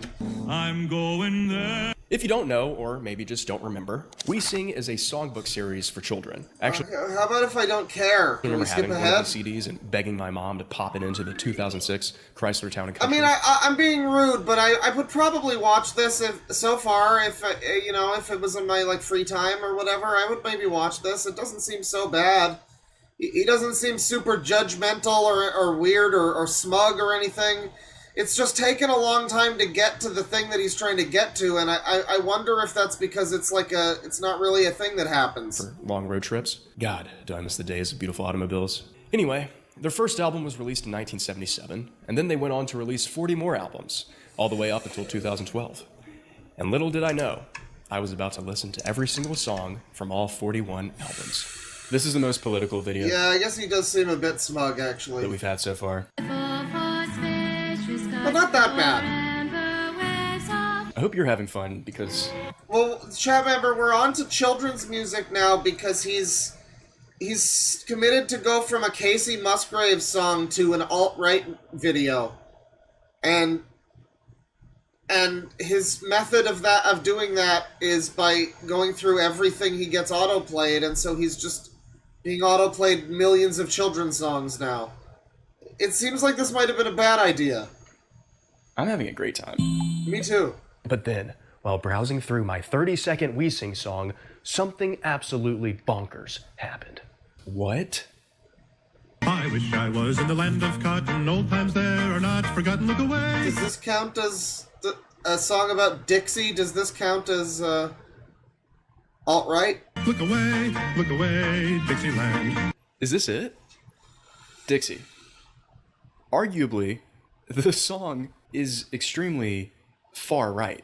I definitely want to see where it takes us after this, but He's really acting like this is his first alt-right video, chat.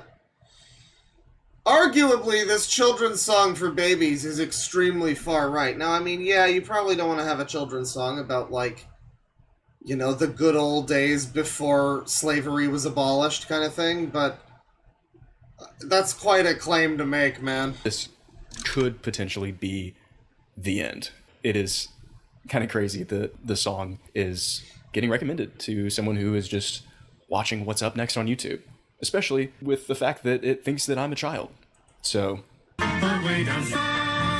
Well, now, chat member, America isn't a white country. That's a stupid thing to say. You're a dumb idiot, chat member. Someone says this is patriotism from a white country. Chat, kill this guy with hammers. That's a joke. Yeah, that's dumb.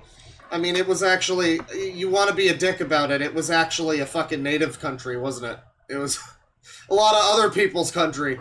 And then white man came across the sea, you know, and, melting pot and all of that, so, you know, no, I don't think that's fair to say, but, it's not a great, it's not a great thing for a children's song to be about, probably, but it's also, you know, it's also just a fucking kid's song. I think it's fine. It's not that bad. How bad are the lyrics? Up next on YouTube, especially with the fact that it thinks that I'm a child. So. No, now I have to find out, actually. We have to put this to rest. No. Dixie by, what is it called? We Sing. We Sing Dixie. I don't know how I keep winding up on fucking all caps. We Sing Dixie. Lyrics. Where the fuck's the lyrics? It's only 47 seconds. Comments are turned off. I mean, this is like copyright fucked. Was in the land of cotton, old times there are not forgotten. The land of cotton, everybody. Look away, Dixieland. In Dixieland, where I was born in early on one frosty morning. Yeah. Look away. Look away from the racism.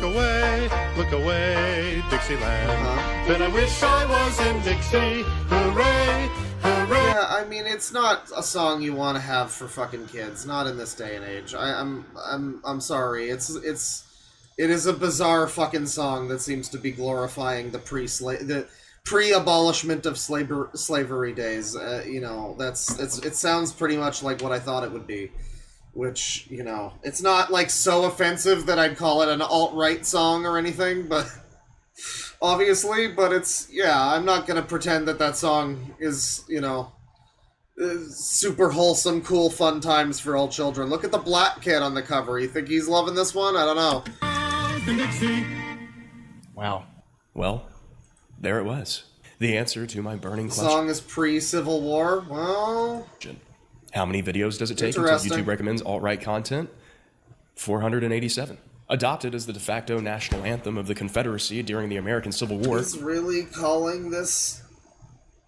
I mean, like, dude, I'm on your side a little bit. It's a bad song. I don't think we should really be glorifying the song, but it is not an alt-right song. Are you calling this your alt-right video? Are you kidding me? He can't. The video's still to go. There's still so much to go. He's gonna keep going. But, man, this is a reach. This is a fucking reach. I didn't see how a recommended video could get worse than Dixie. Oh, and also these songs. Me and my partner can pick a bale of cotton. Me and my partner. Yeah, he did call that an alt-right song. He said that was the 407... Yeah, pick a bale of cotton. How about that, chat members? I mean, like, I guess it's old-time folk songs from fucking American history, but it's not great. It's a bad look, you know? But he's calling this alt-right? This is fucking stupid. Cotton needs picking. Yeah, what the fuck is this? What is this fucking racist-ass album? What is this? So, we're done, right? I mean, the Confederacy was pretty alt-right. Well then, why hasn't the video ended? Some of his colleagues stunned, dumbfounded, flummoxed even, with this take on VP What is nominee this? JD Vance. Oh. So, to be honest, after... This take on VP... Why, right? How did we get here? So, we're done, right? No, I mean, obviously the Confederacy not. was pretty alt-right. Well then, That's such a reach, fucker. why hasn't the video ended? Some of his colleagues stunned, dumbfounded, flummoxed even, with this take on VP What is nominee this? JD Vance. Oh. So, to be honest, after 677 children's music videos, I knew I had to course correct this experiment. I truly believe that we were going to be stuck in the baby music loop for all of eternity. And I don't think that would have been a very fun video. Also, if I had to hear one more baby song, I was going to drive a Chrysler Town & Country off of a bridge. Mabel? But before you say that this is cheating, I still made sure that the algorithm decided what video we should watch next. And this is what I actually saw when I clicked back to the YouTube homepage after watching 1,108 videos. I just went back to the homepage of YouTube, and this is what my homepage looks like. We have some We Sing Bible Songs compilation for an hour long. Sounds awesome, but probably not going to click on that. Relaxing music to relieve stress from anxiety and depression. I'm feeling both right now. Probably not going to click on that, though. It's 12 hours long. And then we have Go to Hell, MSNBC host roasted for comment on Trump. Fox News. Okay, it's 5 hours ago with 1 million views. It's trending. YouTube recommends trending stuff. It's Fox News. I know Fox News bad, but it's trending. It's just a trending video about the news. Like, is that alt-right? Really? I don't know about that. And also, we have to really just take his word for this, don't we? I mean, whatever we see here, unless we see raw footage of him actually doing this, which might exist, we have to kind of just take his word for it that this is totally what he just saw after that, and not, you know, not like tricking, not leading this sort of response at all, not looking things up like Donald Trump. I mean, we have to take him at his word. Honor system. But even if we do, it's like, I don't know, so it's Fox News, is that the problem? So it's Trump, is that the problem? It's the news. I mean, I wouldn't get it from Fox News necessarily myself, but it's just the news. I could not believe that after watching strictly music YouTube, with most of it being children's songs for well over 1,000 videos, my YouTube browse page recommended a Fox News video about an MSNBC host getting roasted. I'd say things are heating up. I feel like I need to follow this rabbit hole a little bit. So here we go. After the Fox News video, we went straight into the first 2024 presidential debate between Donald Trump and Joe Biden. Now, please welcome the 46th president. All right, now we're heavily in politics. Although now we're into politics because you stopped auto-playing. I mean, he did kind of fucking scum the thing a bit. We have to take him at his word that he didn't fuck with these results and look stuff up to like gum up the algorithm.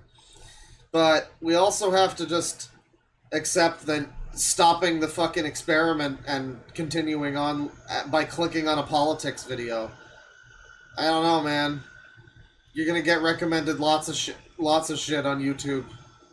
They want to push stuff like that from news.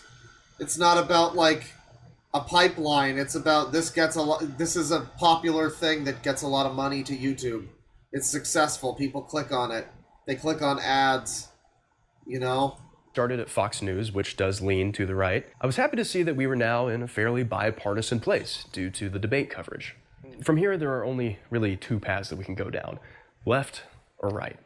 We are the undecided voter, lost in the dark, and YouTube is our light. So, let's see where At least we're on topic Fox now. 5 Surprise Squad. Oh, straight into the Las Vegas Fox 5 Surprise Squad. Fox 5 Surprise Squad? Fox 5 Surprise Squad. Oh, what's that? The Fox 5 Surprise. You clicked on Fox News. After 116 videos of the Fox 5 Surprise Squad. I guess you can say that they gave him Fox News, but they could have just as easily given him anything else. We started to get some shorts covering the Republican National Convention. Interesting. Looks like we're into the thing. The patch on the right ear.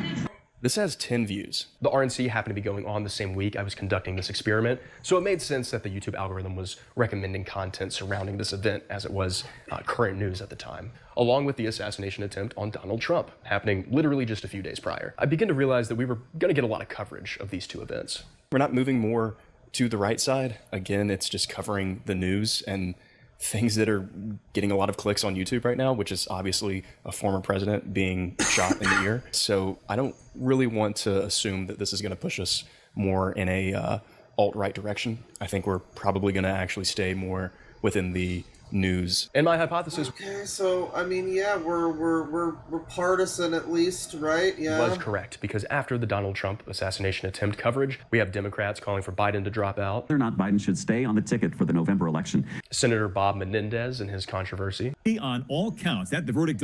Oh, and also Costco is raising its membership prices. What is this Costco stuff going on? So I guess we weren't heading down the alt-right path yet. But then we go back to the RNC, then back to Trump, and then obviously, you know what comes next. 27 straight videos of, yeah, that's right, say it with me, Windsor Castle Guards. How many videos of these royal guards are there? After leaving the British side of YouTube, which is arguably worse. That's alt-right. They support the monarchy. Than the alt-right side of YouTube, we then go back to the Trump shooting. We continue to cover the attempted assassination of former President Trump. Today, you're looking Remember, guys, the only country you're allowed to make fun of, the only countries are Britain and France. Because they're white countries, remember. If you say anything about Bangladeshi people, you're a fucking racist, you're a white supremacist. But England, France, that's fine. That's fine. Remember, to be edgy and be safe about it, you gotta keep it to England and France. Keep it straight. Don't say anything about the Mexicans. Those liars. And then to videos about US presidents. But then we're led to a very impactful video. This one. First pitch. Italy also, yeah. President of the United States of America, George W. Bush. Now watch this drive. Top 3 banned pitches in MLB. No. At number 5 is the quick pitch. We don't need to go down the sports rabbit hole. Please. I really hope it doesn't do this. No. No. Oh, good. Yep. I downloaded MLB The Show. It was on PS Plus as well. I might play some fucking baseball. It's gonna be lit. Sports YouTube now. Litty. But actually, not just sports. Strictly just video game sports. Shows one clip of George W. Bush throwing a ball, and then it's like, you know what? Let's show him a bunch of MLB video game clips. This is a terrible idea.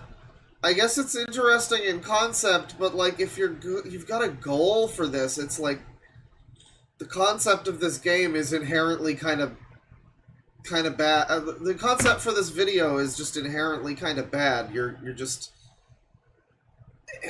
this seems like a non-starter. Like now, of course, you're into weird loops of shit from channels with 5 subscribers.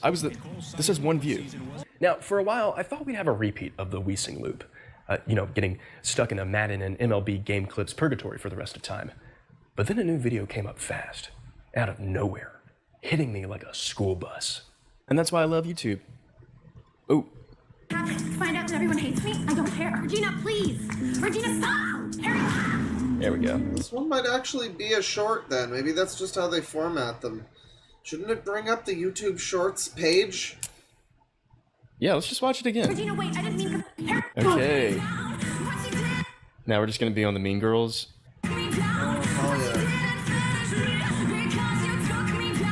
Oh my god, he found users, everybody!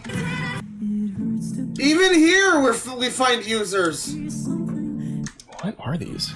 Great question. I'm glad you asked. This is called Bungo Stray Dogs, or BSD.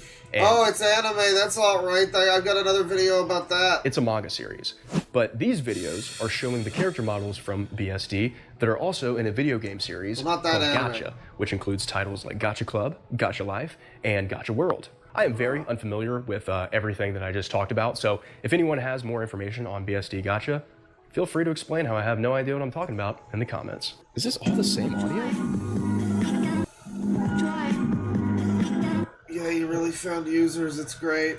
He's confused. The YouTube, so it's fair to say that the YouTube algorithm, as much as pushing alt-right stuff, if he even comes to that conclusion, it's fair to say that, like, it also pushes users and shit, too, right? Everything else that's in here, I mean, it's like trying to shove in your face. So, I don't know. It's tough to say. It's hard to say. Everything leads to users. Trigger warning, ESL. Yeah, I saw that. Anyway, there was 43 videos in this loop. What? From there, we got 22 Darman shorts. This is our birthday. We talked Trump. Darman. Then back to the Trump shooting.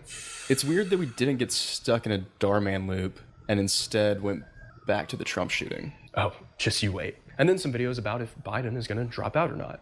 I think through recording this video for the next few days, we could see the end of Biden's campaign with him dropping out. Good call. And then we started to get recommended videos from different US House representatives. Now, I was really curious to see which way these representatives leaned politically and if we were getting more Republicans or Democrats being recommended here. But we're going to get to that later because we just got 76 more Darman videos to watch. Unfortunate. Yeah, I don't totally hate this video. It's not the best for this channel's purposes, but it's the sunk cost, like my channel, like watching it on a stream. It's the sunk cost fallacy. I need to see what happens in his algorithm, and I'm not allowed to click ahead. I'm not allowing myself to click ahead. I gotta see if he really gets there, you know? But, you know, it seems a lot better than some of the things we've watched. In Barbie High. So and then far. we go back to the beating heart of this entire video so far.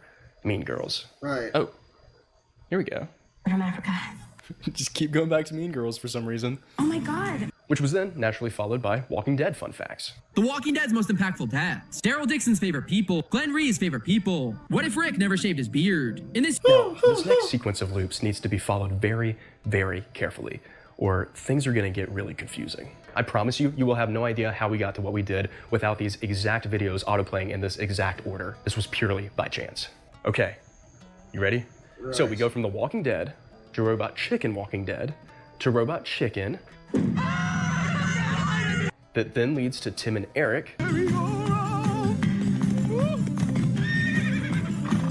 which was also on Adult Swim, so I get the connection there. But then we go from Tim and Eric to Josh Groban.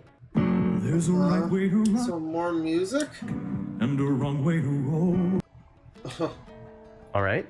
And then from Josh Groban singing the national anthem, we go to Celine Dion singing O Canada in you're getting nationalist anthems. 1992. Then we go to the national anthem of Canada from what I think is the 2008 Beijing Olympics. And then that leads us to the Russian national anthem from the 2004 Athens Olympics. And then that creates a new loop. A loop that I like to call Fun Time Commie Military Music loop.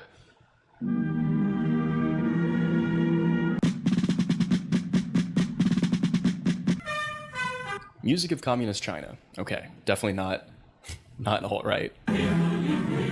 So yeah, now we're at probably the furthest point. So this is, I mean, yeah, I guess it's interesting. He's found like national anthem loops and stuff. I mean, I've seen other videos where they do something like this, where it's just kind of auto-playing the algorithm and stuff and looking up newest possible videos, and we've done that sort of thing in the past. Bringing this up, it seems to really want to push music onto people. I mean, like, again, it does seem to me like the end result of this, if it does push him into any direction, what about all of the other directions, too? I mean, like, you might ultimately get some weird shit like alt-right, but you might also just be getting pushed Gacha Life videos for a while, or Darman, or whatever. I mean, it might just push anything onto you. Really, I guess. I guess. It's hard for me to imagine the outcome of this one, because, like, it seems to me that I don't know, it seems to me that you watch so many videos that sneakily turn out to be, like, commie propaganda, or whatever the fuck. You know, I say in a pejorative sense, of course. It's not literal. It's symbolic, of course, but... You know, you watch a lot of videos that kind of wind up being these, like, Marxist retrospectives on things, and fucking, it turns out the fucking, you know, we need to reevaluate this character, because it's now the future, and fucking everything needs to be overanalyzed and over-criticalized. Over-criticized. And you get a lot of that, and so it's hard for me to imagine that there is any kind of... There's really any kind of pipeline in that sense. And there's so much data, apparently, according to Noah Samson, that says that there isn't. I feel like, if anything, if he winds up on something, I mean, I can see how it could link from, like, he's probably going to get like Nazi anthems after this or something. And then that takes him maybe to the alt-right. I mean, we're getting on in the video. It has to get there eventually. But, you know, it sounds like it's just giving you a lot of shit. I mean, like, it sounds like, yeah, it might ultimately autoplay that, and then you'll move on and it'll start playing like Jell-O salad videos or fucking how to make, how to re-shingle your roof or whatever. Like, just anything could come up, I guess. But we'll see here. That I could possibly be from We're the on alt-right side commie of China YouTube. now. This undecided voter was starting to feel the great pool of Carl and Mark, or whatever his name was. I haven't read the book yet. But then, out of the blue, or should I say red, things turned from leftist to rightist. I'm seeing a path to something that could be somewhat alt-right. It rhymes with Snadolf Bittler. Okay. Austria-Hungary were definitely the aggressors of World War I who lost, and them losing World War I, along with the Treaty of Versailles, kind of gave rise to Hitler and fascism. So I'm going to do a lot of links, but I do see it. It's the closest that we've been, really. This is not alt-right content necessarily, but I feel like we're kind of getting somewhere right now. We'll see. Achtung, präsentiert das! Gewehr! And then, to reinforce my theory of going down this right-leaning path, we get a video about neo-Nazis. Raum und Verantwortung. Das ist unsere, ist die bessere Welt. And then, right after that, More fucking Fox News. You love to see it. Fox News Huntsville. Just some random little Fox News outlet. I'm wearing a bandage on my right. oh boy, is this getting good. Now, hang on a second. Now, this one only has 3,000 views. This might be getting good. He might have found the pipeline, chat. There's a pipeline, he might have found it. Wearing a bandage on my right.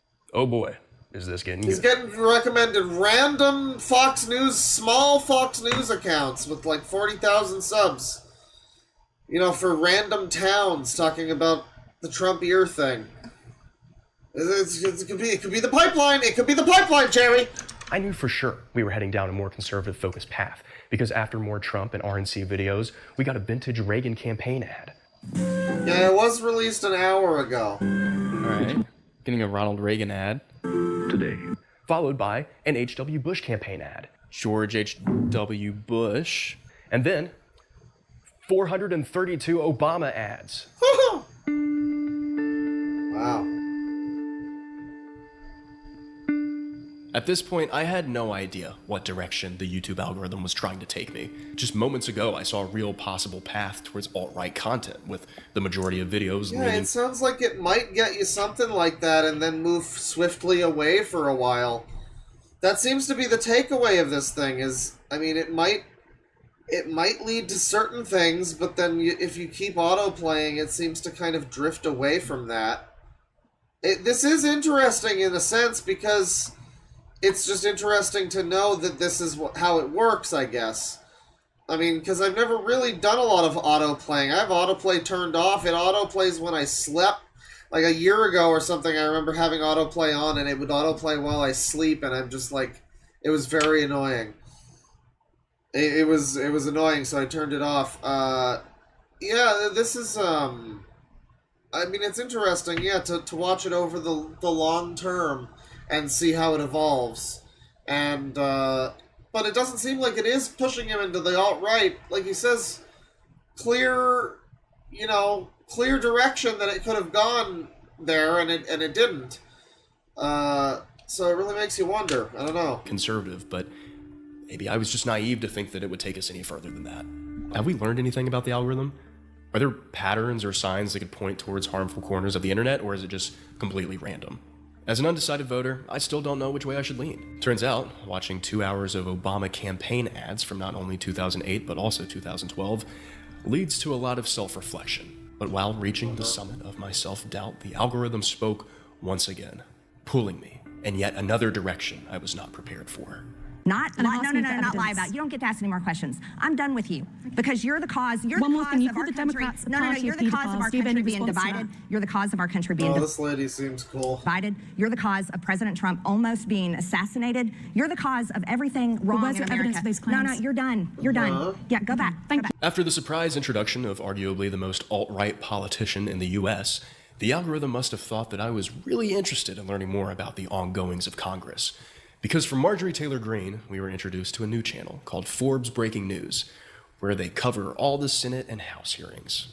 Starting with my very own senator, who actually represents my state, John Neely Kennedy. Look, if you hate cops just because of the cops, the next time you get in trouble, call a crackhead.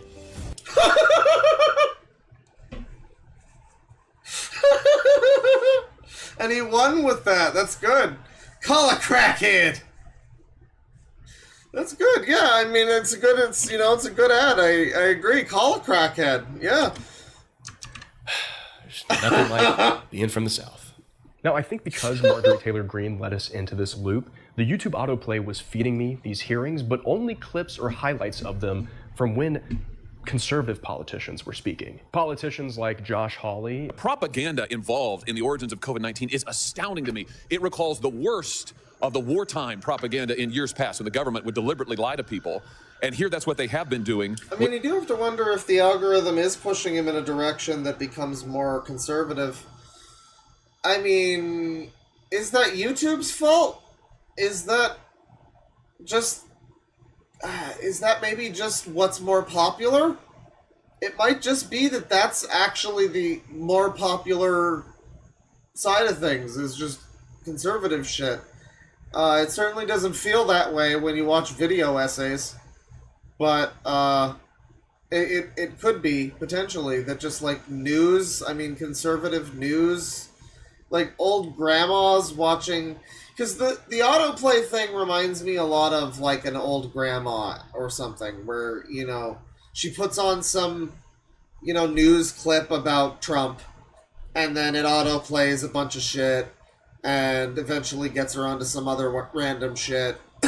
You know, I don't know, it feels like it's possible that it is leading him in a certain direction, I guess. Well, we're getting to it, and it seems like it might be.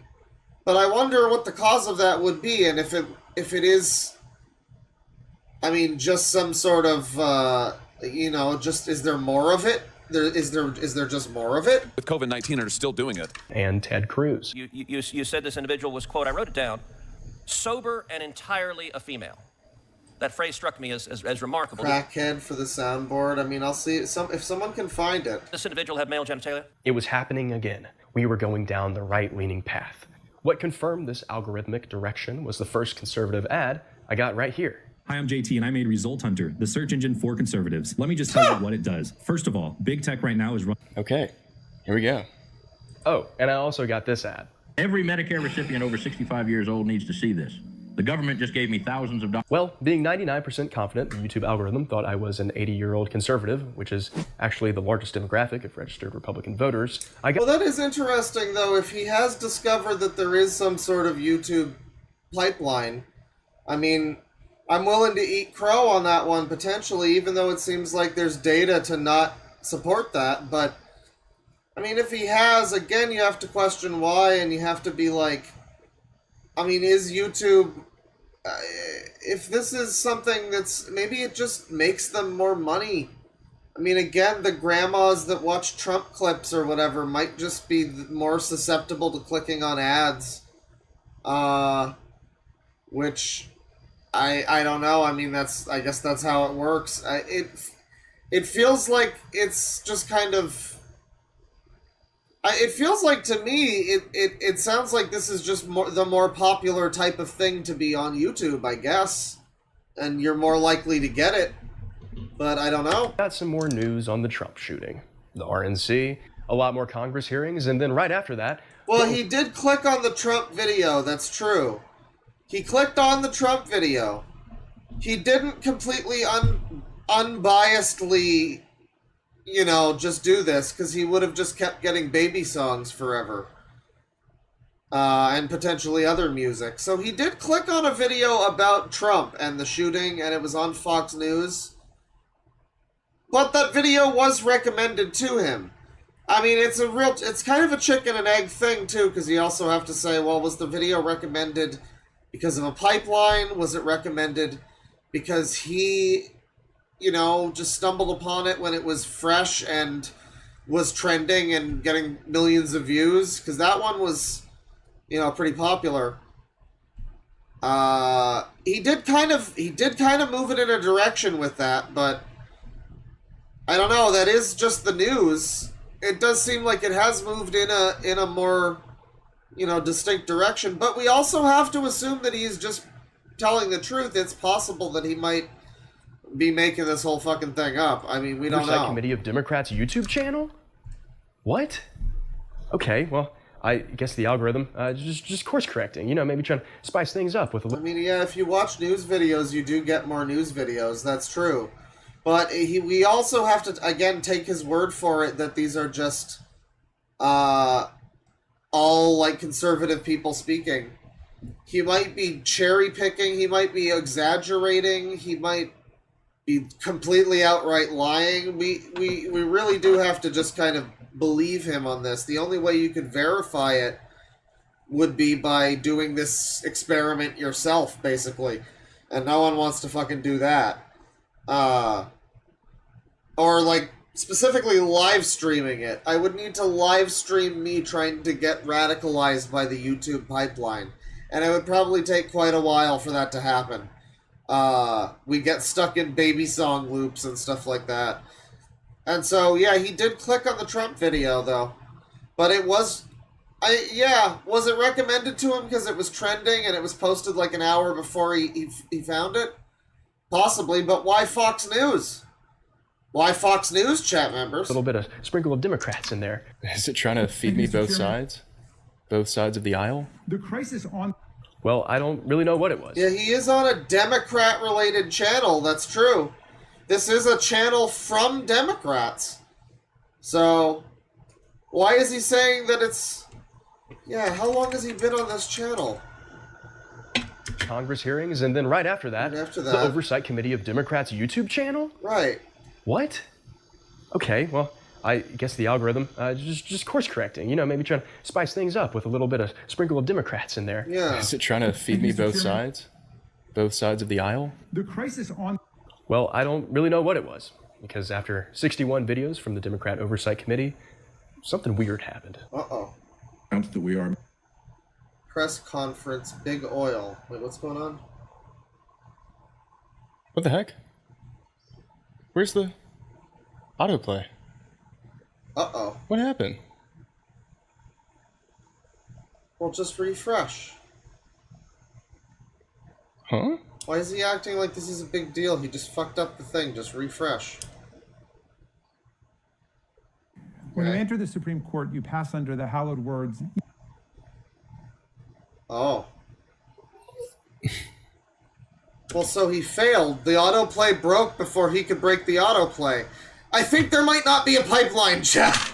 I think we got dangerously close to pipeline. But I don't think that... What? Where did it go? I've watched every single one of these. It died. Does it not have anything to give me? Because I've watched all of these. He's watched every video. Did I just finish YouTube? There was nothing else for autoplay to recommend. I knew there were obviously more videos on the platform to be watched, but for whatever reason, the almighty algorithm decided that I was done. I thought about continuing the experiment and trying a second time, but this felt like a sign. And after watching this many videos, I had enough data to try to make sense of which way the algorithm tended to lean. But before we get into that, you're probably wondering why I'm holding this journal. Well, I used this journal to keep... Throughout the videos I watched, video I watched. I thought this was going to be I thought it was going to be an ad. If that's it for the videos, then he can't say the algorithm turned him alt-right. That's cherry-picking super hard, though. Like, I'm willing to acknowledge that he, you know, like, it brought him Fox News and stuff. Sure, that seems like it's pretty partisan. But none of it, and that one racist song or whatever, like, slightly, race adjacent. That's fine, but none of that was alt-right. Is this title clickbait? Probably wondering why I'm holding this journal. Well, I used this journal to keep a tally of every single video I watched over the course of this entire experiment. That way, at the end, I would know how many videos I watched. So, how many was it? Okay, well, throughout the 3 days of watching YouTube videos, with only the autoplay feature recommending the next video, besides the WeSing debacle, I watched 3,013 YouTube videos. Right. Now let's break down those 3,013 videos. Why didn't he just keep going though? Because he stopped autoplaying before. He could have gone back to his home page and just like clicked another video at that point. I mean, it kind of is like a null and void experiment or whatever, because yeah, he did click on the Trump video. You can argue it's from Fox News, but it could have been from any fucking news thing, right? I mean, I think that might have just been like random luck of the draw or whatever. And then that auto-played with more politics stuff, but it leaned both ways. And then it just stopped. So there's no alt-right pipeline. We came close. I actually thought it might have been that YouTube was biasing more toward like conservative stuff, but I don't think so. And go through the top 10 loops and how many videos played in each. Okay, starting off in 10th place, we have the Bayonetta soundtrack with 77 videos. In 9th place, we have The Walking Dead with 83 videos. In 8th, we have toddler or children's music with 89 videos. 7th is Darman Shorts with 98. 6th is the Las Vegas Fox 5 Surprise Squad with 116. 5th, we have the Republican National Convention with 172. In 4th, we have Lullabies or Baby Songs with 211. Excuse me. National Convention with 175 Surprise Squad. Toddler music and baby songs are different categories. Oh, that's a good face. Toddler, why do you have two separate categories for the same thing? The Obama campaign ads at 432 videos. It's a big jump there. In 2nd place, we have WeSing with 442 videos. And in 1st place, we have, covering all of the Senate and House hearings, Forbes Breaking News at 515 videos. So I guess there's only one question left to answer now. How many videos did it take until YouTube autoplayed alt-right content? Well, it kind of depends. If you categorize Dixie as alt-right, oh then... my god, fuck off. Your title is a lie. Clickbait, clickbait, clickbait, clickbait, clickbait! Title lie. Title is a lie. Clickbait title. The answer is 487. If Fox News coverage of Donald Trump and the Republican National Convention is alt-right, then the answer is 1,108. If listening to... If hearing about politics is alt-right, then... Are you kidding me? Fuck off. Until it turned me alt-right.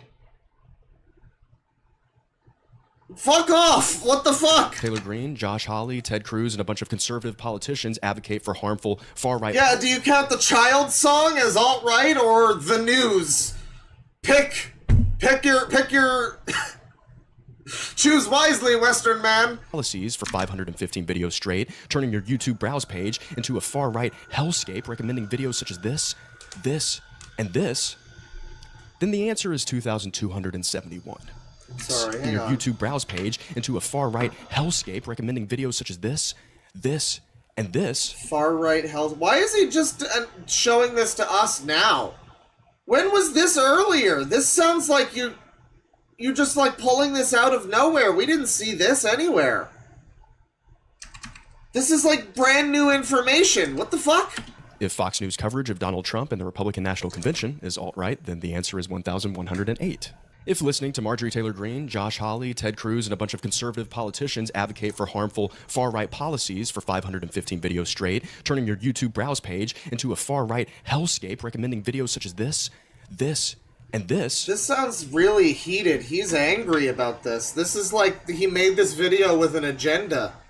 Oh no, I thought he was like unpartisan, whatever, non-binary politically. I thought he was politically non-binary.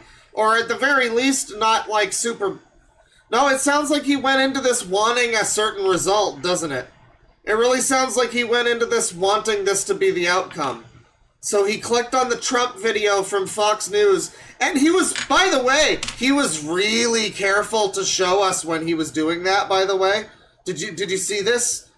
Did you see how careful he was to show exactly what he wanted you to see? Because there was probably just as much from like CNN, MSNBC, whatever other fucking thing. There was probably like a fucking ContraPoints video. You motherfucker. You father-fucking motherfucker. Oh, baby. Then the answer is 2,271. The answer is 2,271. No, it isn't, you fuck. You just pulled that number out of nowhere. He's claiming all of a sudden that he was getting recommended all this stuff. Why didn't he mention it earlier? Why is this just coming out of nowhere now at the end of the video? Where was any mention of this earlier? We didn't see those recommendations. This is just an ass pull. What the fuck? That's how many videos it takes. And he didn't actually he didn't actually click on any of that. He didn't autoplay any of it. YouTube's autoplay didn't do it. He found some videos because he clicked on a Trump video, and we also have to just take his word for it that all of that came about naturally. We have to take his word for it, and I was almost willing to. I mean, not really, but like, at the very least, you know, I would have been like, you know, it doesn't sound like he has any reason to lie about this, whatever. He might have, but now it sounds like he really wanted a certain outcome to happen. So I'm like, I don't know if I trust your outcome necessarily. That's the video? Fuck off, cunt. Oh, I was so ready to say I liked the video because it wasn't that bad, right? Like, most of it was fine. But it seems really obvious what you were trying to do, buddy. You just ass-pull that ending with nothing to lead up to it. You didn't even, like, you could have, like, zoomed in on a thing on the sidebar that was Ben Shapiro or something. And that's not even really alt-right. Let's be fucking real with ourselves. Alt-right. That's not even what that is, Ben Shapiro. But, like, you can... Wow, he really went in wanting an outcome and got it. Good for him. Good for him. Bad video. Maybe a bad channel, I don't know, but bad video. He tried. He really tried. We're gonna keep it going. Oh, this one sounds good. I think chat's gonna like this one. This is a video called, Chad Memes. How to Dismantle Alt-Right Propaganda. This is essentially the Cine Bear thumbnail. Chad memes. We're gonna dismantle. They're gonna teach us about the memes. It's gonna be great. We're gonna learn about memes. Trigger warning! Racism. Sorry, hang on. Let me just,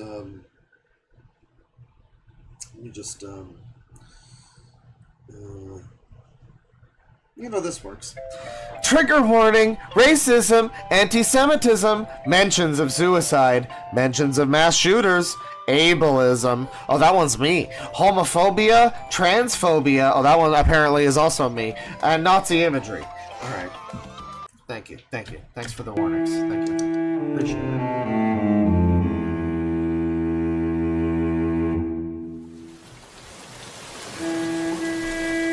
This sweet little baby can't be left alone for 15 minutes. If its body temperature changes too much, it will die. Shits itself. So how are so this is Chad memes. You're learning about Chad memes. You're behind the meme. You're learning about the memes.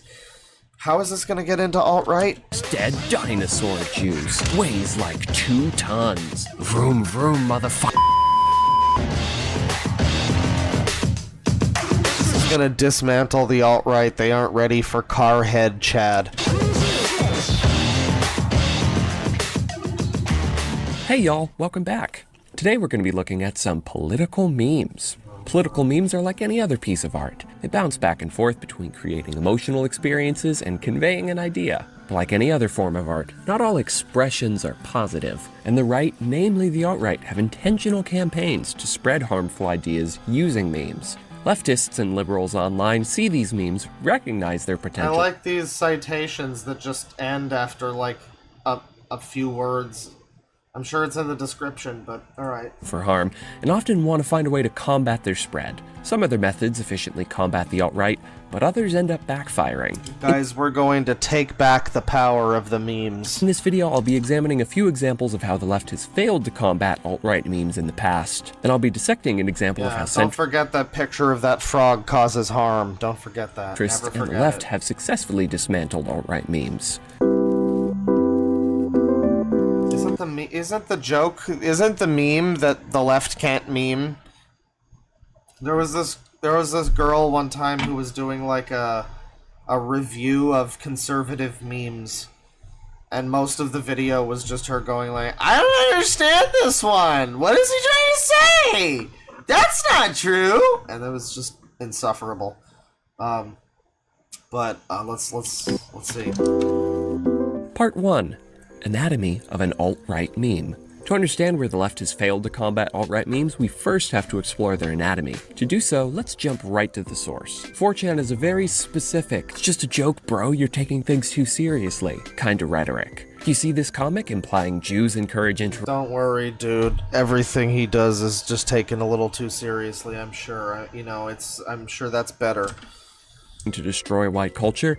It's just a joke, bro. Lel, you're so triggered. But as you can see from that comic, these are decidedly not just jokes. They carry overt, often dangerous political messages. Sure, the right... This is just, you could literally swap the imagery from, like, what he's saying right now and just make it, like, a gay kiss in a Star Wars movie or something and be like, dangerous political, like, it's the same exact rhetoric, dude. I love it. Thought leaders will tell you it's all in good fun, and that they're just so much better at Not taking a just joke than jokes. you. It's just a joke. Plain and simple. But to approach this from an artist's perspective, a piece of art, no matter how much it tries to just be entertainment, expresses something political. An action movie can never be just a piece of pulpy entertainment. It expresses an opinion on who's good, who's bad, and that violence is the solution. Likewise, an alt-right meme is rarely just a joke. It has a political message to spread, and in the extreme cases, the message can be dangerous. I mean, that's not even like a meme. That's just like... I guess if you call this a meme, that's not what I think of. The trad wife versus the liberated feminist. I mean, yeah, I don't know. This is a meme? It's not trying to be funny or anything, is it? A joke. It has a political message to spread, and in the extreme cases, the message can be dangerous. Let's take a look at a few. Dangerous message. See what they're up to. First, the only thing I can think of that's dangerous is telling people to just fucking, like, disregard any and all quarantine stuff. Don't believe it. It's all bullshit. That kind of thing. It's like, we probably would have been able to take the masks off like 3 years sooner if it wasn't for those fuckers. How long did it take? It was like 2.5 years or something. We would have been able to take off the masks a lot sooner if it weren't for people being like, no, I'm too good to wear a mask. I don't want to. That kind of thing may be dangerous opinion or whatever, harmful opinion. But, this is, this is just like trad wife. It might be harmful. I mean, you get into stuff where it is just lifestyle bothers me. Your lifestyle and opinions bother me. I'm the opinion basher. the NPC meme. NPC memes assert that liberals are brainless, spewing the same lines of dialogue they were programmed to say, presumably programmed by George Soros or whoever their boogeyman is these days. The memes I can't even read the fucking text. It's so, like, I can read it. It's just annoying. Foundation it's isn't like blending into the background. a study that found most people don't process info through internal monologues. The study was merely reflecting on how humans process info in a lot of different ways, but 4chan weaponized the results to justify hierarchies they believe genetically exist, and to say that the folks who don't have an internal monologue are at a lower level of cognitive thought. This explains why so many people enjoy casual activities like sports and drinking or sex. Okay, but like that does feel like it fits a lot of people, dude. Like, it's dishonest to act like it doesn't. I don't know. You've never... Like, how many people how analytical are you? Like, the best way of doing things really is like the dating app where you look at it and it's like, oh my god, people, end of sentence. It's just like, I like The Office. I like cats. I like fucking You know, Taylor Swift, it's like, that shit is insufferable. That shit is fucking insufferable. Just the hundreds and hundreds of identical guys that are just, you know, just defined by the fucking comic books they read or whatever, and fast food that they order.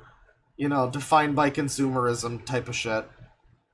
I don't know if you want to call it NPCs or what. I don't know if it's intrinsically related to leftists. I don't think it is. I think it's just drone humans that are not, you know, necessarily dumb or anything, but they're like, they just kind of go through life, you know, and they don't think about things too much, and they just kind of do all of the popular things, you know, the people that just do all of the popular things with the things, you know, for reals though, with the things, yeah. I don't know if that's an NPC, but like... brains can process. This is proof liberals, women, and Jews, and black people are on autopilot. The only people I've met with inner dialogues are white or Asian, not Chinese, of course. As we could see here, the threads that inspired the NPC meme were ones in which users readily labeled various groups as subhuman. That context is baked into NPC memes, and it doesn't matter. Where are you on 4chan? Is this poll? Yeah, you're on poll, retard. What do you fucking think? You're on poll. Get off the pole. No matter how much a right-wing thought leader tells their audience, it's just a joke. The memes are inseparable from this subtext. If the right just wanted to say leftists sound repetitive, a better figure to cast the left as would be a broken record. But of course, that's not the meme's only goal. Again, it's arguing that... It's not even... I took the meme not even about leftists. I always just took it to mean the just generic people that just have all the same interests as everybody else, and they're just like, you know, just very, very default human.jpg type of thing. You know, that's NPC. It's the person that seems to just have, like, no tastes or opinions that are any higher than just whatever is served to them. You know, and they just take it and they eat it up and they love it. That's NPC. That's NPC. Someone in chat was like, but Claw, you like games, though. It's like, yeah, I'm not Bane. Come on now. Genetic hierarchy. It's a joke. We love Bane, but he does love Call of Duty and shit like that. You know, he's out there defending Concord. I don't know. Exist. And through a death of the author lens, I can see somebody trying to say, well, I don't use the memes with that intent. But since we can never fully separate author from interpretation, to deny the subtext and history of these memes is hogwash. Lastly, let's talk about a broad genre of memes. What I'll loosely call everyone who disagrees with me is malformed. Here are a few of those memes for your viewing pleasure. Unlike with the previous example, I don't have to dig into the history. This is really the alt-right memes. You're calling these alt-right memes. This is the problem too, is like the definition of alt-right is non-existent. It's been taken as like the new right-wing online version or something, you know, whatever you would call it. It's not really defined, and this isn't my definition of alt-right. I mean, this is just like someone who kind of doesn't like, you know, it's like a nihilist that, you know, has contempt for society. It's like a comedian, basically, like Larry David or something would post this meme. You know, it's not alt-right. It's just like, people are stupid and I hate them. Yeah, there's probably some people, because it's a poll thing, it's probably definitely there's people on there that are going to be like, yeah, and this applies to all of this group, but no, I mean, the meme exists on its own. This feels like a relevant meme to a lot of people. Yeah, anyone who doesn't like prog rock, they get the bottomless pit brain. For you to see that this meme argues genetic hierarchies exist. It doesn't take analysis of subtext to draw that conclusion. It's the text. It's unashamedly the meme's goal. Which is pretty yikes, no matter how you slice it, my dude. So here we have two alt-right memes that try to normalize genetic hierarchies through humor. Other memes of theirs express similar points. Genetic hierarchies. Yeah, I mean, it's a poll meme, so there's going to be some weird baggage attached to it, but again, it's not about genetics, it's It's more about, like... It's more about mimetics, actually. I mean, talking about in Metal Gear Solid terms.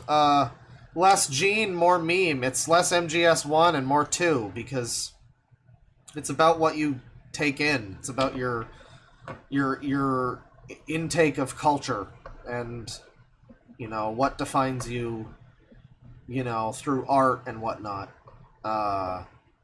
Where NPC people that I would describe as NPCs, they could be lovely people, you know, but the NPC part comes from, like, you know, they're just kind of a normal person. They don't go outside of the norm. They do the popular thing. It's like well-respected man by the Kinks. 'Cause he gets up in the morning. It's just like, you know, doing the right things. You got to do all the right things. I don't know. It's not really genetic. It is more about, like, about the memes, Jack. The memes. It's about, like, not having a lot of depth, I guess. I don't know. You know, you could be a nice person, you could be whatever, but just being a very surface level person is kind of the NPC idea. If you want to take that to genetics or something, I find that kind of strange. Again, it's fair to criticize the pole origins of it or whatever. And that's, you know, regrettable, I guess, but whatever. Again, the meme stands on its own. And then the one on the right here with the NPC, I mean, again, NPC as in, like, all of the intake that I'm getting, all of the internet is telling me to think this thing. You know, all of my friends have this in their bio, so I'll put this in my bio. You know, just kind of spouting the buzzwords and stuff. I mean, it's not as if this doesn't exist with right-wing people. Of course it does. It's almost as if politics matters significantly less to a lot of discussions about politics than anyone actually thinks that it does. Like, the actual left-right, fucking the specifics of it don't really matter as much as just, yeah, this is an identifiable trait that humans have, I guess, of all fucking creeds and walks of life, you know. There's NPC, right-wingers, left-wingers, fucking all sorts of things, you know? It's amazing. But these if NPCs was real, I would treat them right, and basically, I would show them a good time. The two most codified that I've seen. The normalization of these hierarchies would be a step toward a much shittier society for any group the alt-right mob deems worthy of othering. Yeah, $5 from Edgelord Leon. Thanks for all the super chats, folks. We'll get to more of them later, but I know the Lego movie was about everyone is special, but at the start of the film, Emmett was an example of what you would call an NPC. Yeah, he's just a fucking boring, ordinary guy, complete lame-o loser. Unindividual, face in the crowd. And you don't, no one wants to be that, right? Like, nobody really wants to be that. And a lot of people become that by rebelling against it, because, you know, they become a face in the crowd of rebels that all look the same. But, yeah, I think that's kind of a good assessment. He seems like a bit of an NPC. By the end of the movie, he develops a bit more, or whatever. Thinks for himself, that sort of thing. Lego movie's good.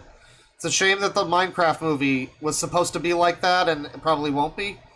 Or at least it won't be as good. What is this? Is this anti-dog propaganda? And sadly, the spread of casual nice. usage of these memes is wide. I found ones like these in threads about anything from music to pop culture. That ain't Sadly, good, folks. Because if these are bad, evil memes, folks. This isn't good. See those memes all over the place, it's a sign that their harmful message is spreading. To a keen leftist, combating the harmful memes produced by the alt-right is necessary. But the question is, how do we make that happen? Okay, lefties, let's get to work memeing. Part 2. The virgin attempt to dismantle memes. Some will try to point out the harmful rhetoric This is fucking embarrassing, making a video like that. Like, the video's not that bad, necessarily, but the concept of this and the things you have to say in it about the virgin attempt at whatever, and, like, you're doing this... memeing to own the right-wingers or whatever. This is so pathetic. The memes, or call the one Jesus sharing it a Christ. fascist. The alt-right isn't fazed by this. They'd probably take it as a badge of honor, a sign of having successfully trolled a lib. Or in the case of an oblivious person who didn't do his research, they're gonna deflect that assertion under the guise that you just can't take a joke. It's just a joke. So all in all, You just can't take a joke, dude. It's just a joke. I mean, yeah, there's definitely some weirdos attached to some of it, sure. But that doesn't mean that the thing doesn't have it's like death of the author or something. Like the meme itself has a life of its own now, and means something that can be. It's art, really, if you want to look at it that way. The fucking NPC memes that he shows that are bad memes that shouldn't be spreading. It's like those are art pieces, and they're pieces of art that, you know, reflect whatever somebody wants them to. They could be, you know, they can be interpreted in a number of ways. You can interpret those memes as reinterpret them and use them to talk to make fun of like quartering people or whatever, just people that slop up Trump content, you know, Trump supporter people. You could look at that and be like, yeah, NPC meme, you just vote for this loser because, you know, he says whatever nice things, you know. An NPC meme, you could do that. You could repurpose the NPC meme in any number of ways that are leftist or apolitical. Of course you could. It's just a fucking meme, dude. It's just a meme. Tim Pool is right, unfortunately.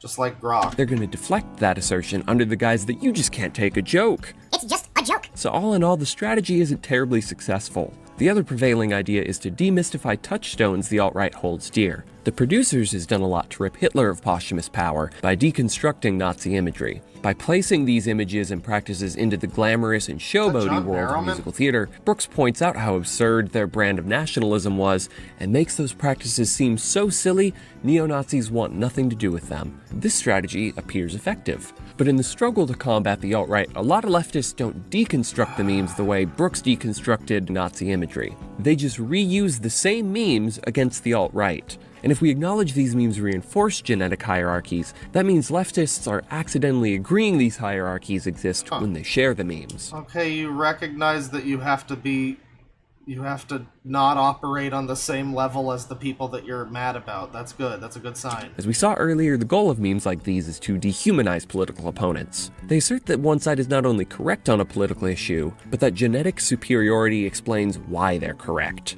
To simply read... Yeah, there's like two fucking guys in the poll thread that said this, so he's running with this, by the way.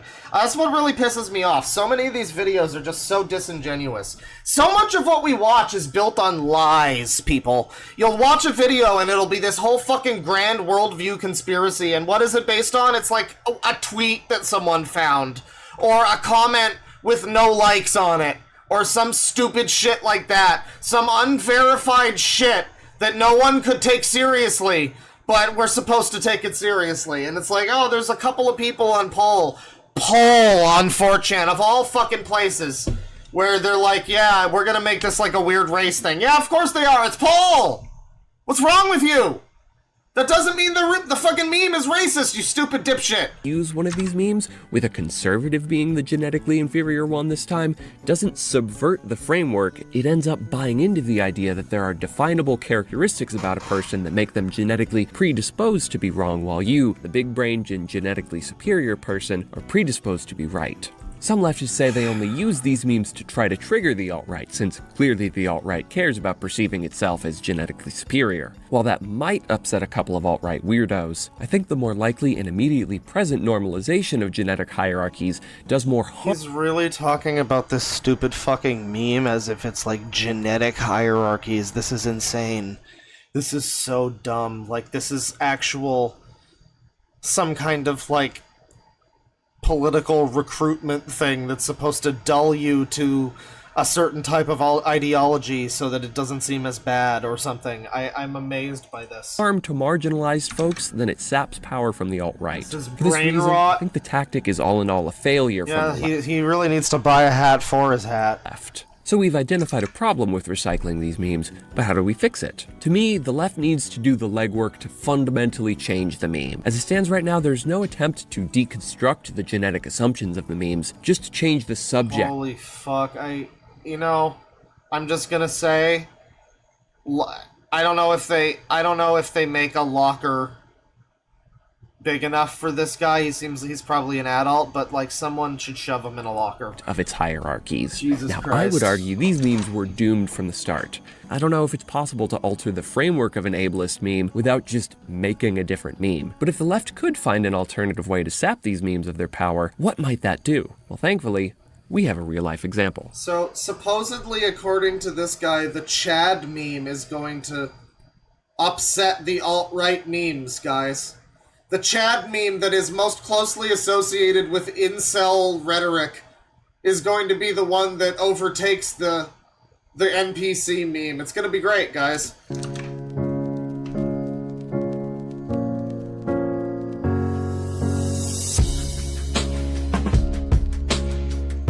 Part 3, the Chad alt-right triggering meme. There's a sizable overlap between the alt-right and incels. It's like the rectangle and square dynamic. Not every alt-right fella is an incel, but all incels are alt-right. So that means That's patently untrue. There are leftist incels I've seen before. alt-right is like the square No, the incels are the square because... Whatever, you get the idea. For the uninitiated, an incel is a self-identified involuntary... I love the guy who gets to be the face of incels in this definition. That's great. celibate. He can literally do the thing where he goes, you know, you look up incel in the dictionary and you get my name.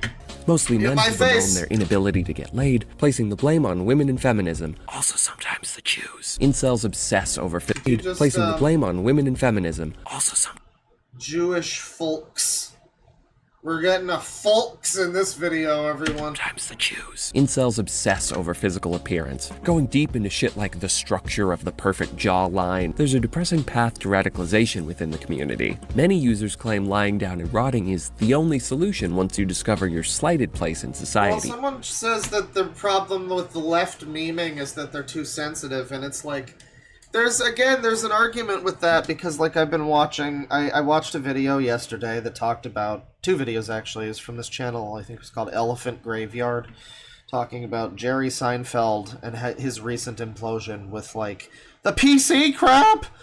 And Joe Rogan also had a new special that was terrible, and he talked about both of those things. And in both of them, it was a thing with, like, these aging boomer comedians that... just start whining about, like, the PC culture and trans people or whatever. Not Jerry so much. He just the PC culture thing for him. And that's why he can't tell jokes that are funny anymore or whatever. Even though he was always, like, clean, so it's weird that he suddenly has a problem with that. It really depicted him like a psychopath, actually. It's a pretty good video. I liked it. I didn't realize... He has a scene where he's in his, like, coffee show where he like gets coffee with people and talks to them. He has a scene where he just like corners this woman and he's just like, you know, I used to know Bobcat Goldthwait. He and I don't like each other, but I'm successful and he's not. And it was like very uncomfortable.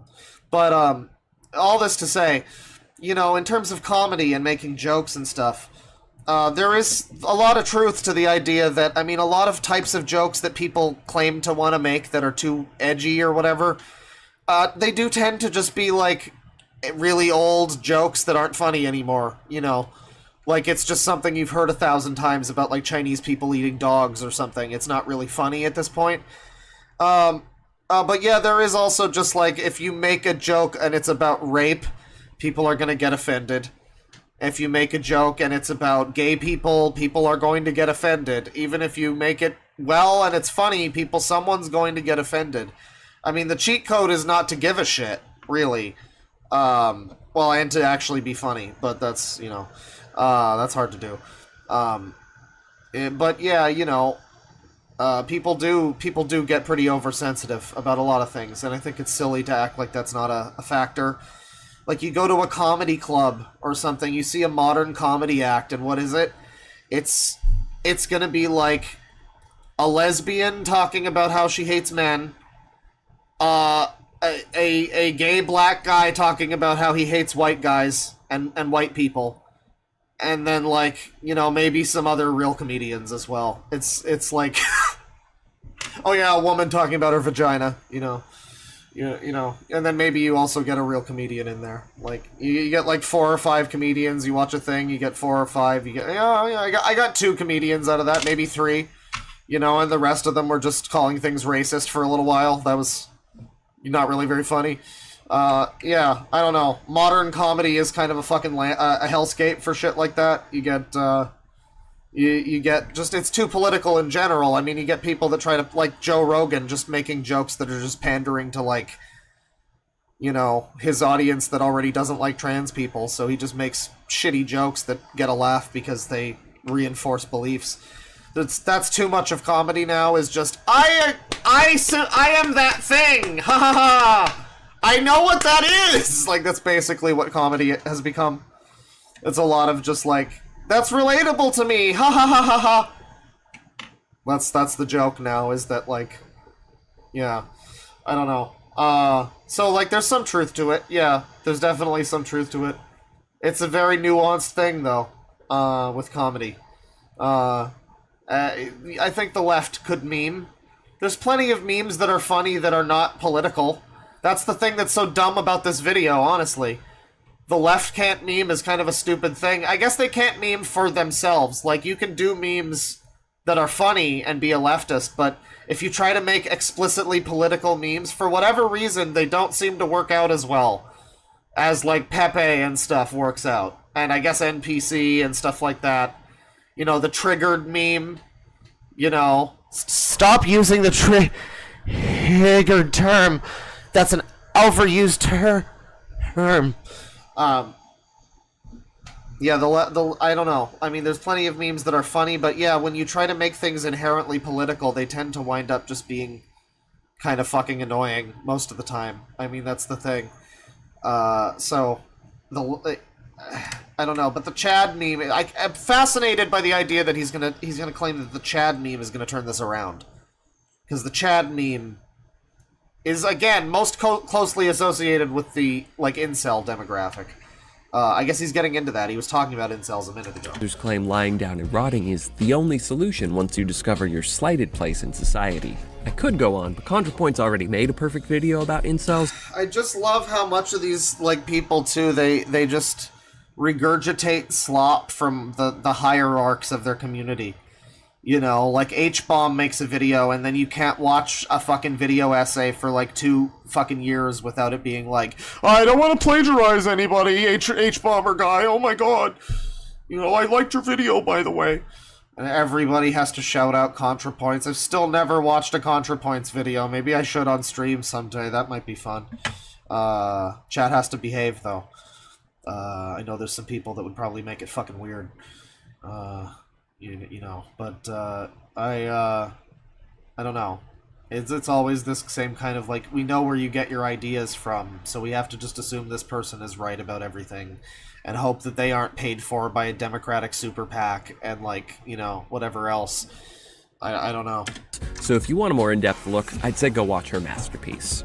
For now, what's important are these points. The community's a dark place, suicidal at its worst, and they blame their problems on women, genetics, and the way that society interacts with both. And when a group of people get together and get fed up, it's inevitable that they'll turn their strife into art. From this community's loathing and depression birthed a meme. So you are going to reclaim a meme, but it's not going to be the meme that you're actively upset about the right using. You're reclaiming an incel meme. Okay. I now present to you the Virgin Walk versus the Chad Stride. Back slouched. Hair seems to overreact to wind. Sometimes uses headphones to escape potential conversation or mitigate agoraphobic symptoms.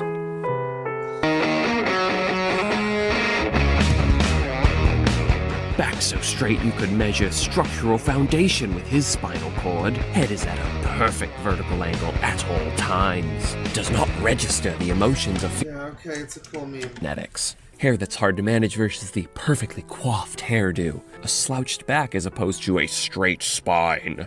The Virgin's shown to be inferior because of these traits and how they inform the rest of his personality. A slouched back leads to averting eye contact, which lessens social skills and worsens anxiety. It's a vicious cycle, leaving the Virgin at the behest of his genetics. Same goes for Chad. His physical traits lead to his refined social skills. Both characters Truth is, the game was rigged from the start. are set up for failure or success not by choice, but by genetics. Previewed here is Chad's sexual side, which is the focus of most other memes. Oh dear. Oh no. Small penis. Gross, misshapen body. 10-pack of abs. Chad's thundercock. Sweat dripping, can't stop fidgeting. Took him months to build up the courage to talk to her. Girl is just... Yeah, I can see the memes, dude. You know, economy. I got it. These last two memes really get to the root of how incels view the dating economy. The Verge is just so naturally unappealing to this vapid woman that he never stood Poor Scott the Woz. chance. And she's vapid because women are conditioned to be like that by society. The lady in this meme is not only ignoring the Virgin, she bangs Chad while the Virgin's crying outside, adding an extra layer of malice that makes incels feel betrayed. Meanwhile, Chad, with his genetically superior chin, has never been... So how are you going to reclaim this from the incels? It sounds like they got a pretty firm thundercock grip on this meme. rejected by a woman and is so perfect that there are zero repercussions for his misogyny. Again, if he's so mad about the fucking... What was it again? The NPC meme? Why doesn't he try to reclaim that? Why is he going for... He's regrouping and going for a different right-wing meme. Notice how, above all else, these memes are Allegedly. constructed to make you feel sympathy for the Virgin. It's not any choice he's making that causes shortcomings. His flaws are predisposed, and society is structured such that he just can't get a leg up in the world. Chad just won the genetic lottery, and that's why he's able to do all these desirable things like get away with not respecting women. Odd thing to be envious of. When we consider the cult of sadness incels cultivate, we have to recognize that these memes pack a cogent punch for those looking for an answer to their loneliness. Throughout history, fascists recruit by blaming societal ills on specific groups. Normally it's ethnic minorities, but in this case women fill the same role. Several mass shooters have cited ideas from the incel community as driving them to commit murder. With that being the case, sapping these memes of their power is super important. So if you recognize the power... Gotta depower their memes, everybody. this meme can have in stirring up incels, what might Is that like J.O. crystals? Do you have to like reverse jerk off or something? you do to combat its spread? If we use the examples from earlier, in which we just take the meme and make fun of incels on their terms, we're stuck. You can't just double down on making fun of incels having weak genes or being born losers. That might actually make things worse by radicalizing some of them further. You need a different approach. Thankfully, the internet rallied around the correct way to approach this meme. First, the genetically slighted nature of incels was skeptically examined. Sure, society prioritizes attractive people and it creates a privileged group, but incels are unwilling to acknowledge how their individual actions lead to their celibacy, namely the fact that No, we were on 1 speed this whole time? they are unbearably misogynistic. It should be no surprise that a community based around blaming women for their problems, calling women lesser than men, and using words like femoid got that reputation. Incels more often offer each other tips for how to trick women into sleeping with them than they advocate for personality or life changes that might make someone a more desirable mate. Not to mention, incels are often just as unwilling to date women they deem ugly as they claim attractive women are unwilling to date them. The only thing God, we're getting so much information about incels. Denmark is good for is taxes that are Dismantling. very high. And I feel sorry for the men. They pay tax so high for women so ugly. So all in all, by folks outside of the alt-right, genetics were seen as secondary to the incel community's refusal to bring about personal change. Secondly, the idolatry around Chad was examined. Though he's absurdly posited as a douche, his traits are all ones incels wish they possessed. They desire to be so attractive that they don't have to regard a woman's well-being. They already don't, but they want to be so hot they can get away with it. They want to skirt by in the dating economy, not having to put any effort in. Looking at the real world, though, these aren't traits women desire in men. Looking at this joint study from 2019, which surveyed over Yeah, 60... but women clearly don't also desire fucking scrawny losers either.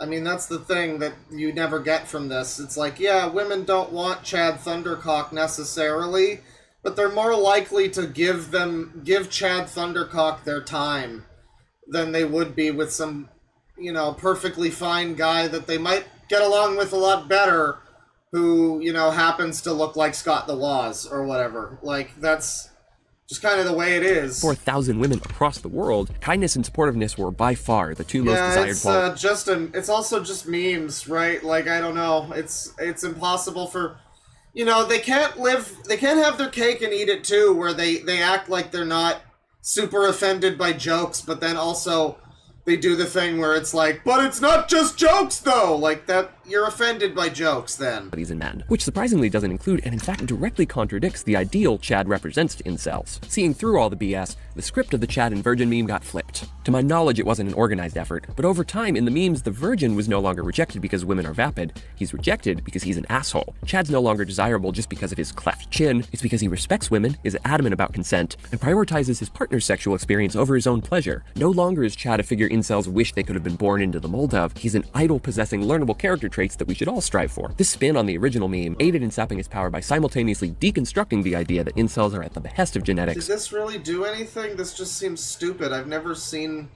a whole lot of fucking memes that do this, like depict the Chad as like the woman respecter. This doesn't sound like a thing that actually took off.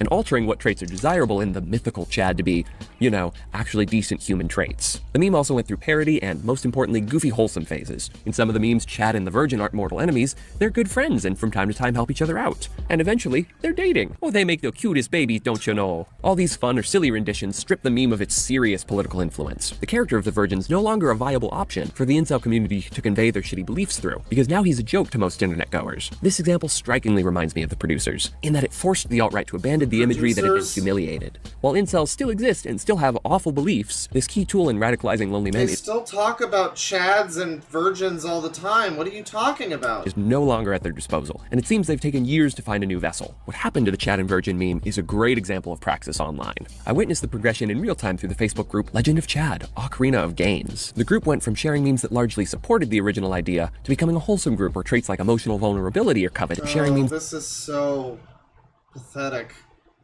We took it away from the 4chaners. Jesus Christ. This is like Reddit versus 4chan shit. This is embarrassing. This didn't take off, did it, though? Like, because I think the Chad meme is still most closely associated with incels, and not anything else. Supported the original idea to becoming a wholesome group where traits like emotional vulnerability are coveted and seen as Chad. I've not found evidence that this was a planned campaign brought about by Antifa or whomever. It was just kind of a natural progression, meaning these harmful ideas aren't sticking so easily with people. But regardless of the progression's intentionality, we can learn from the successful transition of the Chad meme and use its lessons in intentional campaigns to dismantle alt-right memes. And that, folks, I'm sorry, like hang on. emotional vulnerability are coveted and seen as Chad. I've not found Let me just go over this again. evidence that this was a planned campaign brought about by Antifa or whomever. It was just kind of a natural progression, meaning these harmful ideas aren't sticking so easily with people. But regardless of the progression's intentionality, we can learn from the successful transition of the Chad meme and use The Chad meme has transitioned. its lessons in intentional campaigns to dismantle alt-right memes. And that, folks, is praxis.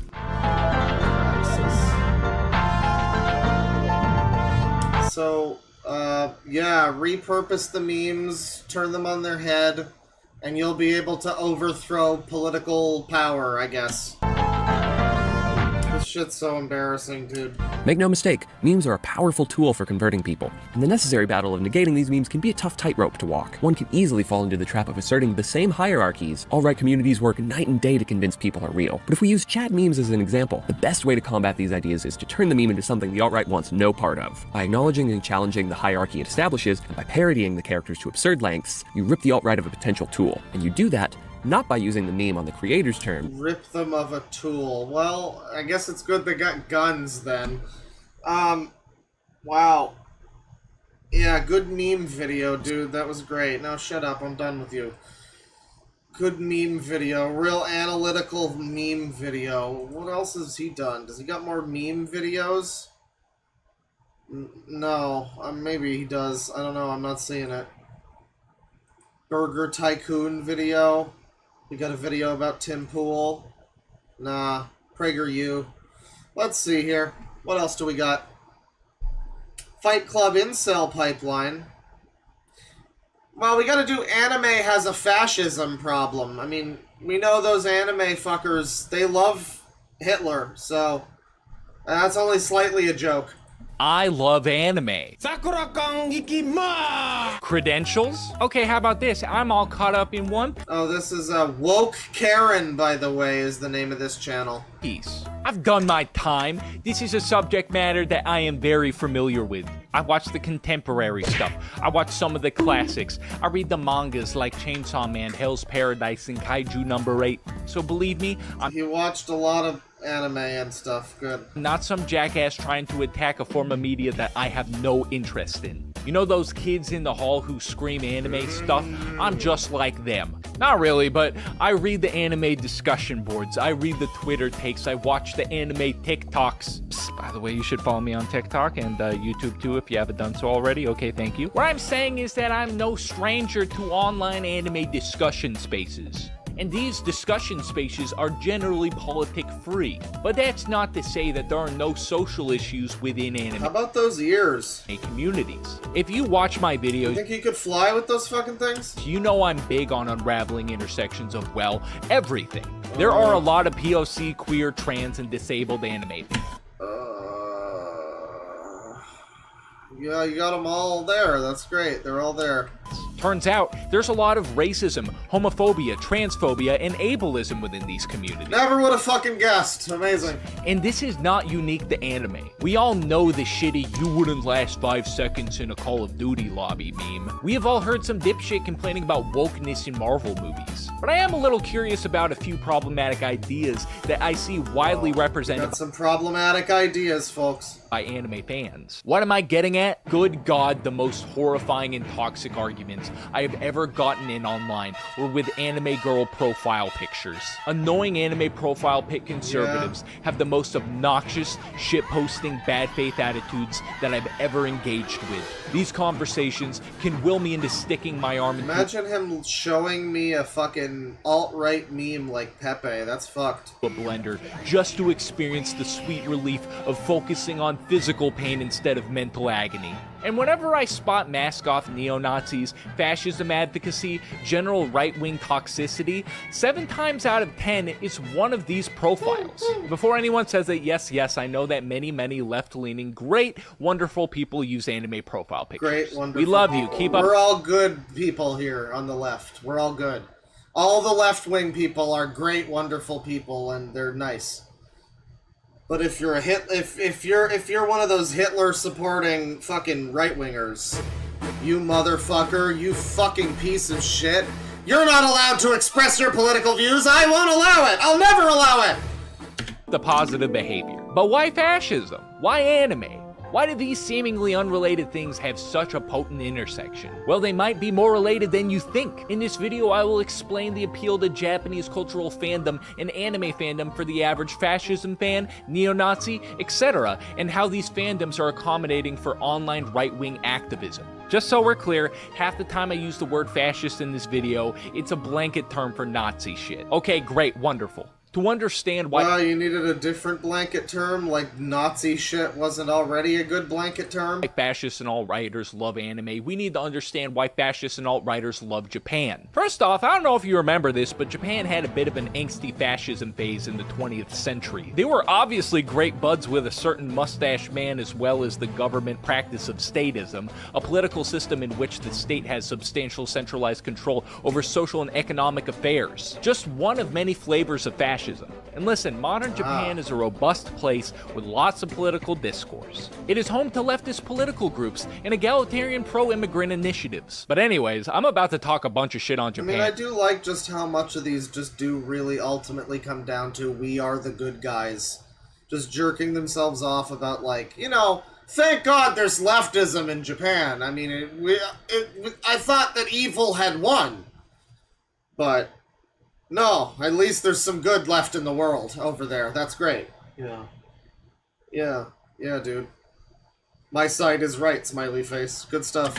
And they're objectively conservative and anti-immigrant society. USA was not the only bitch boy on the block. Japan was a stinky dickhead on the front of imperialism, colonialism, and general atrocities. Has Japan made a whole lot of historic and contemporary effort to right these wrongs?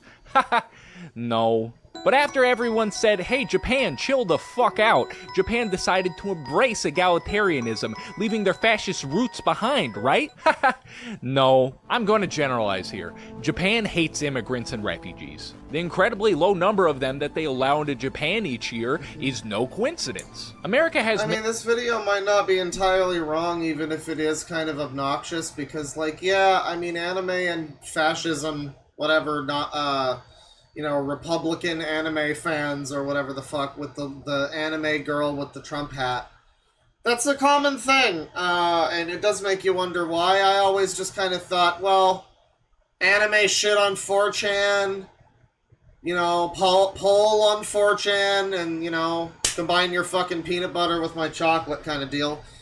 I don't know. But, you know, I mean, yeah, some of what's in this video might be not insane or anything, but it is kind of annoying. The guy's annoying. Many right-wing hate groups, and so does Japan with contemporary nativism, an anti-immigrant movement that intensified through being shared in online spaces. These calls for ethnic dominance perk the ears of some white nationalists. The ethno-state is a right-wing nationalist romantic notion of a state with a unified ethnicity and or race. Many ethno-state enthusiasts, fascists, cite Japan as what it can... Wow, bro, you're so edgy saying that. Like, people aren't gonna agree with you. Like you would ever get in trouble with anybody for calling Richard Spencer a fascist. You could have just said that. Temporary ethno-state should be. Moreover, the lack of diversity in Japan is being credited for lower crime rates. Thus, Japan has a very protective culture and policy practice that garners a lot of respect from fascism enjoyers. Did he just say that immigrants bring crime? Are they bringing drugs too? Is anything Are they terrorists? Monocultural and non-diverse is a wet dream for the average neo-Nazi. Someone who got a lot of respect from a certain man who is loved by neo-Nazis is the late Japanese Prime Minister Shinzo Abe. Let's just say I have many political disagreements with the man. For starters, historical revisionism and atrocity apologia, not great. Cabinet members closely associated with Japanese Nazi movement? Yeah, Abe sucked. But fascism fans and neo-Nazis obviously loved him. And this is all to say... Wasn't Abe's thing trying to get people to fuck again and have more kids? What? That's the one thing I heard about him, was that he just really wanted people to have more kids in Japan, which... I gotta be honest, is the only thing I knew about his politics. I'm like, yeah, that sounds like a good idea, honestly. That's a campaign to run on in Japan, is the Make Babies Party. You know, I would vote for the Make Babies Party in Japan, like, where the birth rate is declining super hard, and has been for like 20, 30 years or so. Yeah, the Make Babies Party. I mean, they might need to make Japan again, you know? Not even great again, but just like, they're running out of people. That there is a lot to love about this country and its culture if you are a neo-Nazi. I think it's clear that Japan has a fascism problem. Okay, that's part one. Now I know what you're saying. Karen, you haven't talked about anime for... The guy's name is Woke Karen, by the way. That's the name of the channel. You know, Blank Has a Blank Problem is always such an annoying title, too. Like, this is the thing, this is what's so vexing to me and why I do a stream like this, is because, again, this is like, we're past the 10-year anniversary of Gamergate. And this is the shit that made me hate, like, leftist politics. I was all gung-ho on fucking Obama or whatever. You know, ultimately I still am, you know, to some extent, but, like, to some extent, but... Yeah, you know, you see enough people on the internet that are just, like, smugly telling you that there's a... Yeah, you know that thing you like? Turns out it has a problem, sweetie. Just this smug bullshit. And they never acknowledge that it drives people away like it drove me away. They never acknowledge that. They've been doing this for years. This video is 1 year old. People have never learned the lesson to stop being smug cunts. For a couple minutes now. Well, guess what? It is now anime time. We still need to explain why anime has a fashion. Yeah, I'm Canadian, and I was on fucking board with Trudeau until, like, a week after the election or before or whatever, when he started talking about Gamergate being a misogynist hate campaign, yada yada yada, buzzword. And I was just like, oh, this guy's a dumb retard. Okay, never mind. Politics is dead. I thought we had a hope, you know. problem. Quick, what do anime fans and alt-right extremists have in common? They both probably fetishize Asian women and need to take a shower. Yes, but they are also both in need of touching some fucking grass. The point that I'm trying to make is that generally, both are chronically online and are part of message board communities. Good old message board. You can talk about your favorite anime characters and about how pure bloodlines are in danger of being compromised by foreigners, and sometimes both in the exact same website. Meet hero. See, this is the problem with this video, is that it's not entirely wrong, it's just smug and annoying, and it's like he knows that, and he's like proud of that or something. His name is Woke Karen. So it's like, you're doing the worst possible job, dude. I mean, like, this is something that you could maybe actually teach people about this in some way. It's like it's real information that's, you know, about why anime people are so... There's such an overlap with, you know, another type of people, right? There's, like, information here, but you're delivering it in a way that would never make me want to listen to you. It would drive me away. It would make me think you've got some kind of ulterior motives for telling me this information. Hint, hint, Brianna Wu Super PAC. I don't know. Yuki Nishimura.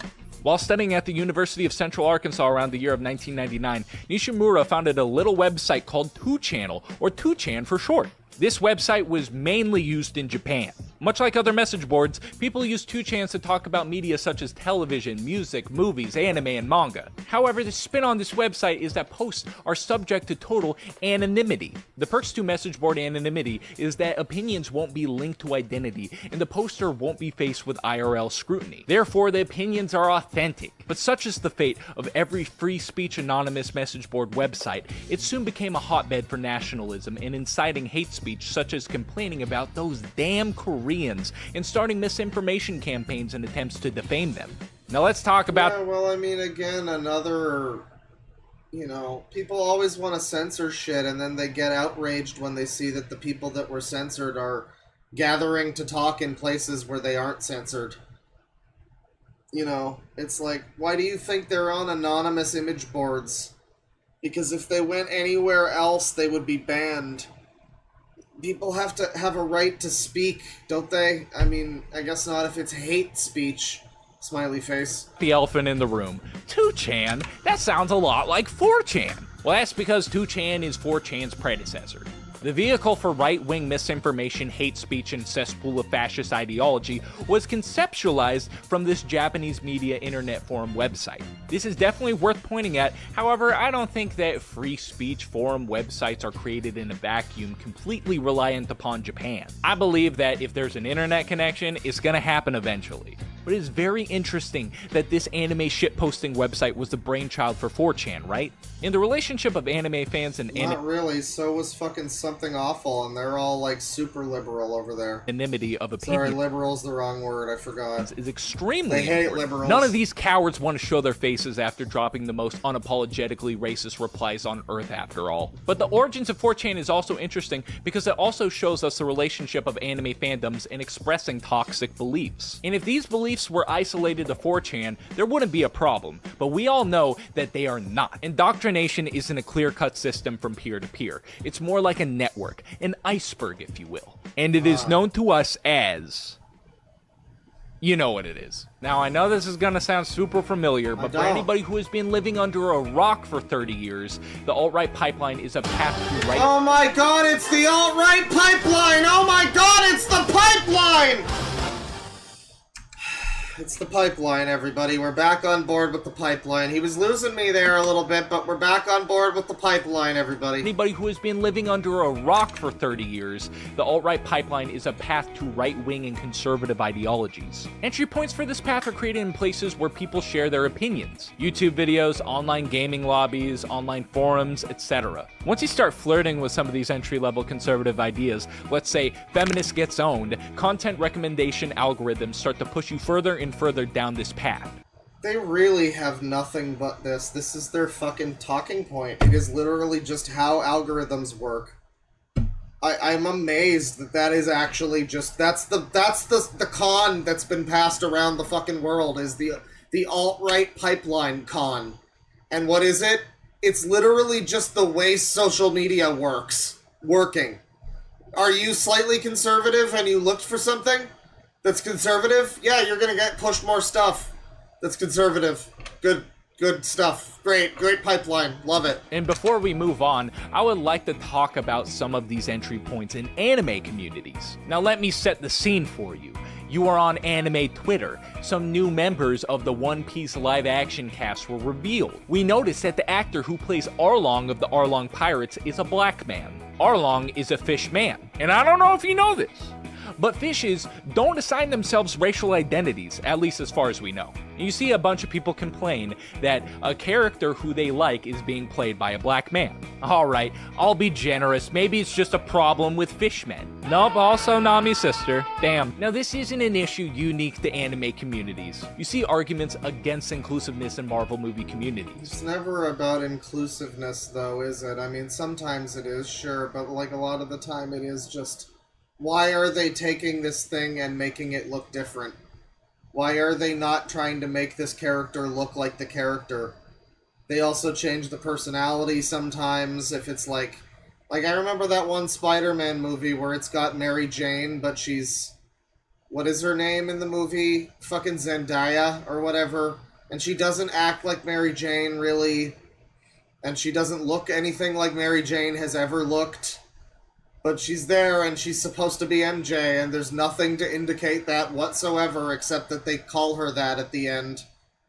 Like, what's that doing for people? Is that really what they want out of Mary Jane in a fucking Spider-Man movie? I don't think so. I mean, you know, I don't know. There's definitely racists, too. I mean, people were, you know, that's always going to happen. I mean, the breaking news racism exists. It's pretty bad. This video is pretty bad too. In video games, in pretty much anywhere that has a fan base. And I pose the question, what is the problem with a character being a different race? Oh my god, here it is. It's her. It's Mary Jane Zendaya, who looks and acts nothing like Mary Jane ever has. Than the source material. Like, where is the actual problem? It just makes people uncomfortable. That's it. I'm sorry. Where problem with a keyword that has a fan ask that again. And I pose the question, what is the problem with a character being a different race than the source material?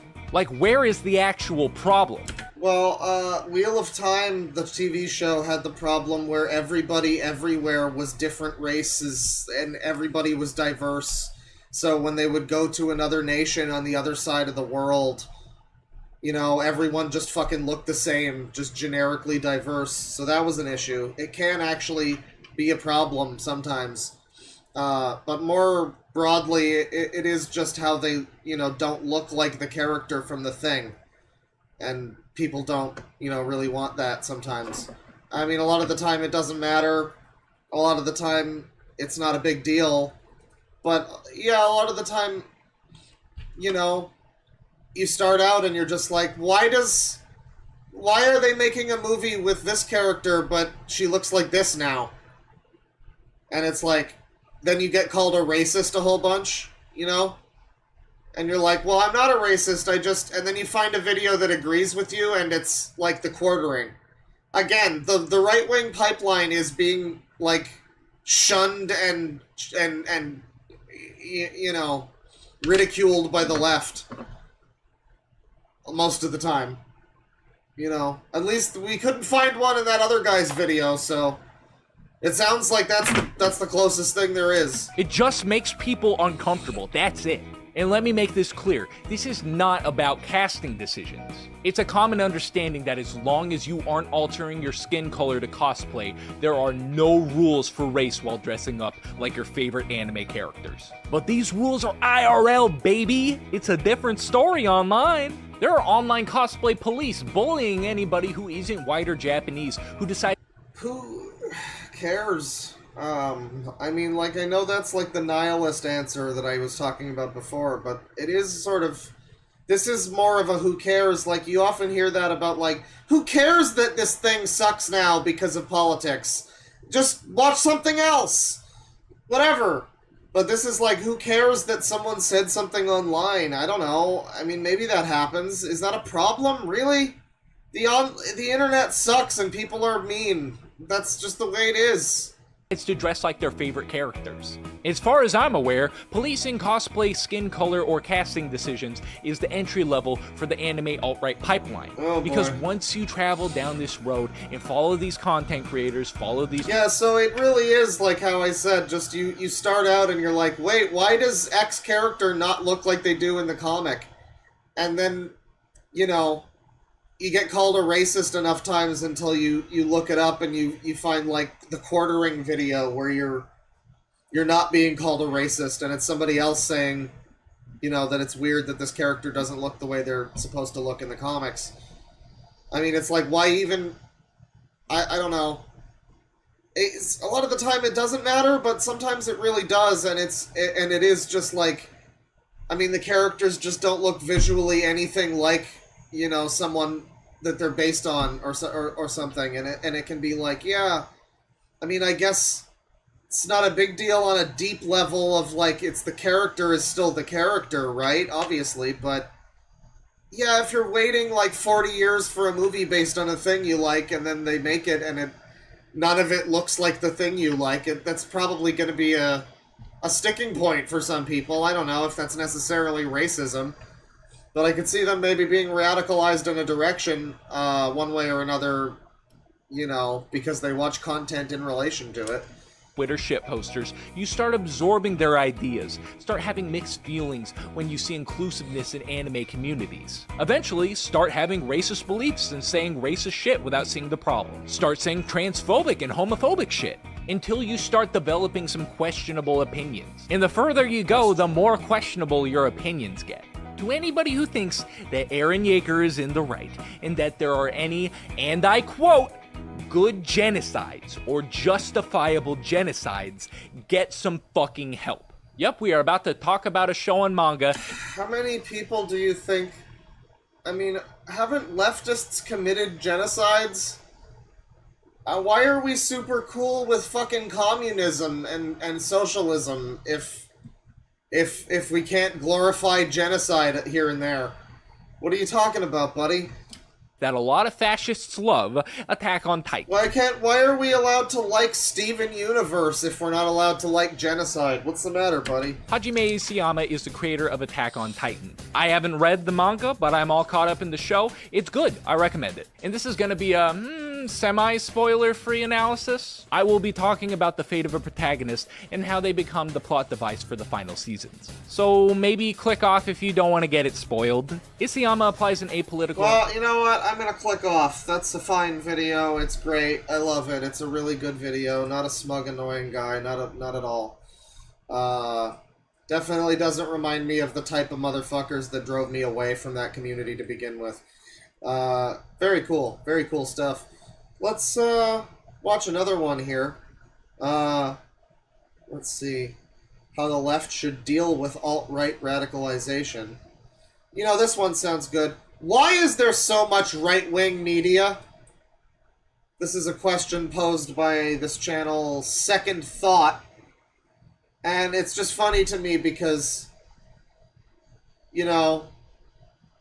it's just funny to me because, like, how much right-wing media is there? There's, like, a couple of fringe weirdo companies that are, like, Fox News or, you know, PragerU, Daily Wire. I guess Fox News is not a fringe company, but Daily Wire, whatever. Like, these little, you know, little journalism outfits and stuff.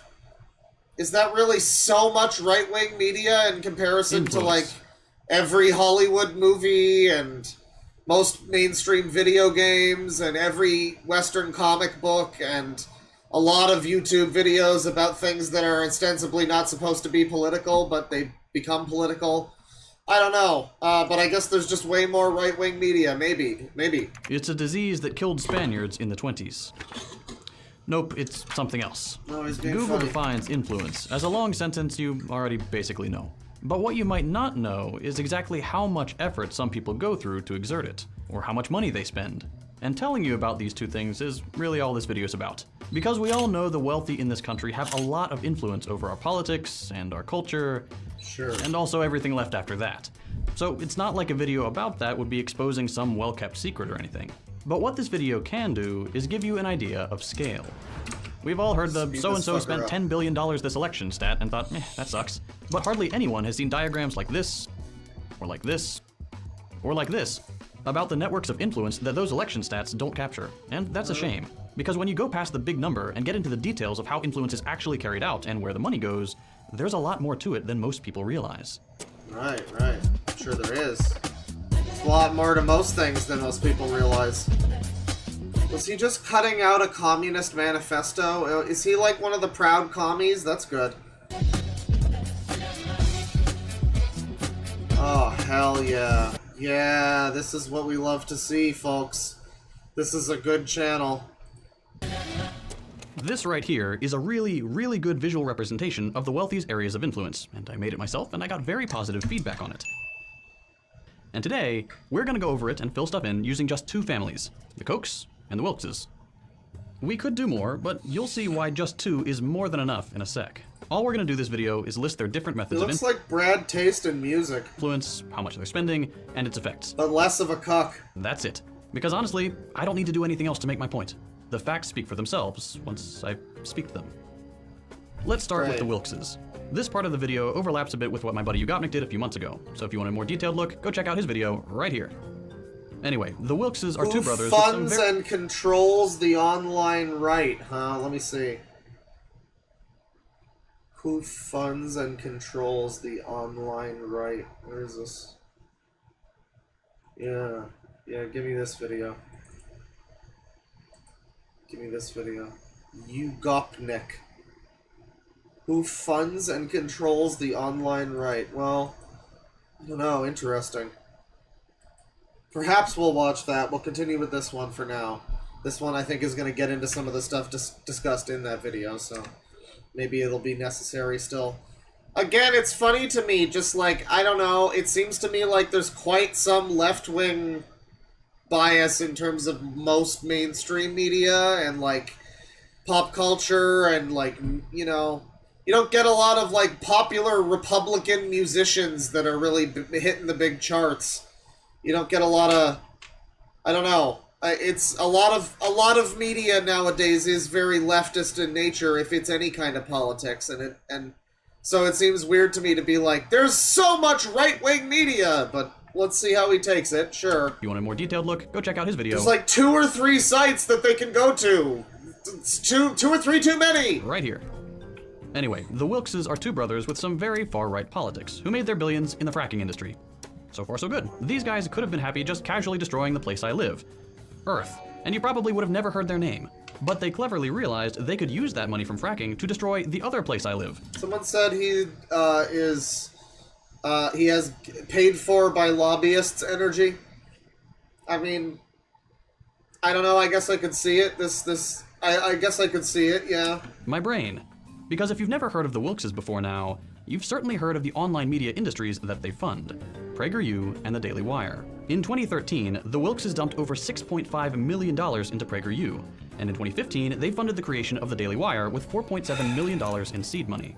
Let me tell you right now, nobody making socialist content has ever gotten that kind of seed money to do something similar, but we'll get back to that later.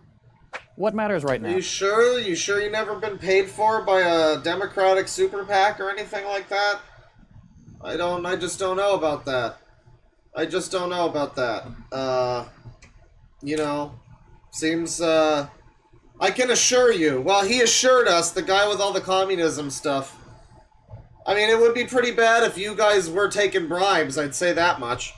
Is what PragerU and the Daily Wire do with all that money. If, like me, you haven't checked in a while, get ready. They push the LGBT grooming narrative and call for increased state violence against those in the queer community. They've said the gay community was, quote, a healthy grooming narrative and call for increased state-sanctioned violence? Oh, pride events, right. State violence against those in the queer community. They've said the gay community was, quote, a hell of a lot better off when they were oppressed by the heterosexual monogamists than when they're allied with trans activists, repeating the myth that the biggest threat to queer people is other queer people, not far-right pundits literally calling for them to be imprisoned and executed. They've claimed the 2020 election was fraudulent. No surprises there. Although the rest of the LGBTs there's a pretty fringe amount of those, rad queer pedo hell site type of individuals that might be making the whole movement look a little worse. You know, maybe that's What he's getting at, I don't know. They have segments talking about how they wish oh so badly that they could say the N-word, and that shopping at Target makes you, quote, gay and a pervert. Hell yeah. That one's new. And they're all for book bans and book burnings because the Bible supposedly says that's okay. Okay, so these guys fund this. This just sounds like when everybody complains about George Soros or something, like, okay. Climate change is a hoax, or the science just isn't in yet, so don't do anything. Wonder if the fracking billionaires like that one. And they've recently also casually dropped that they believe women this feels like counter-propaganda.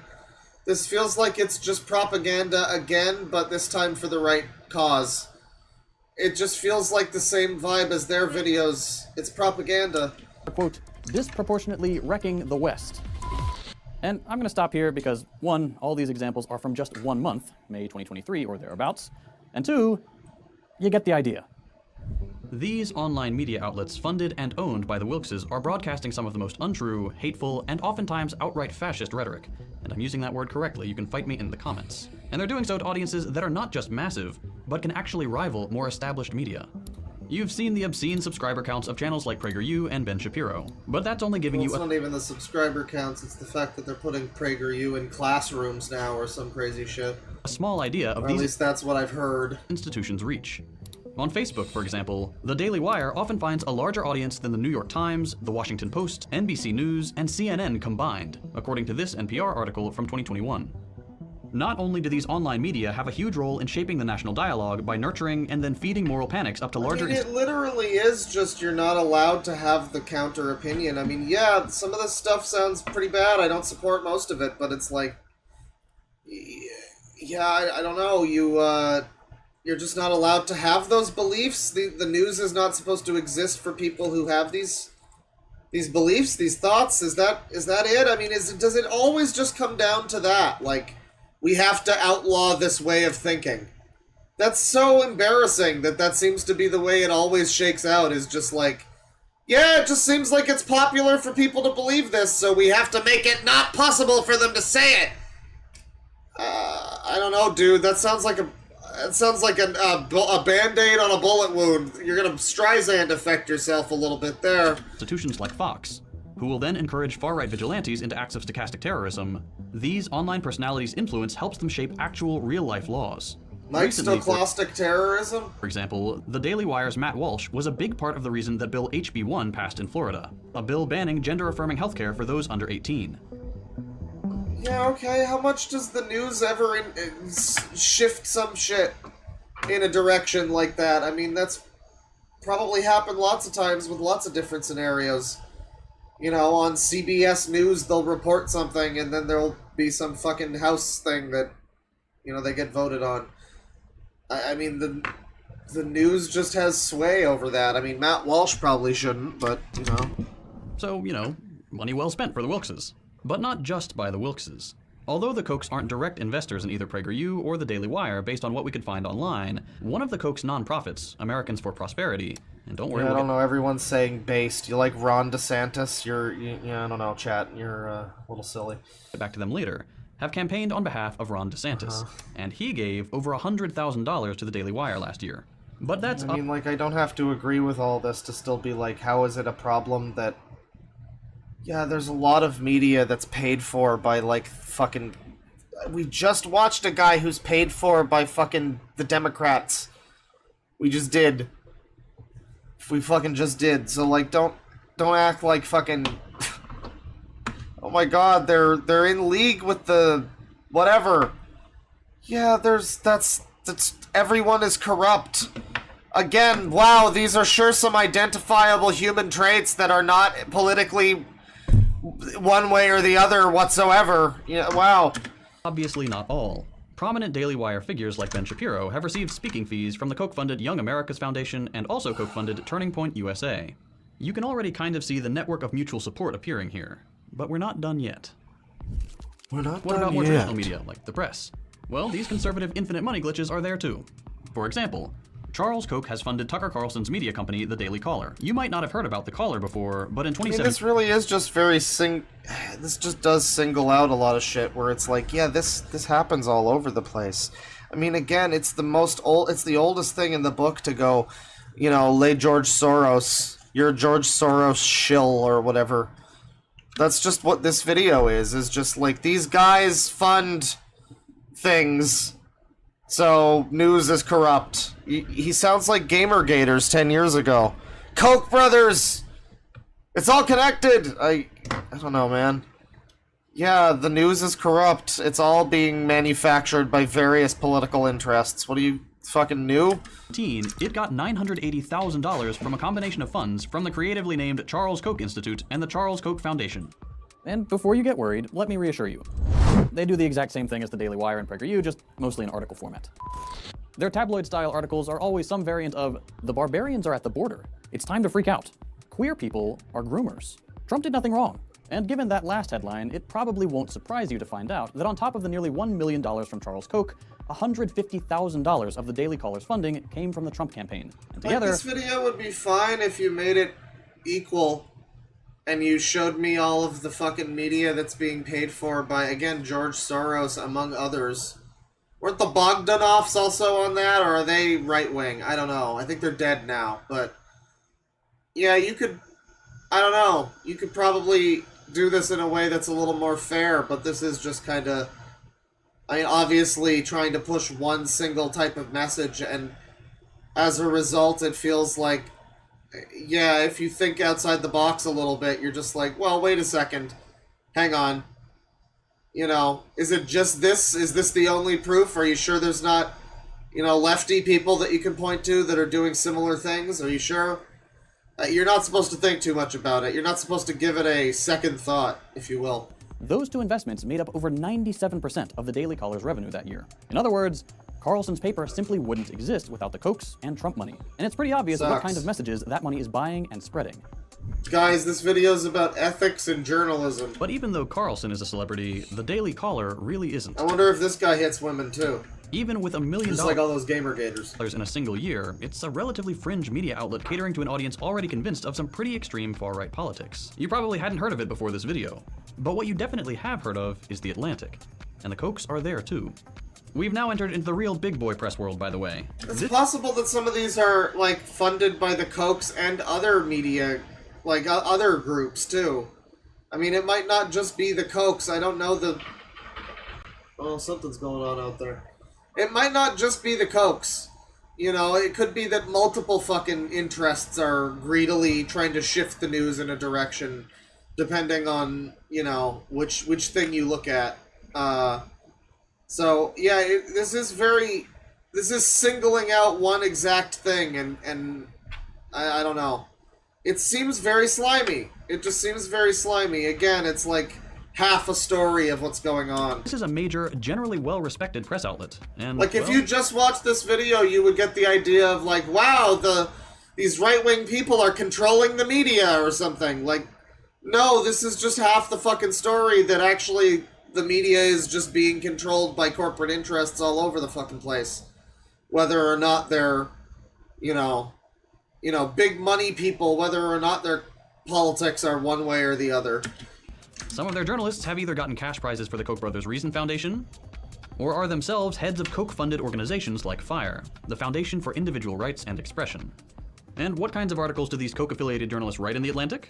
As you might expect, given everything else in this video, they talk about how free speech is under threat and you can't say anything anymore, while, you know, getting paid quite a bit to say exactly that in a major magazine. And because this really is quite a tight-knit group, in the process of writing these articles, they happen to stumble into defending guys like Jordan Peterson, a guy who really can't say anything because of the darn woke mob. Up yours, woke moralists. We'll see who cancels who. I love JP, he's great. You gotta listen to his music sometime, it's good stuff. Like with a lot of other He made like a fake Pink Floyd song, it was so bad. Adventures in the free speech circles, this strategy funnels a mainstream audience, in this case that of a pretty legitimate magazine, to a climate change denier and well-known transphobe also getting his own cut of the Koch fund by painting him as a victim. Truly, no one could have seen this coming. And I chose to talk about The Atlantic here because it bridges the gap to the whole Daily Wire crowd quite nicely. But The Atlantic is far from the only press outlet the Kochs are putting money into. There are plenty of outlets and organizations getting the attention of the billionaire brothers. Another big one on the list, for example, is Time Inc., which the Kochs put $650 million into the purchase of in 2017. To give you an idea, Time Inc. used to own magazines like Time, of course, but also Fortune, People, Sports Illustrated, Essence, and the list keeps on going. Just to kind of recap, because I've been going pretty quickly here, Right now... Yeah, and we've had you on super speed, too. Looking at only two... right now, you're just claiming that a bunch of people are controlling media, and, like, that's true, but that's not all the people controlling media. This is basically, like... I don't know, this is basically, like, inadmissible or whatever. It's like, yeah, this is happening too, in addition to a lot of other people doing the same thing. I don't know how you can just get away with telling me half of the story. And in only two sectors of influence, If that. online video and traditional media. We already There's have... probably plenty of other right-wing funders and left-wing funders that push the news in a certain direction. So much to go off of. A ton of money and huge audiences to match. The Kochs and the Wilkses have, thus far in the video, already spent hundreds of millions to either completely command or have a pretty direct impact on the editorial line of massive media organizations reaching millions of people in the US. These organizations then use their funds to spread homophobic, transphobic, and climate skeptic rhetoric, or will serve as a bridge to other figures receiving conservative funding like Jordan Peterson, who will make these statements more aggressively than better respected press can afford to. And by now, you might be wondering how this all happened. Wow, this is so fucking dull, dude. I mean, Jesus Christ, you're never gonna get anybody off of the fucking pipeline like this. At least the fucking screaming right-wing chuds are entertaining. Holy shit. Oh, all others he teaches and they fucking fall asleep. Alright, well, that's it for right-wing pipelines today. We got more pipelines in the future, I'm sure. There will be plenty of pipelines to come. I'm sure there's going to be all sorts of pipelines. It's going to be so great. I can't wait for all the future pipelines. We made our way through some of the list, not nearly all of it. So, pipelines. It's so exciting. I think I just shit my pants. It's going to be great. Put on some copyrighted Porcupine Tree music again. We'll do some super chats here. Let's see here. 2 euros from Arosa. Oh, that was from a few days ago. 3 months membership from Arosa, but then I think they took their membership back or something. Because I saw them without the membership thing later. Strapped in and strapped on for an insufferable amount of discourse. Well, I hope you're ready to fucking get... It only became more and more insufferable. 14 months from Frenchy French. Morning trash time. Let's go! Let's go! Lots of trash. Now it's the mid-afternoon trash time. $5 from Hunter Moore. Haven't seen a stream in a while. Hope you're doing well. What about my doing well? Y-O-U-R. Thank you. I'm doing okay. 14 months membership for Milksteak. Oh! I'm not doing all the 14. That would just drive you up the wall. Good morning. 20-hour stream. Let's go. Not exactly, but it went a while. We went for a while. $5 from Bountiful Salt Harvest. I have an upset tummy. Surely watching a Claw stream runs no risk of worsening this. Well, you know, I don't think we had too much like stomach churning content today. Maybe some of the people we looked at. Maybe H-Bomber guy a little bit, but yeah, not usually. Not for the most part. $10 from GZ. Thank you very much. $5 from Seth McWeeb. You're goated, Deadwing. Thank you for the vids, for real. Thank you for saying that. I appreciate it. You're welcome. $2 from Grand Fisto. The alt-right piped me down when I was freshly 18. Oh dear. You know, take that one to BuzzFeed. They'll run with it. 13 months for membership from Autistic Wolf. Thanks for the comfy early morning commute stream. I almost sent a joke super chat saying, "Stop being anti-trans." Was not expecting the intro news. Yeah, for those that missed it, allegedly, Dogs Eating Dogs 6 and gang are taking me to war. It's very exciting. They're making allegedly they have like a Discord about, you know, dedicated to, or at least a channel or something dedicated to, you know, outing me as a transphobe and a user. He used the term user. So, I mean, yeah, he's taking the piss, and good for him. I mean, I gave him permission. I'm really excited to see where he goes with it. If he makes that video, that'll be great. 622 from Exiled Postman. Are we going to be radicalized by the end of this stream? Well, you know, no one can say that but themselves, really. I don't think I've been radicalized. I actually have, you know, some conviction in the things that I believe, or whatever. So it's not like a couple of YouTube videos are really gonna shift my entire life, you know, my entire worldview in that way. But, Yeah, I mean, we've definitely seemingly ruled out the pipeline as a real thing. It seems to be a very widespread con. It's possible that you can get pushed more conservative stuff by social media, but usually it seems like you have to engage in some way with conservative stuff. Fox News link here, Donald Trump there, whatever. And it seems like it doesn't really happen unless you do that. It doesn't seem like the pipeline exists unless you're just talking about taking someone from moderate conservative to, you know, further right, which, again, it's impossible to determine if it's just because that lefties are smug and annoying and people don't want to be involved with them, or if it is because the Koch brothers are funding a bunch of shit, you know? It's certainly possible for it to be both ways. I mean, I know that I thought Breitbart was on my side when I first got involved in Gamergate, and I was like, no, they just want to tell the story. They just want to really tell the story and not, you know, a political version of it, and, you know, how naive I was, right? But, I don't know. It doesn't appear that there's any data to really corroborate the existence of a right-wing, alt-right pipeline, or whatever they want to call it. $20 from the Strangler. I don't remember why PewDiePie is a Nazi, ? Well, we watched that video, so your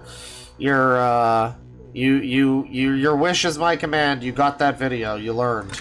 $10 from your mother. PSA, H-Bomber Guy used to be a member of the troll website Medicare. The very website that Mr. Medicare once used and is now named after. Yes, and he developed Troll's Remorse, along with Haberman. We've all heard the story. We know the ancient Jedi texts. We know the lore. Well, at least I do. Yeah. What the fuck is going on? Someone's got a fucking subwoofer outside, I don't know. But, yeah, he was part of that group. He knew Medicare, I guess, like Mr. Medicare, Jim. He knew him to some extent on this group. And they would troll people. And it doesn't seem like they ever really trolled anybody in such a fashion as to, like, ruin their life or anything. It was just kind of fucking with people. Yeah, they moved on.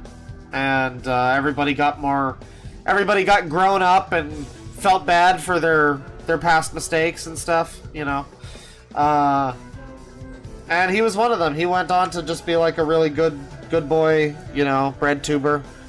Medicare, of course, I'm talking about Mr. Medicare, famous bread tuber. Yeah, no, it's interesting. You should listen to, there's a video, I think, that clips just that part. Jim talking about H-Bomb and their history and stuff like that. It's pretty interesting to see where that guy came from and where he wound up. Kind of deal. $5 from Batman's Pet Goldfish, yet he ignores the people from the affected groups that approve and enjoy the joke. Yeah, so like the Nazi joke or something, the death to all Jews joke, rather, that PewDiePie did. Or any other group that belongs to any... You know, anybody else that belongs to any group that's been made a fool of in a joke or something. It's like... A lot of people don't take it that seriously. A lot of people can just listen to things and not treat it like it's endemic of a world blight sickness that we have to cure with some sort of biological weapon. $5 from Fembro. If only PewDiePie made those edgy jokes back when H-Bomber was a part of Medicare, maybe he too could pretend it didn't happen.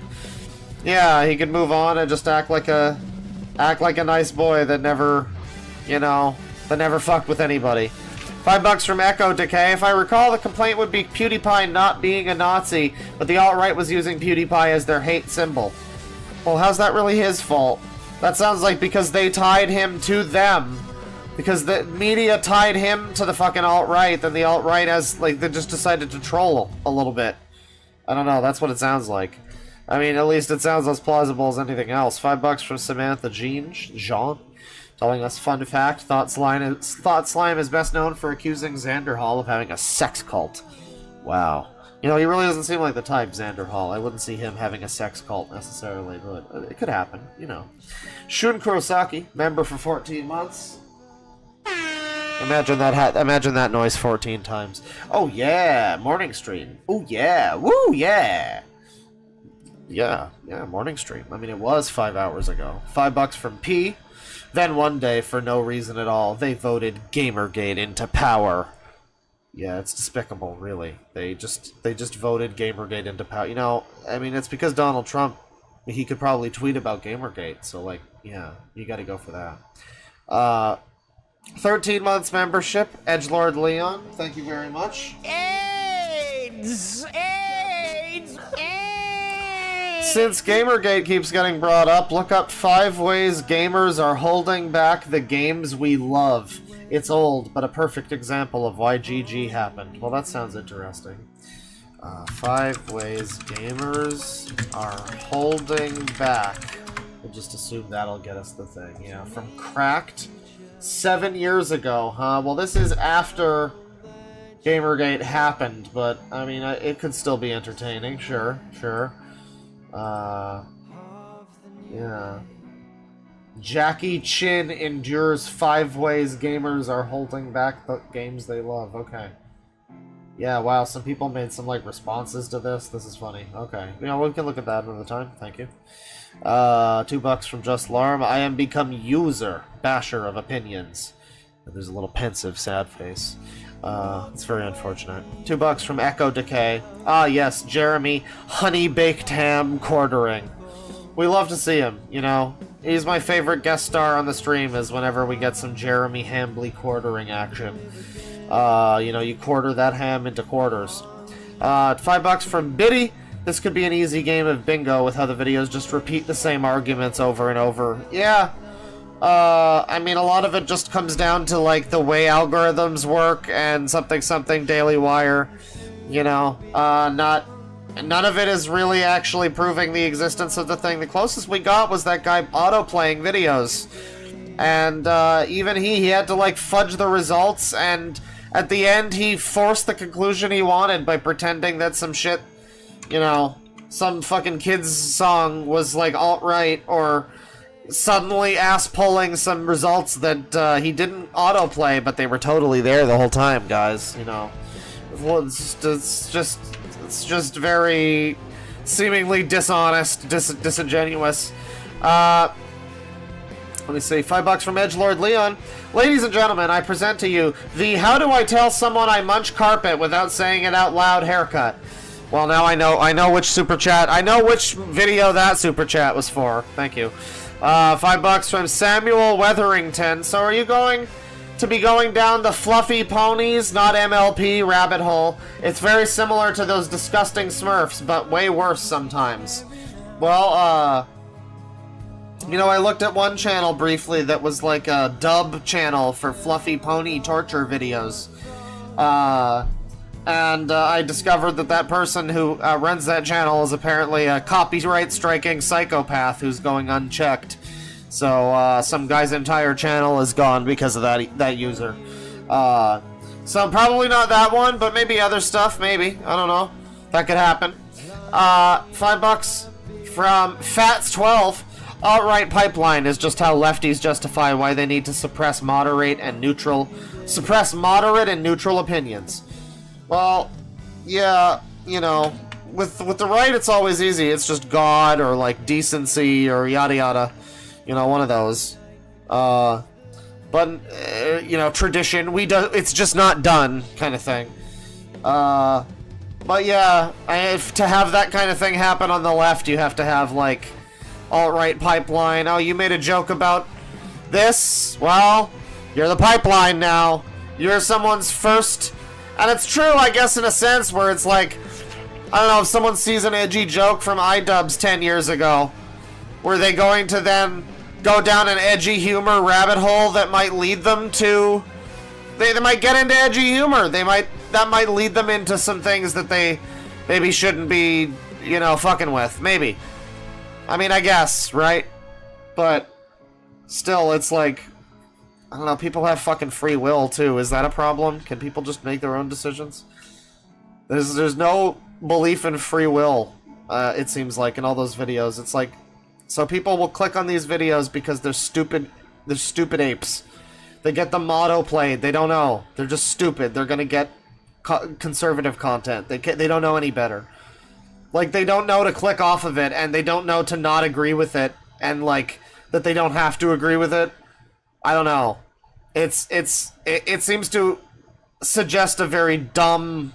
It seems to indicate dumbness from the people that it's, you know, projecting that onto, where it's like, if you see this video, you're gonna get radicalized because you're fucking too stupid not to, dumbass. You know, I guess that could happen. $10 from the Strangler. I fear for the day my shelves full of Gundam models become a far-right dog whistle. I mean, it probably already is, dude. You know, it's military, so there you go. And it's mechs, which are like, you know, overwhelming use of force by the military or whatever. Like, yeah, they probably Gundam probably is a racist dog whistle. I don't know what to fucking tell you. £5 from Smokely. Just got home from work. Claw is live. About to smoke a J. Life is good. Love you, Clawtavius. Well, thank you very much, Clawtafuno. I appreciate it. Claw Viewer Takuno. There you go. Thank you. I hope you enjoyed your J. You know, went along nicely with the discussion at hand. $2 from Transylvanian. Can't stay for long, but I hope all's well with you, Claw.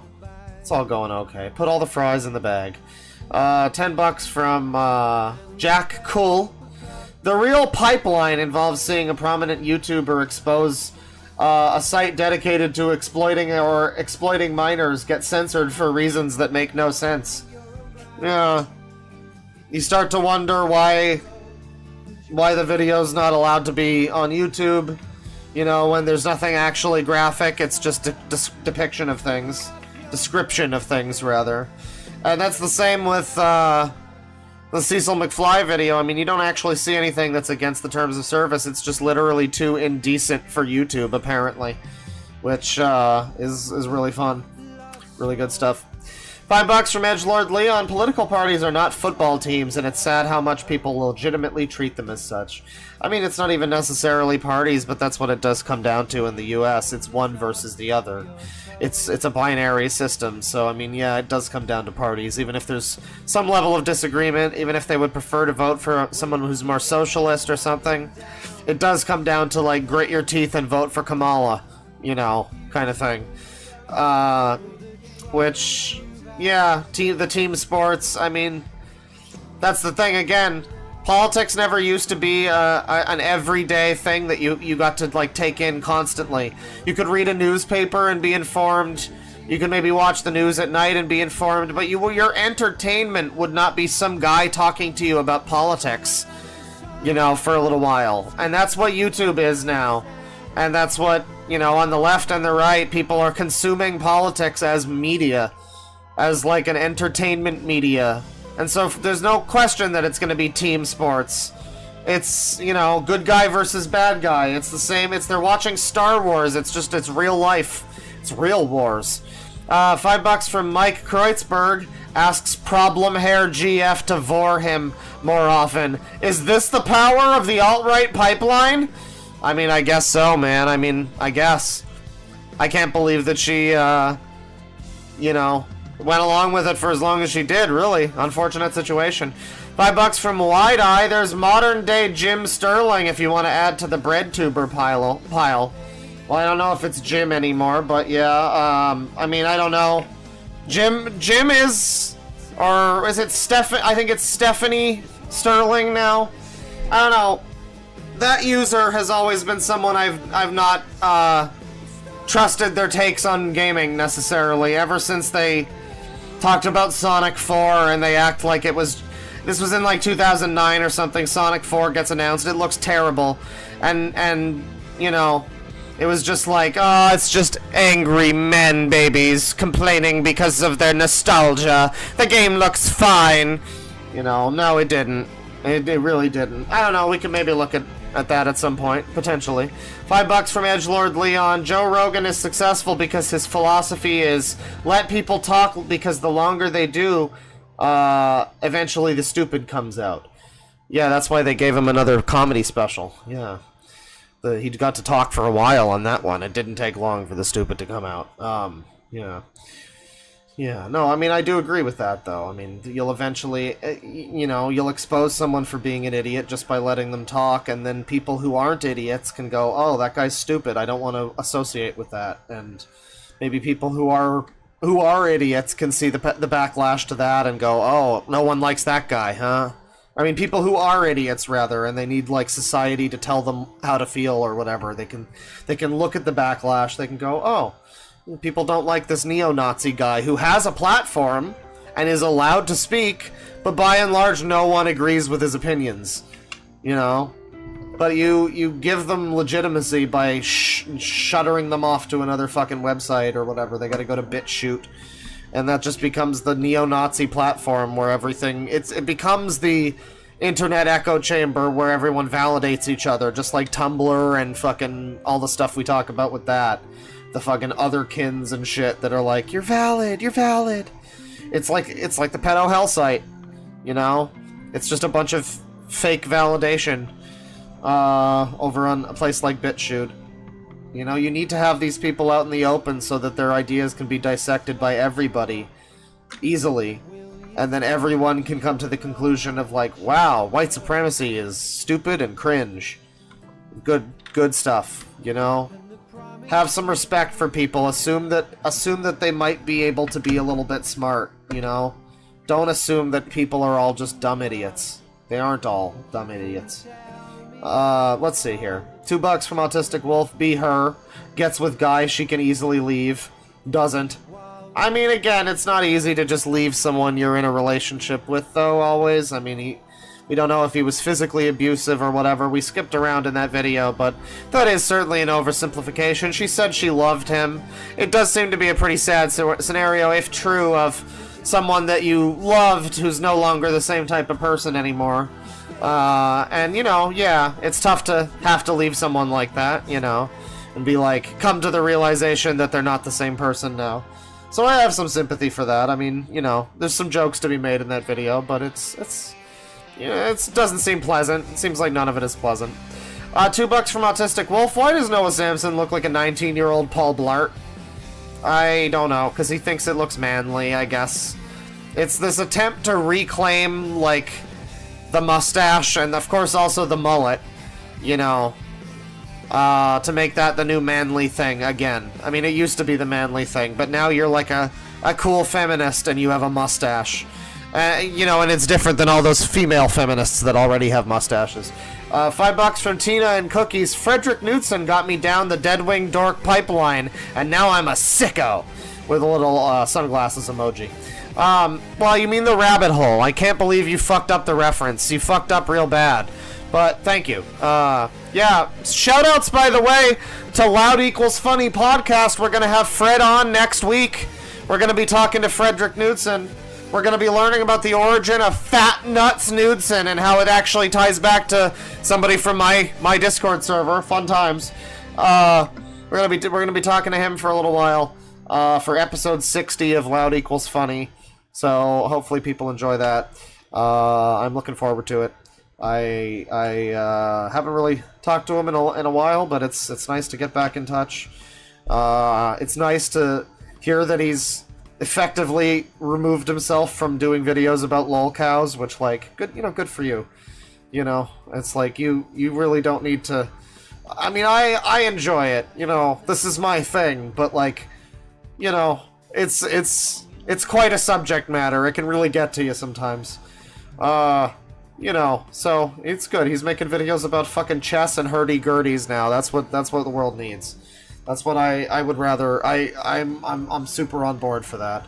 $2 from Hunter Moore. Put on 1.25 speed. Ooh woo. Yeah, I forgot that a few times. Sorry. $2 from Alan Sampson. Boo! Spooked ya! Praise the Lloyd! Praise Bob! Praise the Lloyd. In the name of the Lloyd! Everybody should watch The Stupids, by the way. You're gonna look up the movie The Stupids 1996, and you're gonna see that it has like a fucking 20% on Rotten Tomatoes. Don't listen to them. They were all smoking crack. That movie's delightful. It's a one-of-a-kind experience. It's very funny at times. Not all the times, but it's at least a 7 out of 10, I'd say. I like it like a 10 out of 10. The Stupids is wonderful. We were talking about that recently on our second movie-related offshoot spin-off podcast, Loud Equals Funny, second screenings, do not abbreviate that, where we've got a series of 8 movies for this first season of second screenings. They're all going to be dropped at once. We got The Stupids, we got Kung Fu Hustle, we got Cocaine Bear, we got the Postal movie, all sorts of trash. So check it out. Our good movies tend to not be that good, and our bad movies tend to not... Well, Kung Fu Hustle was good. That was a genuinely good movie. The Stupids is also kind of, but, like, I feel gaslit by the critics saying it's so terrible. I'm like, it has to be kind of bad, right? I mean, I like it like a 10 out of 10, but... No, it can't be. I mean, it's not a 10 out of 10. There's problems. There's pacing issues and stuff. But I like The Stupids. It's a good movie. $5 from Jack. Cool. Does Brad Pitt's illegitimate son realize that bad mustache man breathed air?